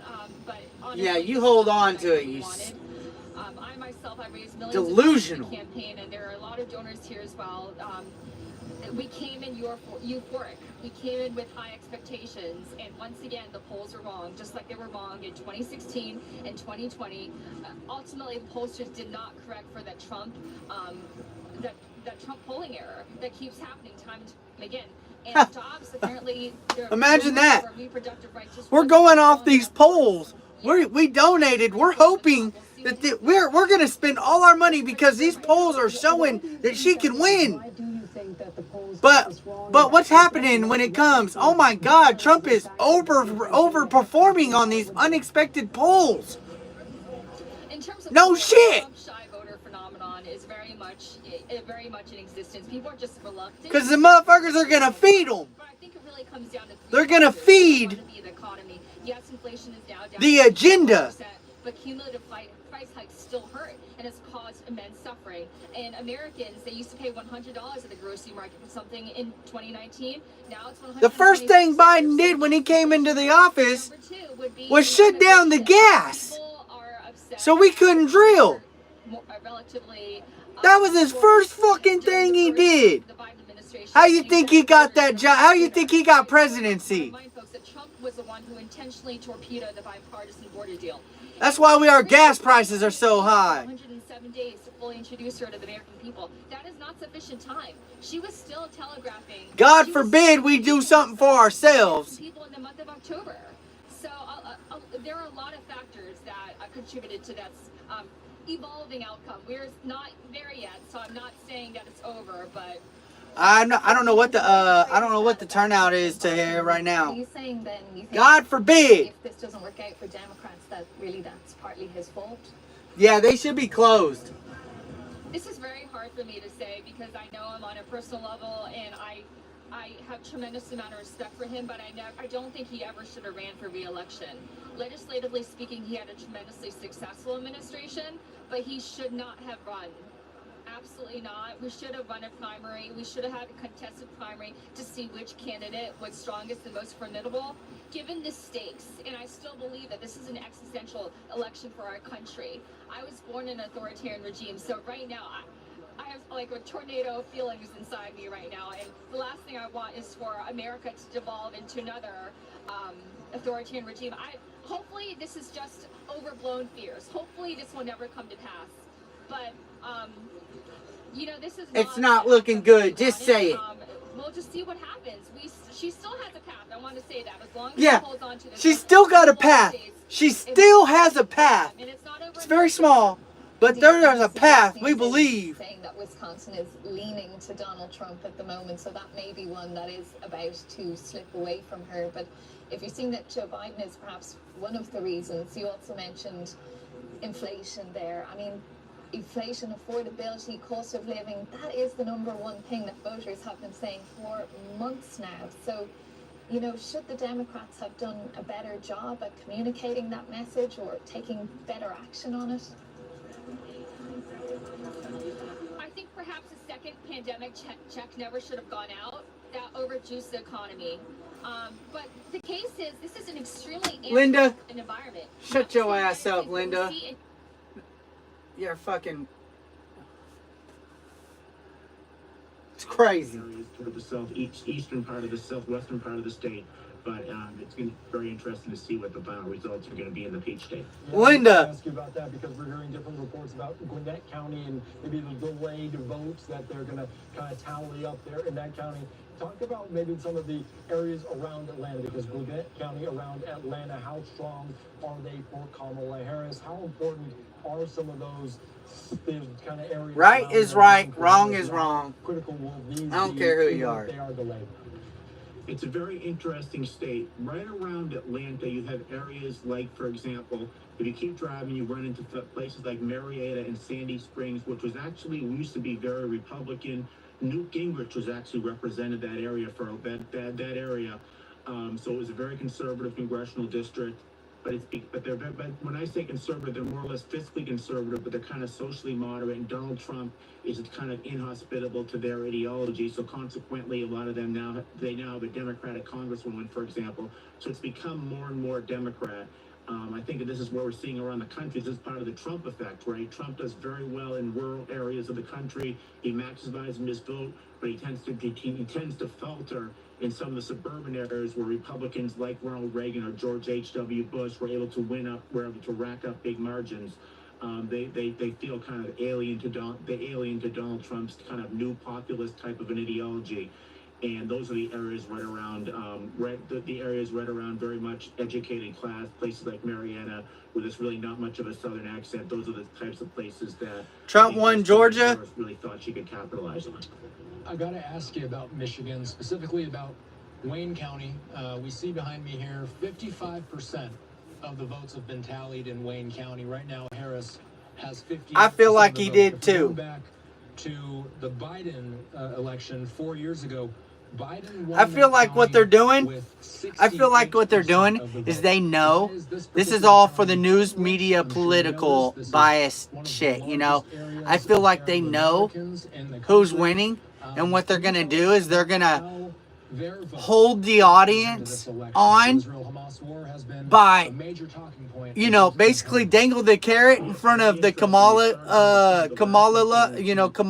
lovers. They're going to hang in front of him, and they're going to be like, there's still a path. Like, come on, you can do it. You can do it for views and all that shit. And they know they ain't got nothing. 86% of the Muslim vote. This time around, there was a poll taken by the Center for... Yeah, they won't call it because Trump has it. I bet you if Kamala had it, I bet you if Kamala had it right now, they'd be fucking all over it. They'd be all over it right now if Kamala had it. That they wanted there to be an arms embargo, and many of them blamed Joe Biden and Vice President Harris for continuing to send arms to Israel that are used in Gaza. So this really has been a lot of what up, Danielle? Voters, Muslim voters. Some of them are going to Donald Trump. Some of them will be going to Jill Stein. And some of them are going to certainly stay with Vice President Harris. But Donald Trump has went in there. He racked up some endorsements. Some mayors in that county certainly have endorsed his campaign. But it's really been a problem for the Democrats. It's similar to what Hubert Humphrey had in 1968 in the Vietnam War. He just could not bring out a lot of those anti-Vietnam War protesters to the Democratic side. This time around, Vice President Harris has had the same very similar problem, trying to tell them that she's a little bit different from Joe Biden, that she would favor some sort of a ceasefire. You two motherfuckers are peas in a pod, Biden and her. They're both fucking puppets. They're both puppets. They're peas in a pod. Rich Rubino, thank you so much for joining us. Don't go anywhere.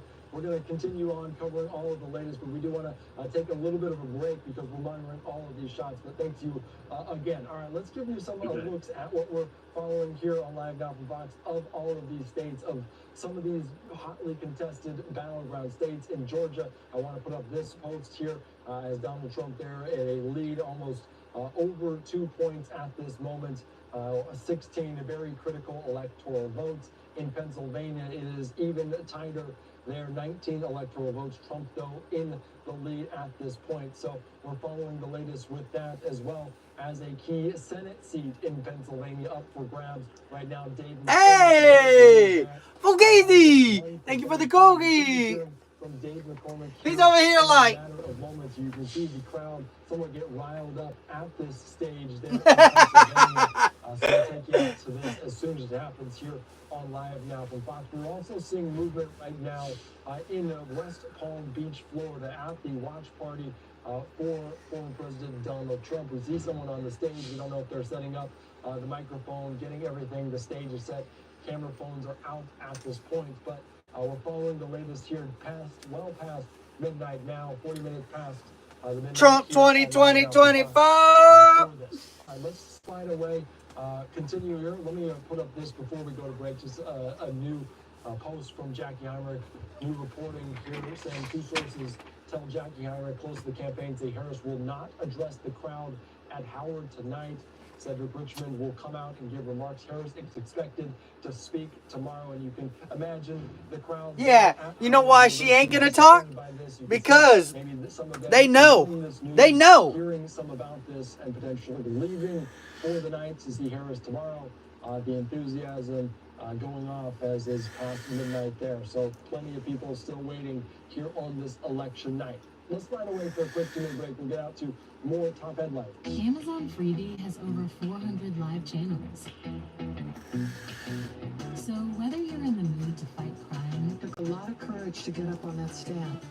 stay informed, We are monitoring several developments here at ABC News at this hour. or indulge, Take the money and run, honey. there's something on now for your I agree, Fugazi. You know, we can all have different opinions on people. There's going to be people that like me, and there's people that aren't going to like me. You know, it's the same thing. You know, we can like Trump for who Trump is, and there's going to be people that doesn't, you know. At the end of the day, we're all humans, and we're entitled, you know, we're entitled to have our own opinions, or it's all right to have our own opinions, our own thoughts. And that's just the way it is.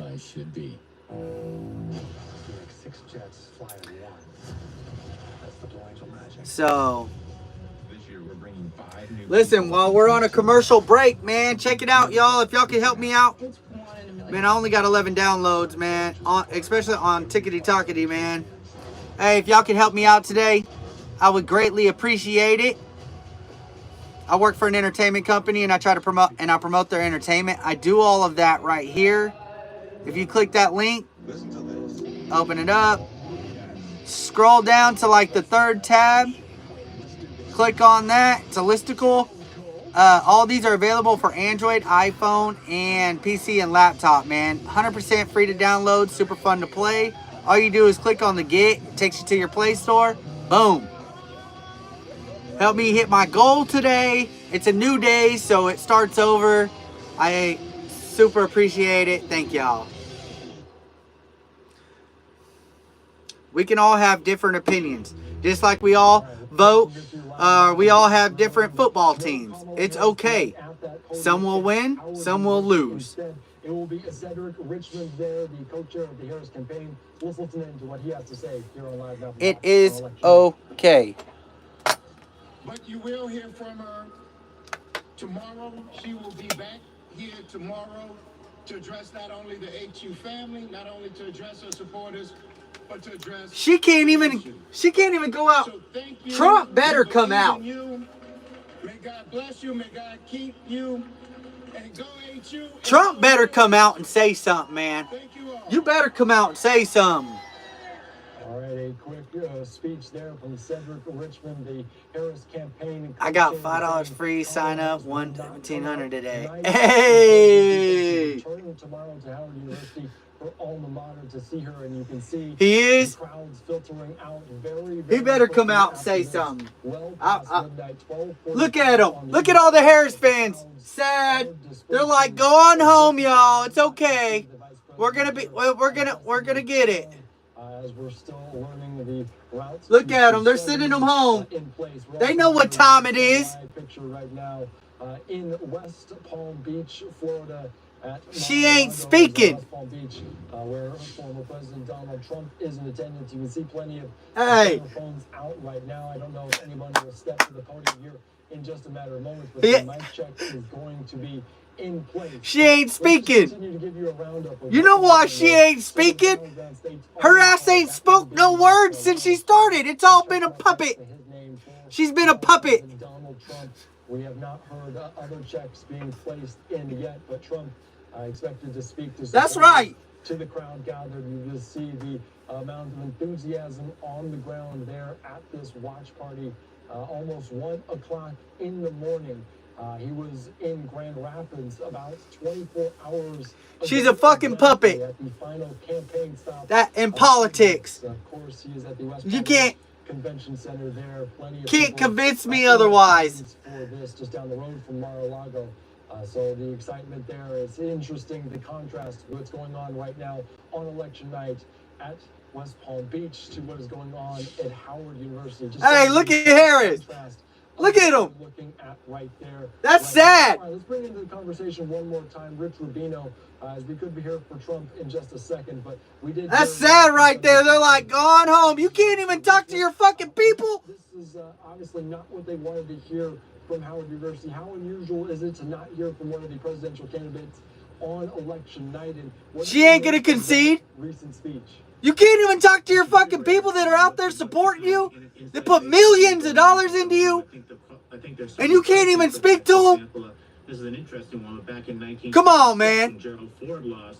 He literally lost his voice from all the campaigning, and Betty Ford had to read the concession speech. But I think it's very interesting. They obviously they're probably strategizing behind the scenes. They don't know exactly what they're going to say, but she certainly will come out tomorrow. And I don't think it's going to be settled. This election will be settled for as soon as they can get their hands in her. Near future. All right, Kamala. Kamala. We've been watching, and you see how happy they are. All of those red caps at this Trump event in Palm Beach, Florida. We still have not gotten official race calls from the Associated Press for Georgia, for Pennsylvania, for Michigan, and for Wisconsin. That's right. If I can here, if you'll take me in full, Andy Mack, I want to just tease out how exactly Trump's path could lead him to victory now. So we've been talking all day about how Georgia, North Carolina, and Pennsylvania would be his easiest path. Well, on top of that, he's also going to have to get Alaska, which we do expect, as long as everything falls the way that we expect it to. We expect eventually Alaska will be called. These people on the news, though, no matter what, they may already know the electoral votes. That shows you right there with the Trump, man. And I believe this, that they know that they lost. But the news media is not going to tell you. They want you to hang on to this fucking TV and watch their channel because they don't give a fuck about nothing but the views. That's all they care about. That's all they give a fuck about. They're going to drag it out and fucking talk about anything and everything else. But you know what they're... That's what they're gonna fucking do. They don't give a fuck about nobody else but them damn views and dragging that shit out. Let's talk about what little bit of a path that Kamala has. They award 2 electoral votes to the person who wins their state, and then the rest of the electoral votes are. And bring up some motherfuckers with some opinions. That's called the Blue Dot District. Get out of here, bro. And at the college, kind of a college town, which is the only part of Nebraska that is potentially blue. So that's very contested. They don't want to cut to the chase, to the main news. They don't want to cut to it. But if you go to the second congressional district, which starts that shit's weak, bro. Bottom, goes all the way up to Caribou. Win or lose. that tends to be a little bit more. Hey! So that's why those can matter, and there's theoretically a possibility that if one Trump knows, man. Trump knows. They know. They're telling him. They just won't announce it yet. They're not going to. They're going to have everybody tuning in. Campaigning in Nebraska, trying to get that blue dot. They just called. I'm getting the fuck off the beat. Oh, I'm on Fox right now. Because we are expected to hear from the former President Donald Trump here coming up in just a little bit. Of course, I want to put this up here as well as Trump expected to speak shortly at the campaign watch party in Palm Beach as his YMCA walkout song comes on and Secret Service clears the lobby area here. So we could, in a matter of moments, hear from the former president as well. They're saying that what I've seen. I can't remember what station I saw to here, but they showed Trump for Nevada. By his name or by other people's name. What are we expecting to hear from him tonight? Could he come out and say that he won the election even though the AP has yet to call it from him? What can we hear from Donald Trump at this speech? That is very possible. Back in 2020, he essentially came out and said that he was at the White House at the time, that he believed he was going to win. But there is a very formidable possibility that he could say something like that. My guess is that he will say that we have to wait till the results. I think that because so far they seem to be in his favor, it's in his best interest to try to be cautious, to just say something to the effect of "Thank you everybody for coming," and then just kind of walk away. And then Fox News just called it. Receive a concession speech. No, they haven't posted any results, but they showed something about Nevada. They showed something. They showed something about Nevada, and where Trump was leading. I don't know. Maybe I was reading it wrong, but I'm pretty sure they showed something. What's going to happen tomorrow? So let's just talk about what's the tradition when the race is not called yet. Let's be completely clear about that. The race has not. Man, these are getting on my nerves. Look at them. What is? Come on, man. Order of operations. It gets on my nerves when they want to stretch that shit out. They want to stretch that shit out, man. This Fox News is getting on my nerves. Let's see what this says. ABC. Or no. They want to stretch that shit out. Trump had 71% in Nevada. Yeah, they did show a poll. I can't remember if it was on BBC or what, but they were showing the polls on Nevada. They ain't called nothing or said nothing on there, but it showed Trump did show. Yeah, Harris Champagne told him, go on home. She's not going to say nothing tonight. We ain't got a speech set up for this. Hey. ABC News Live, streaming free everywhere. We're here to sweat the details, to test and retest. Hey, we got to write up a speech for Kamala tomorrow. We got to write it up. Speed and reliability outside. We got to write it up. She'll be with y'all tomorrow. She forgot. Hey, the teleprompter is not working right now. She's unable to speak for herself at the moment. She's very tired. She's very ran down.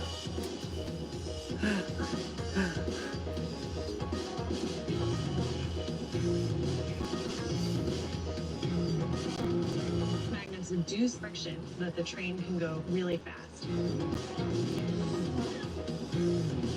Enough to make a two-lane highway from San Francisco to New York City.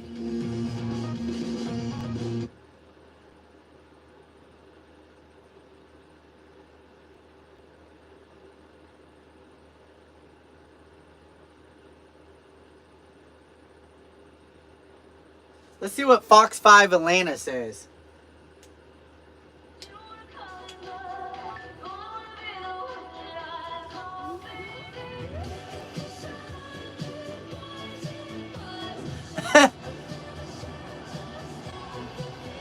AI won't even write AI. That's funny.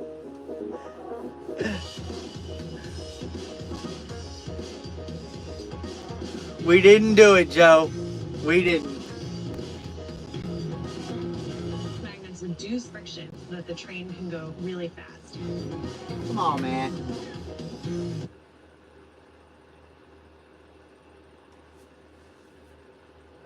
Looks like we have McCormick coming out. Oh, looks like Dave McCormick has come out. Well, good eyes there, Austin. Rich, stick with us. We're going to continue here on Live from Fox and Key Senate seat there in Pennsylvania. Let's take us to it now here and hear from him live now from Boston. Oh, I believe you, Candy. Thank you. What a great group of friends. We are so honored to have you all here today. And how about my wife, Dina Powell? So to say that Dina and I are partners in this whole thing, and that I wouldn't have done it without her, is an understatement. She is, this is something we decided to do together. Something that we felt honored to try to do. It was a mountain to climb. Hey! Thank you, Dina.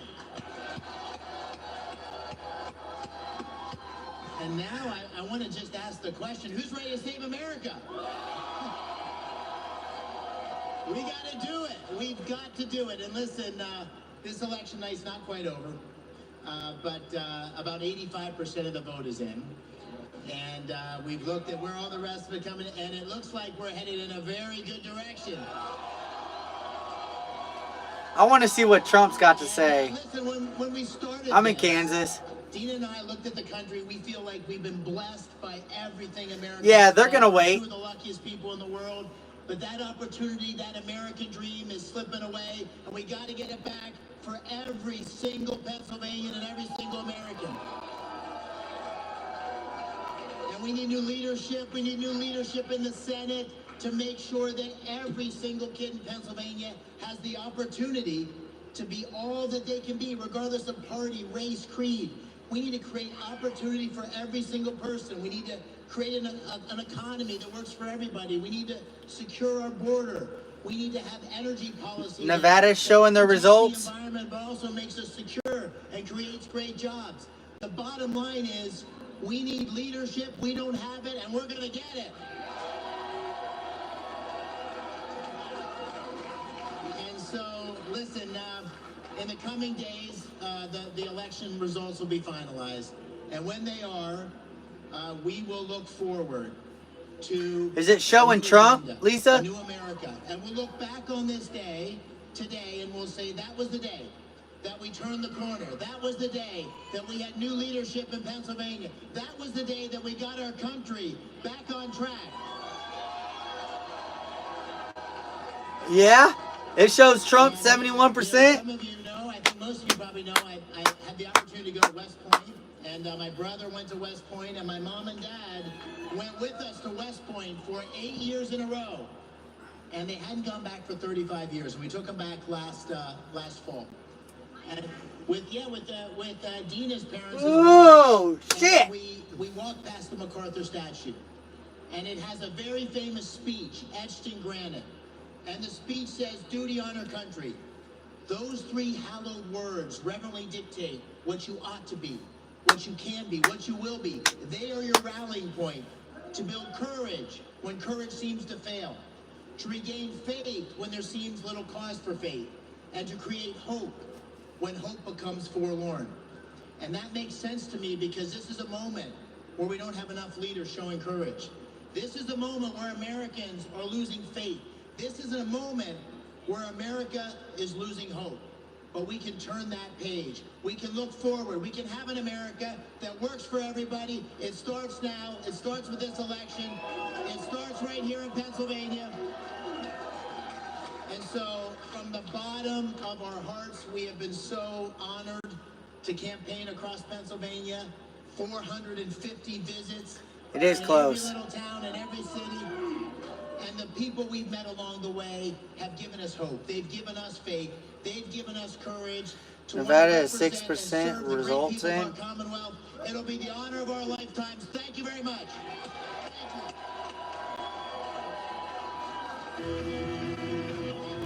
You can just listen in there. Dave McCormick making these speech to supporters as he leads this Senate race against the incumbent Bob Casey right there in Pittsburgh, Pennsylvania. We saw both the Harris and the Trump took Georgia. We saw both the Harris and Trump campaigns in that state yesterday on the final day of campaigning on the eve of the election. So we're still awaiting to hear from the former President Donald Trump there in West Palm Beach, Florida at that convention center. He's expected to make some remarks coming up in just a little bit of time. I do want to put up this here just to give you a sense of what we're looking at that Senate seat, as Dave McCormick does have a lead, almost 2 points over the incumbent Bob Casey right now in that state in Pennsylvania. So a very critical swing vote potentially, as the incumbent could be flipped in terms of blue to red right now. So we're following the latest here on this, and we do want to give you... Yeah, they're saying Alaska. Reporting it just a little bit ago.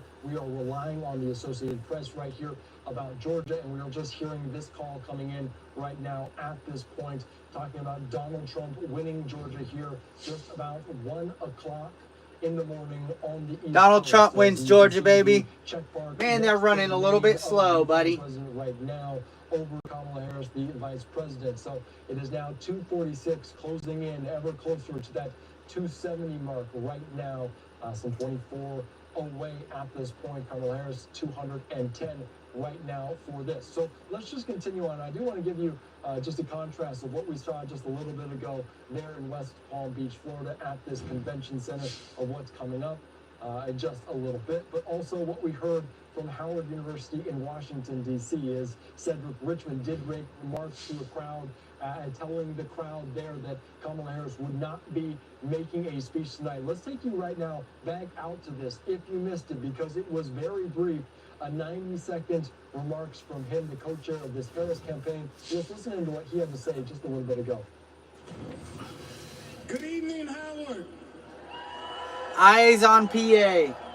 Good evening to HU.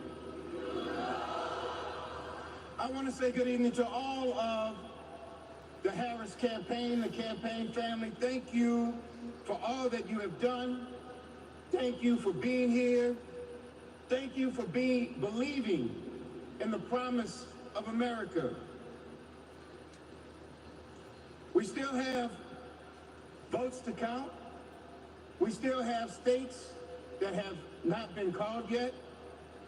We will continue overnight to fight to make sure that every vote is counted, that every voice has spoken. So you won't hear from the vice president tonight. They said, damn. Hear from her tomorrow. She will be back here tomorrow to address not only the HU family, not only to address her supporters, but to address the nation. So thank you. We believe in you. May God bless you. May God keep you. This is a puppet. And go Harris. This is a puppet. They sent him out to do damage control. They sent him. They said, hey, man, you want to go out and take your shot? You got to go out and deliver bad news. Kamala Harris would not be speaking to her supporters tonight there on this election eve. We also are expecting to hear from the former President Donald Trump in West Palm Beach, Florida. They say you got to go out there and tell them. Awaiting him to take the stage, and this comes as we are learning that Trump AP is calling it. She don't give a fuck about nobody but her. Trump. Right now, let's continue on. Let's bring in Rich one more time here on Live Now from Fox before we hear from the former President Donald Trump. Could be the next president as well. How critical was Georgia being called for him, and maybe how closer is he to regaining the White House? Very important state. It's a state that Bill Clinton won in 1992, lost in 1996. Barack Obama was the only president to Barack Obama rather carried it, and Joe Biden certainly carried it in 2020. So it's a very critical state. It's a state that Vice President Harris. It is comfy. Thank you. Simply going around the state, going from event to event. They spent. That's all she can do is handle the She can't even handle the teleprompter. They recorded every speech she has, and you can hear. I mean, you can. North Carolina was the closest state that Donald Trump won. It just shows, man. It just shows. Barely won last time by about 11,000 votes. It's obviously is something that it's a good omen for the Trump campaign. You could trust and believe that if they was winning, kind of play this out. her ass would have been out there. We're talking about Trump with I believe it was too, Frank. Electoral votes at this time. That means he needs. I think they had such a passion. This is what I believe, Frank. That they painted such a horrible picture on him, and that the media, they did everything they could to paint that man bad. That they would have voted for Ratatouille to be president before Trump. Ratatouille had a better chance at presidency than Trump did, because they wanted to, they hated Trump. And then they got some knucklehead puppet in here and tanked us. And now they're like, oh shit, we need to get this back under control. It's really the smallest of these showdown states. It's a state that if you go back to last weekend, Ratatouille had a better chance at fucking presidency. And that's because of the social media. You have Clark County, which is 70% of the state. That's all they are, is manipulative tool. They're manipulation. That's a manipulation channels. Western part of the state. And you have a lot of very rural counties. Sometimes it's very hard to have a ground game because you're talking about Trump didn't lose. Voters. But if you can really maximize yourself in some of those... The Kamala campaign sent everybody home and said she won't be speaking tonight. It very much benefit the Republican presidential candidate, but I think this certainly does not bode well for President Harris in that chief. Obviously, when you're there the weekend before the election and you're in a place like Reno, it's a state that you expect to win, and it's a state that you believe is critical to your political future. No, that is a very good point, Rich, as we're continuing to follow the latest with all of this. And I do want to put up just the other one because I think Austin talked about it where it was... Yeah, it's shocking that Nevada is red. You're right. Only 24, but this was the one vote, the one electoral vote that he did get out of Nebraska, District 1. There, Donald Trump winning that one, as it's a little bit of an interesting one with Nebraska and Maine as well. And as you're looking at this, the Electoral College, the race to 270, and you talk about Pennsylvania being so very, very important. What other states could be you're focusing on over this next day to get him to that 270 mark? I think it's those blue wall states, Pennsylvania, Michigan, and Wisconsin. They were all states from 1992 through 2016 went for the Democrat every single year, including John Kerry in 2004 when he lost. Donald Trump was able to upend his opponent Hillary Clinton in 2016 in both. I just want to see his speech. That's it. I just want to hear what he's got to say, and then I'm gonna end the live. I am late. I am here late. I just want to hear Donald. I just want to hear his speech. I want to hear what he's got to say, and then I'm gonna go to bed because they're not gonna. The news media and all this, they're not gonna tell us nothing, no matter what. They're not gonna let us know nothing. Always informative, Rich Rubino, one of my favorite people to talk politics with. I just want to hear what Donald Trump. Thank you. I greatly enjoyed it. All right, thank you so much, Rich. We appreciate your time. As always, we'll let you sign off as well as we continue on. But we're going to hear soon enough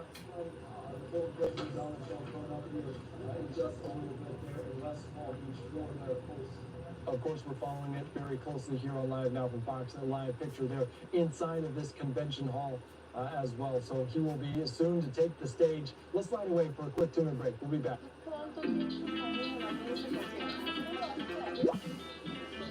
Guys, it's about to start. Yeah, it's GG's at this point.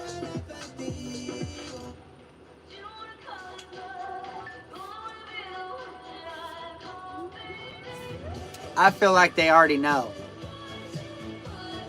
They can say what they want to say, man. I feel like they know. Listen to this. And they're gonna say they got us. They definitely know.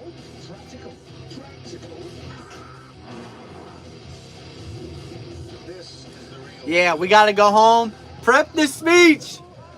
AI. Hey, GPT chat. AI GPT chat. Write it up. Unpredictable. Write it up. on the edge of their seat. Unprecedented. This race could not be any closer. An election like no other. And it all comes down to this. We can now make a major projection.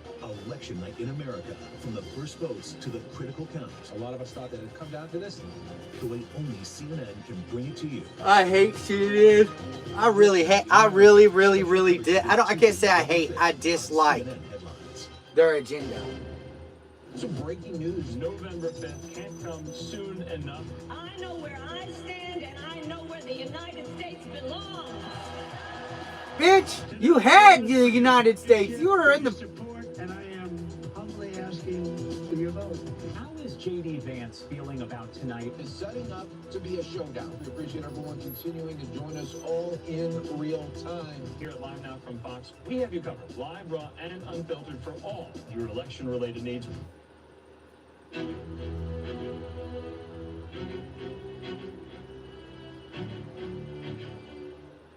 Come on, man. Come on, Trump. So I can go to bed. I'm tired. All right, welcome back here to Live Now from Fox, where we are taking a live look out there in Palm Beach, Florida at the watch party for former President Donald Trump. Here on your screen, a live look as we can see RFK Jr. And we are expecting the former president to make some remarks already the day after Election Day has passed. Thank you all for sticking with us here throughout this day, and it keeps on going. My name is Carol Lahada. So once again, a couple of vantage points that we have here. We also have this one, a close-up look at the podium there, in which we are awaiting for the former president to speak up, make some remarks. Not really sure when that's going to get started at this point, but it's just one of the stories that we continue to follow here. Alaska, that's what they said. Alaska is going to be leaning towards Trump. So about what we have seen throughout these last several hours. So to do that, I would like to bring into the conversation once again my colleague and friend here, Austin Westfall. Austin has been with us all day long today, and man, a lot of stuff to keep track of. Austin. Corral, good to be with you as we there's Tucker Carlson here, at least in our West Coast newsroom. Let's pull up the map that we've been staring at all night, and let's just get a gist of where things stand. I'm sick of hearing it. Harris is at 210. Trump is just... I know, I feel like he's going to drop... electoral votes away. 23 electoral votes I feel like he's going to drop some heat, too. Big prize. Where can he get those 23 electoral votes? Well, there's 19 in Pennsylvania. That, paired with Michigan, will do it. Pennsylvania, paired with Wisconsin, that'll do it. Michigan, paired with Wisconsin, that'll do it as well.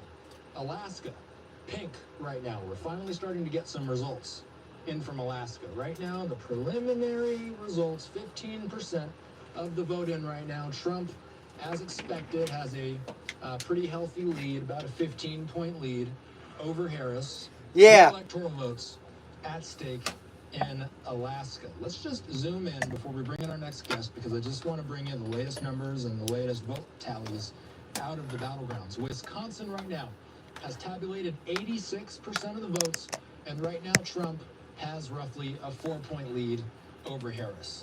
Let's look at Michigan. 61% of the votes have been counted, and that's a sizable lead that Trump has in Michigan. Still 39% of the votes to be tallied, but at this point we're talking about Trump having roughly about a 6% vote. He has quite the advantage over Harris in Michigan right now. Pennsylvania, let's pull this up. 90% of votes counted so far in what's considered the most pivotal swing state. We have 51.2% of the vote going for Donald Trump so far. 90% of the ballots have been counted. So we're talking Pennsylvania, about a 3.5% advantage for Trump in the Keystone State. We've now been getting results. They're landsliding. States like Nevada, it was taken a bit. Let's go, baby! Man, we got 73 people in the chat, man. Welcome in, y'all. Hope you're Arizona. Trump 2024. Tallies in for the rest of the night. Arizona has been stuck at 51% ever since they released their initial batch. All of this is to say, Kuro, when we zoom out on this map, we see mathematically, it is over for Kamala. What we don't have yet. Trump 2024. trooper here, out for hours. So we're going to have to wait and see, like you said, still kind of waiting. Come on, man. I want to see the speech, please. And we do have this tracker here on our screen. Right now, 247 and 210 for Harris. It's a countdown to 270. Austin Westfall. We'll check in soon. All right, let's continue on here. Of course, as I do want to bring you once again out to this live picture of a podium there in Palm Beach, Florida. As I said before, we are waiting to see if we're going to hear. Come on, man. They're doing horrible news coverage right now. That is kind of the news Dragging that's around here.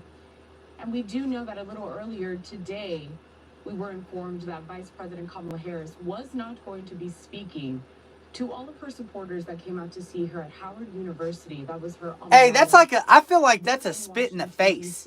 You know? While we wait for this to get underway, let's continue to talk more about these candidates. Specifically, why I'm a Trump supporter. I'm just bad at pre-reading. Some of them don't. So to do that, I'd like to bring into the conversation now Casey Myers. He is a professor. That's what I want to see. I want to see the speech. Casey, good to see you. I know it's late. I'm sick of this news shit. I'm about to put him on mute. Reactions when you hear that Vice President Harris wouldn't be addressing all those people. I'm sick of hearing them. Sick of it. It's crazy.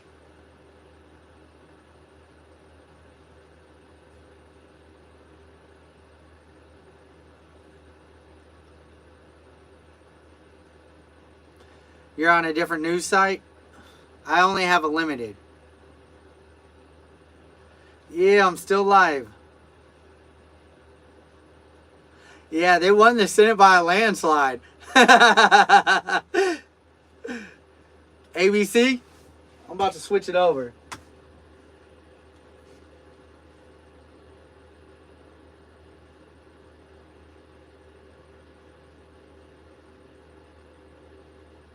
Fox 13 Seattle.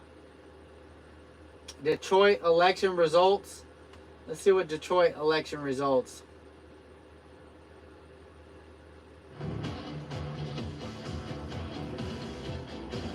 Fake news media. All of them are. They're all manipulators.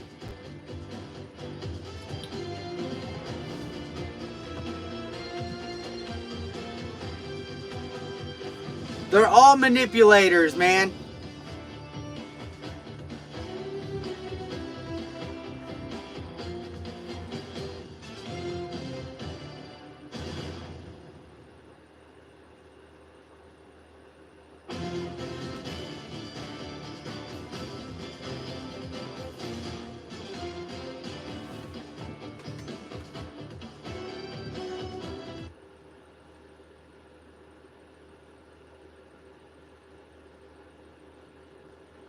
I won't even watch CNN.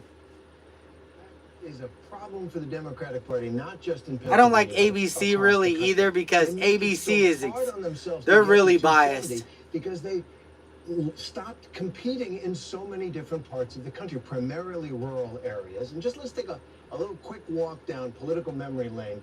Look at the map that's there right now. Okay, it's gonna fill in. Let's go back just a little bit in history. Okay, Bill Clinton, this was his map. All right, look at all that blue in the south. Thank you for the roses. Arkansas, look at Iowa, Ohio, Florida, mountain states. All right, so there was I can't listen to him. I can't listen to him anymore. It's over it.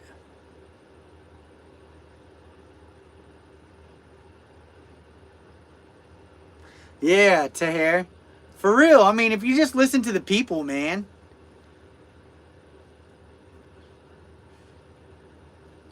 You know, if Kamala was like Trump, I'd be saying Kamala. And if Trump was like Kamala, I'd be saying fuck Trump. Uh-oh.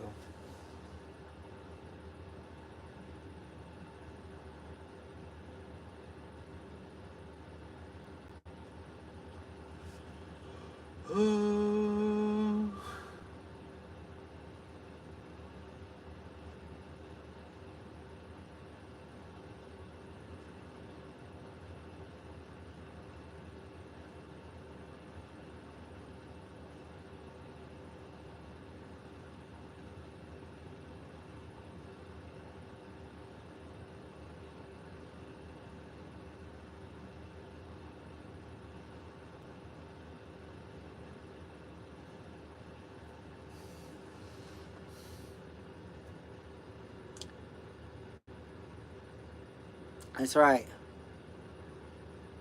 I know. I wish they'd hurry up with this speech, too.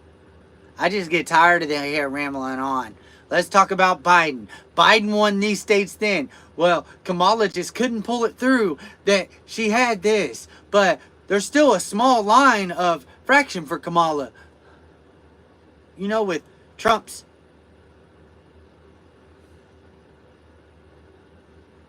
They're going to talk about. Now, next they're going to talk about, well, if Kamala would have did this and this and this, she could have got these votes from here, here, and here, you know, versus where Trump came up and showed way more expected. Super Bowl rematch. Ooh! Arizona is taking forever, too.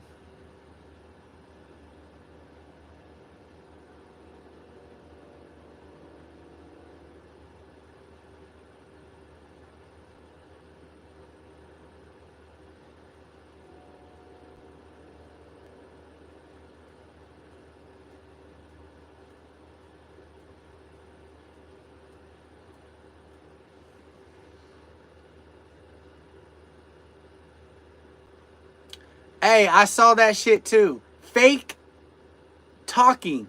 Hey, she was just like, hold on, let me do this.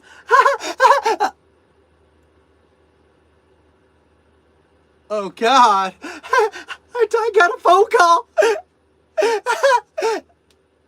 Oh, shit. Shit! I don't know what happened. I must have hit the wrong button. Damn. Susan. Come on, man. Yeah. Did you get out and vote today? Oh, you did? Oh, yeah, good. Who is that? Who is that you're talking to? Trump? Is that Trump? Come on, man. What's the sad thing about it is the Trump campaign has recorded her speeches and they're word for word. I mean, she doesn't write her own. I feel like she doesn't even speak from the heart. You know what I mean? I would give her some credit, but she doesn't even speak from the heart.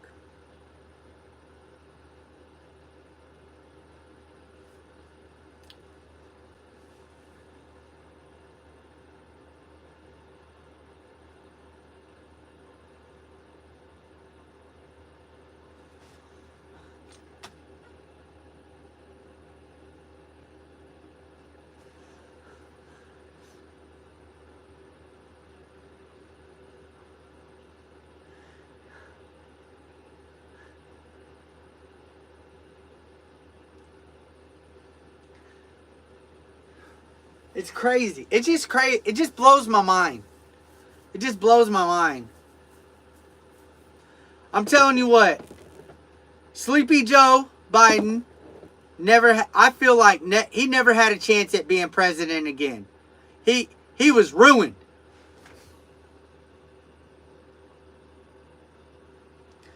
He absolutely ruined it. He never had a chance. So they push him out. I believe this in my heart, that they were going to wait, that they were going to push Sleepy Joe again, that they had this plan from the beginning. Look, Kamala, Sleepy Joe's going to get in, because they would rather have America vote for Rat-a-tat-a-tooey than Donald Trump at that time. Of course, anybody who gets the favorable vote is going to win. The fucker's been he's been in politics for what, 47 years? Hadn't done a damn thing. And then all of a sudden, he gets more votes than, I mean, it's, I don't know the exactly, but look at them. They're like, yeah. Come on, man. He hadn't done shit in 47 years and all of a sudden runs for president and gets more gets half the fucking, I mean, it just blows them out of the water. Like, come on, man. The media painted Trump to be a fucking horrible person. They just didn't like they didn't like him. And then as soon as he jumped in the office, over the years, he's done nothing but shit. Shit on him. Shit on us.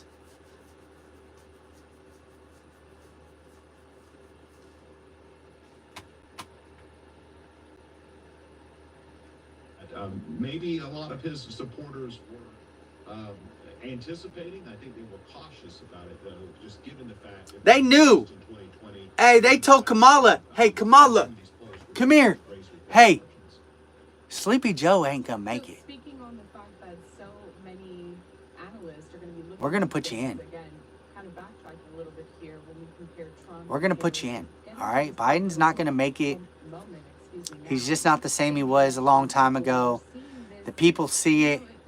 And when he steps down, you're going to have to step in.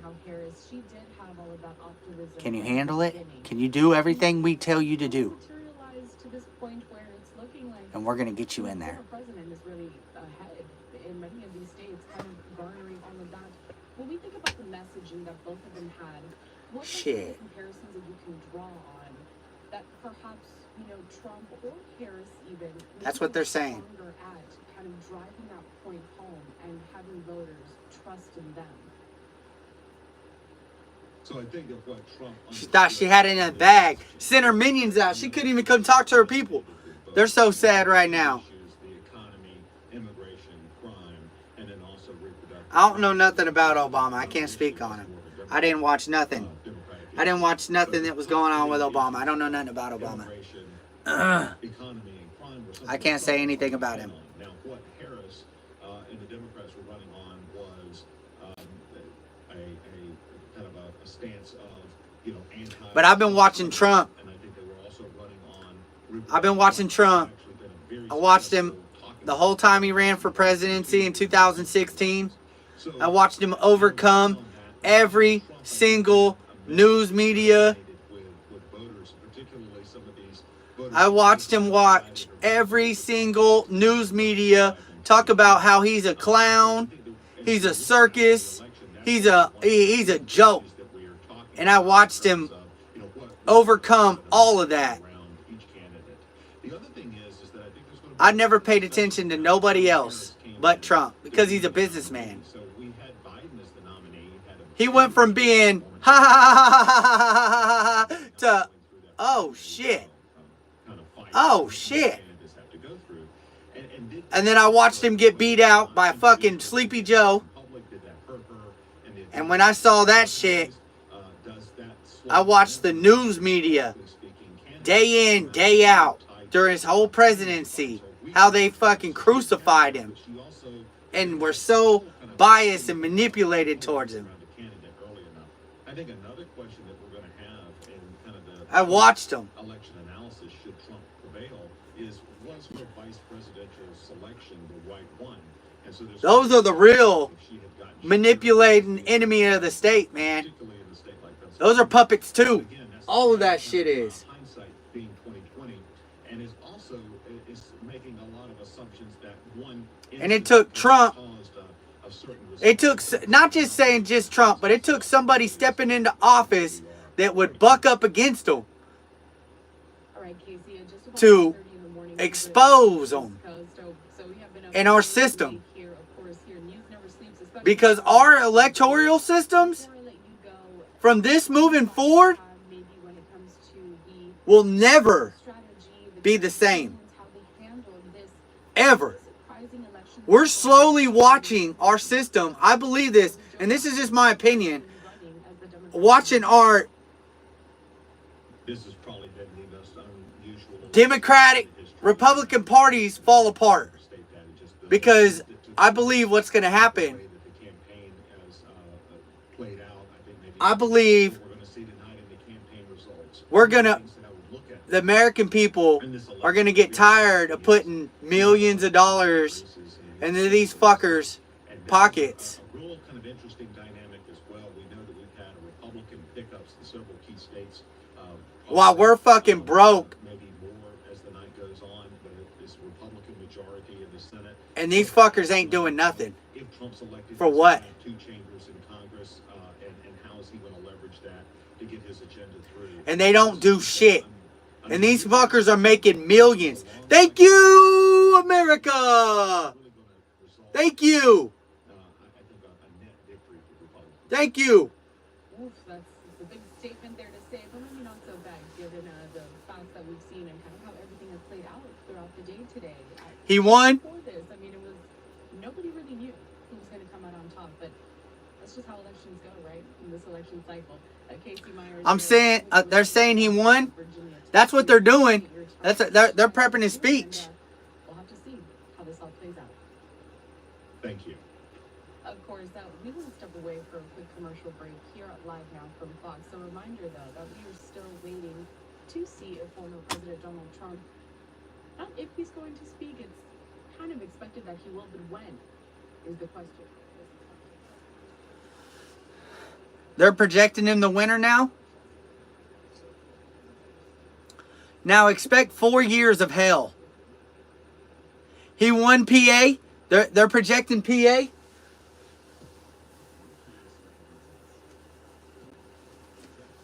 It's over for him.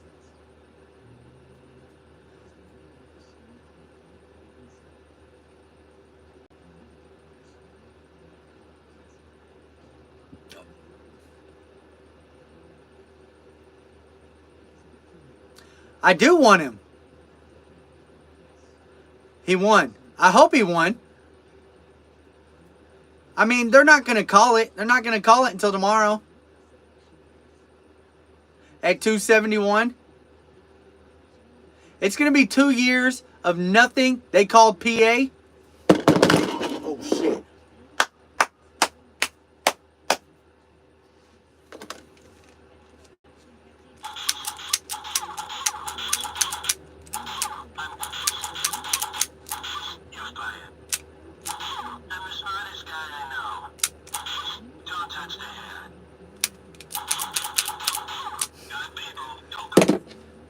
Hey, you know, Michael, I think even though he won, they're gonna do everything they possibly can to try to stop him. They're gonna buck. They're gonna buck right now. It's gonna be nothing but bickering, fighting, and arguing, and ain't nothing gonna get done in the 4 years. Major things that are going to get done, man. Hey, I got it at a truck stop.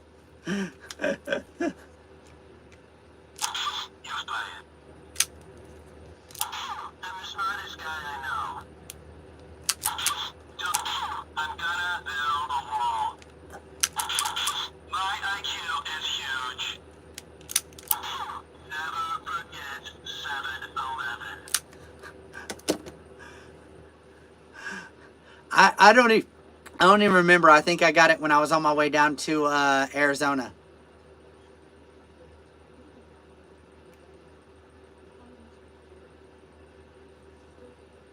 He's gonna get as much as he can done. Hey, you know what he ran on? They're not gonna tax tips anymore. You know, that's like one of the best things they could possibly do. That's cute. You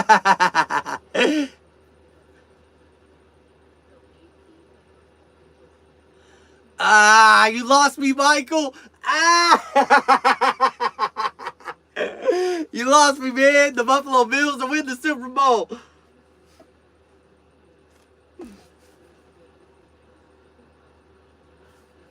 They're saying, I don't know, they're saying they're calling Pennsylvania Trump 51.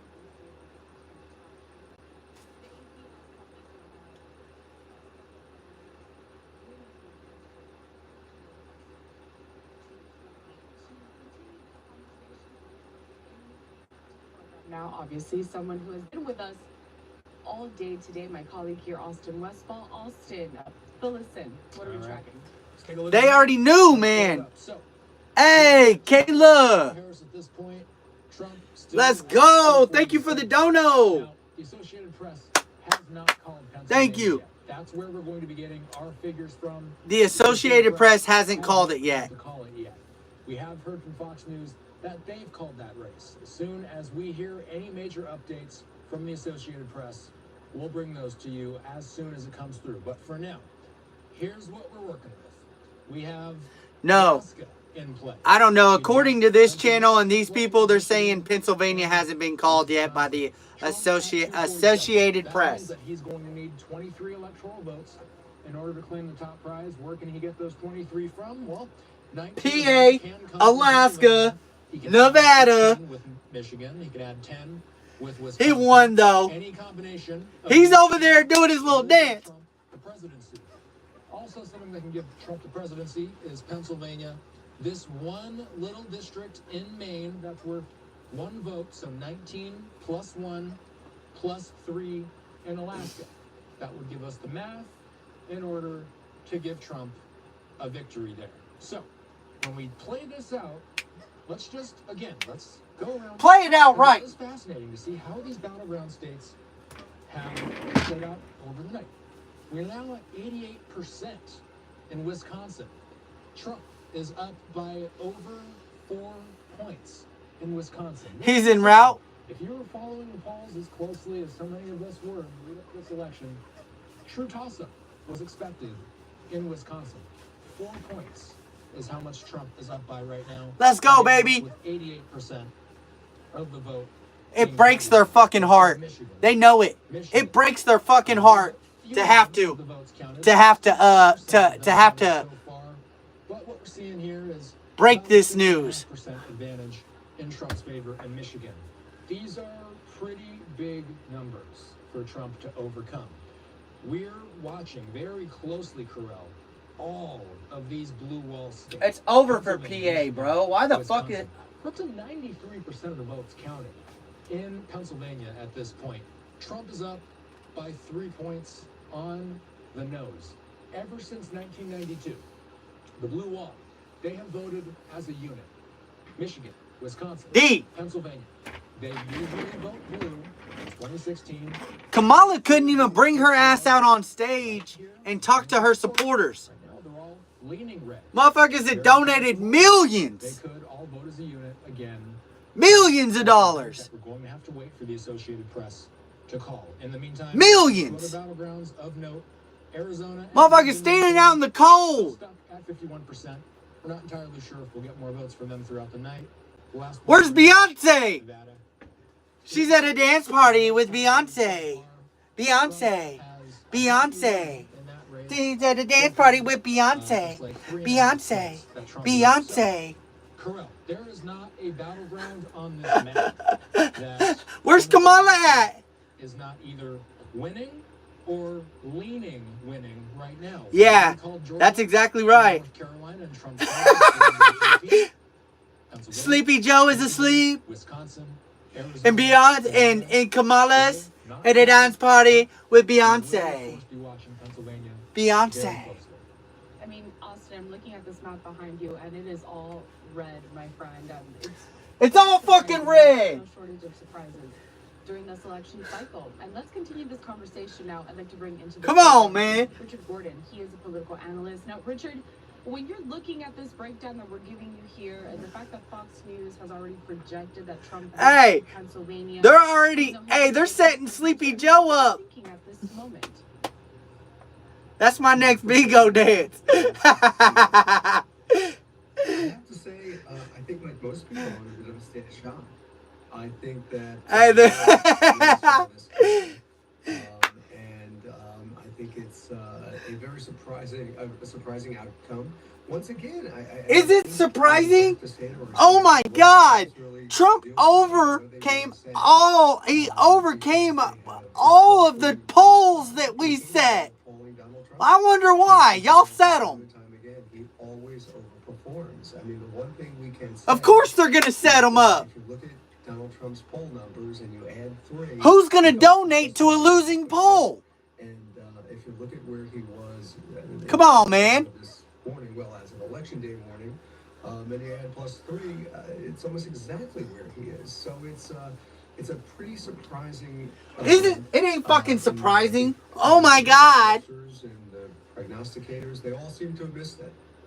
Was there anything that we learned from 2016 about why the polls have such a tough time tracking exactly how Trump voters think? Why? Well, you know why? Because you're all fucking biased, you stupid fucks. I think 2016 was very different than this year.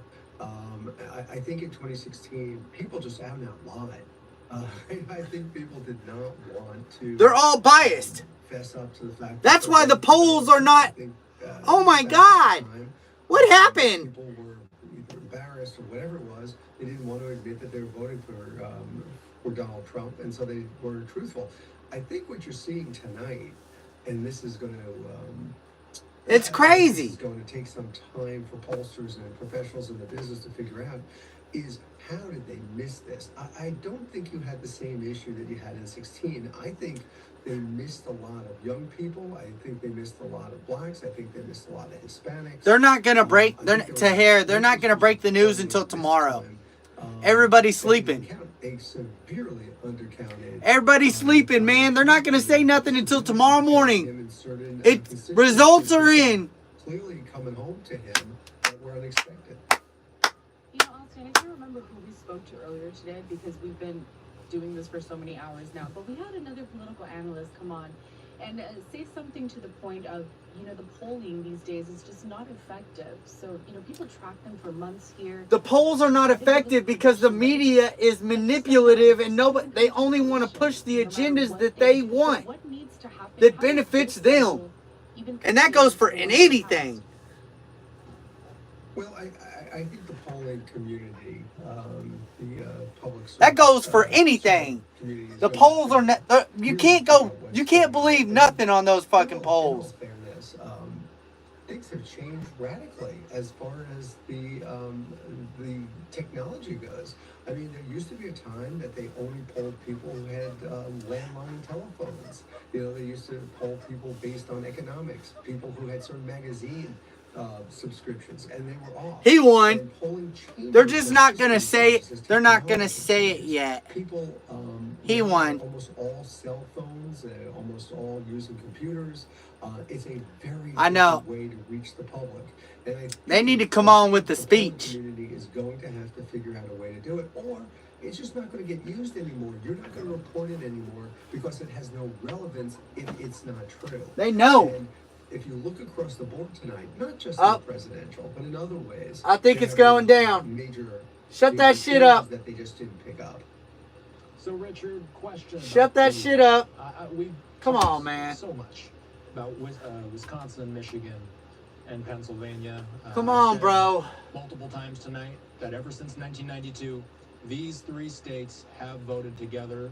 In 2016, you're saying the same stupid ass shit, man.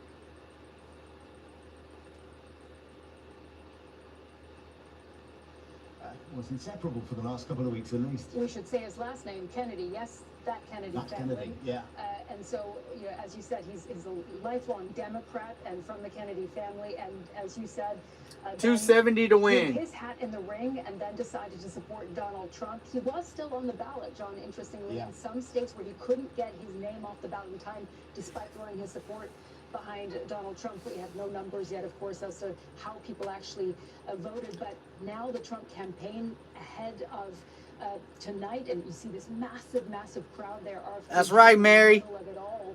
He's become a big ally to them. He's even been discussed as a possible secretary in Donald Trump's cabinet, we have to say. So all of that, we're seeing some cheering, and let's see what we're going to hear. But I think hopefully we'll hear this speech. There for us right now, our correspondent, who is at Trump campaign headquarters. Come on, man. Let's see what Netta can tell us about, you know, Netta, we hear cheering here and there. Do we have any sense of when we might see Donald Trump? Sumi, the feeling is it is quite imminent. The prompters have been set out on the stage. It is all set. We're told that Donald Trump is in the building. So we are just waiting for the man himself to decide when is the right time to come out and address his... Hey, I hope he comes out dancing. You can probably see hey. behind me, everyone has come Hey, he needs to come out with the Kamala one. Where's Kamala? At a dance party with Beyonce. Beyonce. Beyonce. Kamala's at a dance party with Beyonce. That shit would be funny. Wild with joy, Sumi, quite literally jumping with joy, waving their MAGA hats in the air. So this is a crowd that is highly energized, emboldened, and very anxious to hear from Donald Trump. I know that obviously the words he says will be recorded, but the tone he strikes will be so interesting here. Absolutely. You know, I think many people are, of course, wondering if he will come out and speak and try to declare victory before there is a projection from the networks. Whether he Yeah, the will projection try from the to, networks. You know, address the nation as a whole. And in the past, he has spoken of wanting to unify the country, but has fallen back on that with then attacking his enemies and political opponents. So, as you say, of course, key focus will be on his tone. But look, this is his third campaign. It is a moment where he clearly feels he will be the next president. And so I'm certain we are going to see Donald Trump, even if he doesn't outright declare Kamala! Joe! You're fired! Kamala! You're fired! Remind us of where we are, how we've gotten here. Well, we can see everyone gathered there looking very excited, waiting the arrival of Donald Trump, J.D. Vance, maybe both of them. We don't know exactly for sure yet. The moment of suspense is there. But of course, there is no projected winner at this point, and we have to keep reminding ourselves of that. There are votes still being counted in those 5 of those 7 swing states that we've been watching all night long. Oh, shit! Georgia and North Carolina, big wins for him. And that is really what set the change of pace of the night. Before that, we were waiting and counting and watching and trying to see trends and reading things into those exit polls, which were showing us young men turning out for Donald Trump. The strategy that the Trump campaign employed seems to have paid off, such as we know from exit polls. Of course, we'll know a lot more in a couple of weeks' time when we get the exact breakdown. Come on, man. As you can see from your screen there, God. pictures, the Donald Trump campaign headquarters there, the convention center at West Palm Beach, and the now almost empty yard in front of Howard University here in Washington, D.C. Look at Harris. The Harris watch party. Everyone's gone home. But those key Everybody went home on Harris's watch party. Donald Trump officially at 2:40. Now she's got to watch that shit. Been projected at this time, but I don't know, bro. They're fucking dragging it, man. It's getting old. Seeing the momentum, looking at all of these states that are still counting, but where he is doing so very well at this point. And Kamala Harris's representatives came out about an hour ago, didn't they? And they said, look, she's not going to speak this evening, nothing in public. And they're stressing that, look, technically, mathematically, it is still possible for her to get to 270. It absolutely is. I mean, until those other states are projected for Kamala Harris or for Donald Trump, until that happens, just drag it out. It's possible, and that's how this American system works. It's just so different to what we're used to over on our side of the Atlantic, waiting for votes to be counted before anything is declared or decided. And of course, it's not a winner, first past the post, winner takes all system here at all. It is the Electoral College. And that's kind of funny system where we've been counting down all these votes all night long, and still a way to go yet. But as you can see, the momentum there firmly with Donald. Fist bump every single one of y'all. I love y'all. Fist bump y'all, man. Fist bump 2024, baby. Fist bumps. Fist bumps. Trump will fix everything. Fist bumps. Let's go. The economy and on immigration. Those are 2 of the biggest issues that the voters were telling pollsters. And so being on the right side. Yeah, baby. Anthony, let's just listen in because it looks like they're all focusing on that stage. It looks like, Netta, what can you tell us? What is this hearing about? You'll hear the loud. Look at that. Fox News has just projected Donald Trump United States. It is just a projection from Fox News. Projection. But what that has done has made this crowd absolutely... Projection from Fox News. As you can hear, just absolutely ecstatic, jumping for joy, throwing their MAGA hats in the air. So that is what you're hearing, that excitement from the room here, from that projection from Fox News. Wisconsin went red.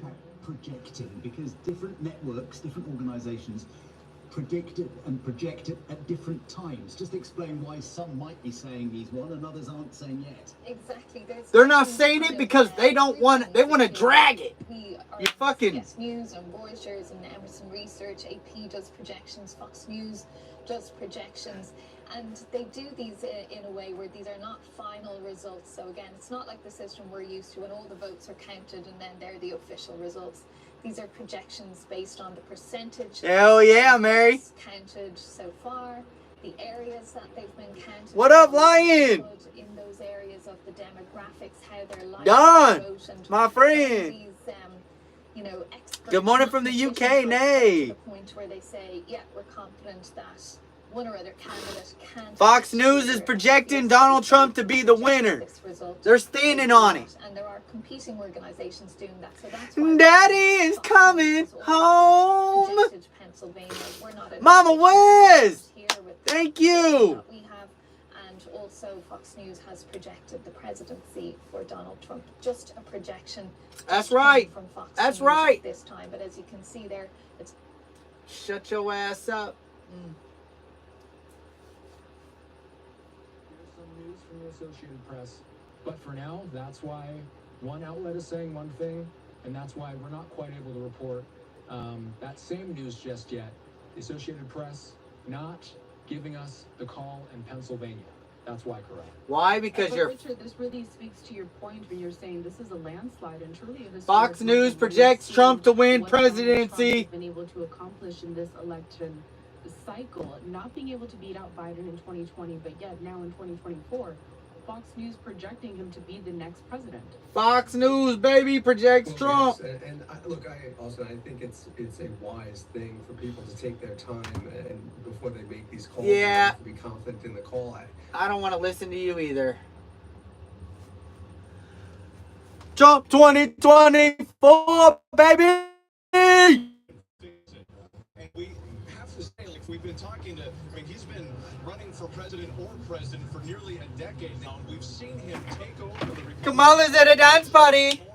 This MAGA movement, and the crowds here are much different than they were in 2020. They're different than they were in 2016. They're younger. They are more diverse. Despite what a lot of critics thought that he wouldn't be able to bring. Let's go, baby! We're certainly seeing this in this room tonight. We've been seeing it at the rallies lately. So again, we're still waiting for some information on when exactly former President Trump is going to speak. He needs to just come on out, man. Anticipation, a lot of energy and excitement in this room, David. All right, we really appreciate it. We'll come right back to you as soon as we hear from They the knew. president. I want to get right back over to They knew. the big board here because it's all, you know, obviously this hinges on Kamala. I know we're being extremely careful. Can you show us again where the outside? You are a sore loser. A fake. Where there's any blue or any red left on the map? Yeah, There ain't no blue. All that shit turned red. And really, the only place you're going to find any significant vote at this hour is Philadelphia and some of its immediate suburbs. But we've seen these numbers shrink as the night has gone on, and that's what the difficulty is right now. Yeah. Right now, we think we've got about 3/4 of the mail vote, 86% of the election day vote. So even if this number's right, and that's probably a little bit high right now in terms of the estimated remaining, that's not really nearly enough to begin to make up that gap. And if you look even in the other populous counties here, 44,000 estimated votes in a 55-45 Trump county. If you assume they go the same way, 60-40 county with about 65,000. I mean, look, you can add this up and slice and dice. You've got to really have to have, you'd have to have a perfect insight. You've been singing karaoke live on Clapper.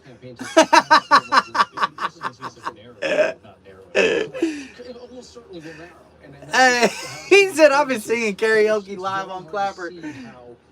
I could never get on no clap. Hey, that's badass. So our team's being cautious about it because the stakes are so That's high. badass, It's the man. thing to do. Everyone's vote should count, and of course that. I'm screenshotting for that. Michigan, there's a lot more votes still. I love outstanding, it. But a larger margin of more than 250,000, and Wisconsin, where there's 120,000 that's separating. Yay! The Trump team, there would be a number of things to look back at both of these campaigns. One of the things, though, did they flip the script on early voting, getting the early vote up? Now they're gonna, now they're gonna talk about what they could have done differently. Forcing the Democrats really to try, and we heard of them down in Brazil. You have to really overperform in the urban areas. You have to overperform in Detroit, in Philadelphia, in the collar counties. Hey, you think they can do it? You think they can do it again? You think they can do it undefeated? Hey, that'll be some history right there. Put the Democrats on defense come election day to try to catch up with the Republican turnout for a change. And I know that was Donald Trump driven because 4 years ago he said don't vote early and might have hurt himself back then by doing that. But certainly really, I mean, this election, it seems, by really encouraging the early vote and then nah, we die for an L. Yeah, baby. Yeah, 4 years ago, it's been called political malpractice what he did to downplay and actively urge his supporters not to vote early, especially during COVID, when it was made easier to vote in so many states and there was a record turnout. More than 100 million people voted early, and that meant that Republicans went into election night. 44% of the electorate early was estimated to be Democratic, 34% Republican. The difference coming into today, instead of a 10-point gap to make up on election day, they only had to make up a 2-point gap. So early voting was no doubt a major part of the strategy. And yes, Donald Trump reluctantly and sometimes contradicting himself inside the same sentence embraced early voting in a way that Republicans took advantage of. And we were told by the Democrats, look, don't worry about it. Just turn that shit red, bro. Just let it go. That does not appear to be the case tonight in the major battlegrounds where we have voted. I'm going to bring this to Terry because, first of all, this time Donald Trump embraced early voting, right? And the fact that the Democrats were then on defense come election day to try to run up the total, to run up the score in these urban areas. That's right, baby. That's right, my man. Campaigns, but certainly for the Democrats, will be you can't just count on the urban areas. You've got to connect with rural America, with working class America. You can't win. And y'all got to stop manipulating motherfuckers. Of the electoral map over the last several presidential cycles, moving forward, the Democratic Party is going to have to figure that out somehow, are they not? This is a moment of truth for Democrats. 10 years ago, what was it? A little bit longer.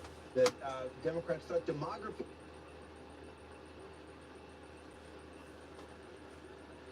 I'm about done. I can't. If they're not, if he doesn't do his speech in the next 3 minutes, y'all, I'm about to be done. Do the Democrats now have to face? How do they move forward after a loss like this? Well, I think you go back to square one.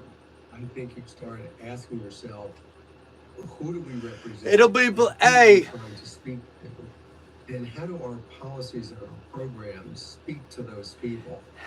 Now, this has been a great live. Party has had I don't get on here and voice my opinion and stuff like that too much, man. I try to keep politics and all that stuff out of there, but because it's so controversial. And having a party but that doesn't understand not today. Of everyday people. And, not today. It's sure, tomorrow I'll be back to promoting the downloads and, going about our day, but working people. And it is. Thank you, Michelle. They need to start saying to themselves, what are we about? And look, a lot of Crazy K, I don't have Chief with me right now.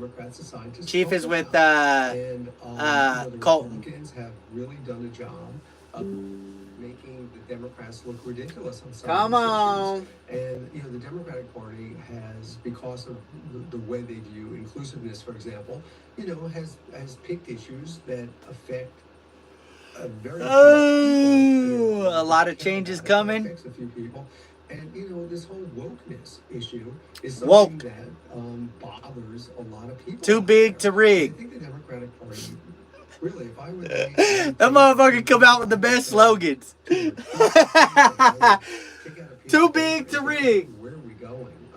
We need a new start. We need to figure out who we are and, in a way, reintroduce ourselves to the American people, because this is not working. And, President Biden did a lot of great things as president. Saved the country. Liars. It was flat on its back after the pandemic. You're lying. But in doing so, he put like $1.9 trillion into the economy to save it, which caused inflation. Well, a lot of people don't see the first part of that story. They see the second part of that story. I loved which is higher his. prices. You missed. The Democratic Party has got to figure out how to appeal to average Americans. Oh yeah, you missed. I loved his. You missed. I mean, that's wonderful as well. But what about appealing to Trump, baby. And that used to be Yeah, I know what you're saying. I know what you meant. I had to reread it. I had to read it a couple times. to be that again, and they have to find a way to get back there. And frankly, I watched this election extremely closely. I think the vice president did a good job on a few issues, talking about money for new people who are going to buy their first home, talking about Too big to rig. talking about other things.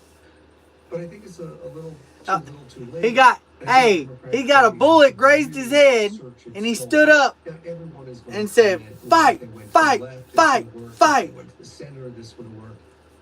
The party has to figure this one out, and I think it's going to take time.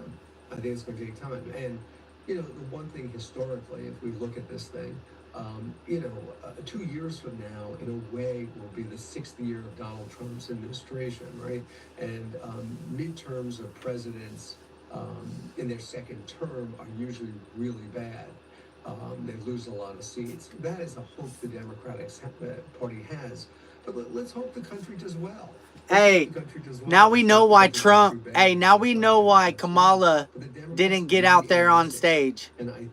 She will never have another day like she had over this last year.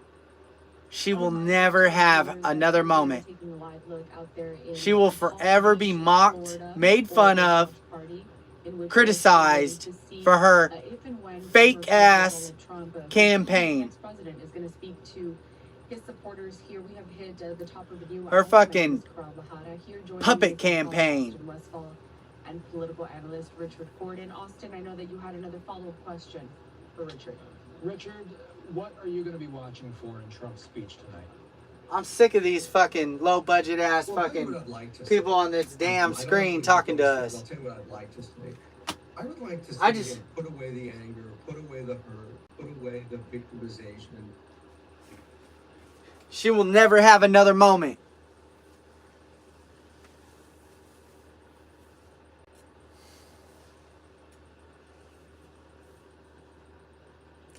All right, y'all, it's 1 o'clock in the morning for me.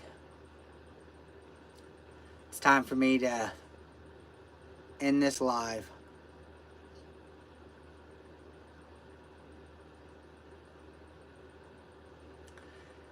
Thank you to everybody that hung out with me tonight.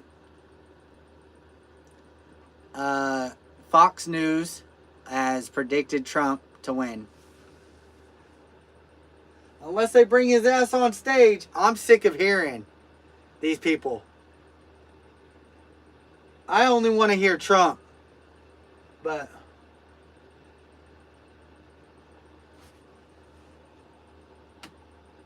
in a supermarket for where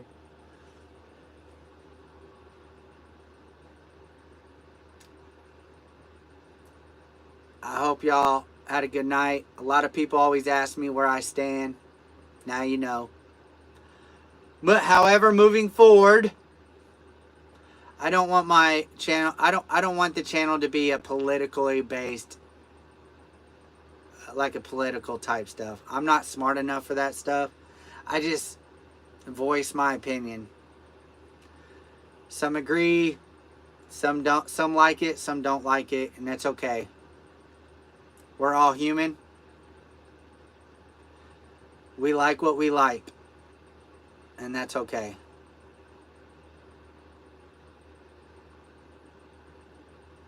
Thank you all for hanging out with me tonight. Thank you, Tahir.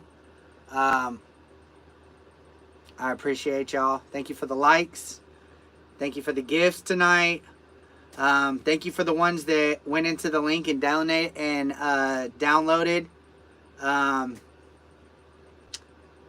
I absolutely love hanging out with y'all. Congratulations, America. Yeah. Thank y'all. I only hope is I hope they don't stop that man from doing too much that he's promised. I know our government has been exposed. The social media, or not social media, but the mainstream media exposed themselves for acting the way they do. And after this presidency, there ain't going to be another one like it. It's probably going to go. It's going to be crazy from here moving forward. Crazy K. But I stuck around as long as I could. I just can't hear them. I can't listen to these fucking BS sport people that are talking about nothing. They're talking about nothing. If you're new to the channel, if you haven't hit that follow button yet, or if you're just hanging in, Crazy K, check it out, man. If you click right up here, you can go to my bio. You click the link in my bio. You got to open it up. Scroll down. There's the third tab down. It's got the description in it. You click that tab, and I got all kinds of entertainment options in there. You just click get. It'll take you to your Play Store. You can do that on all of them. Super fast, super easy. I appreciate it. I try to have a goal of about 50 downloads a day. Today's a new day. So when I wake up tomorrow and come out on live, well, you know, it'll be a new goal. I appreciate y'all's love and support. And hopefully tomorrow we can have a good live tomorrow too. Most importantly, download plus open. Thank y'all. Hey, fist bumps. Trump 2024. Let's go, baby. Fist bumps in the chat. I love y'all.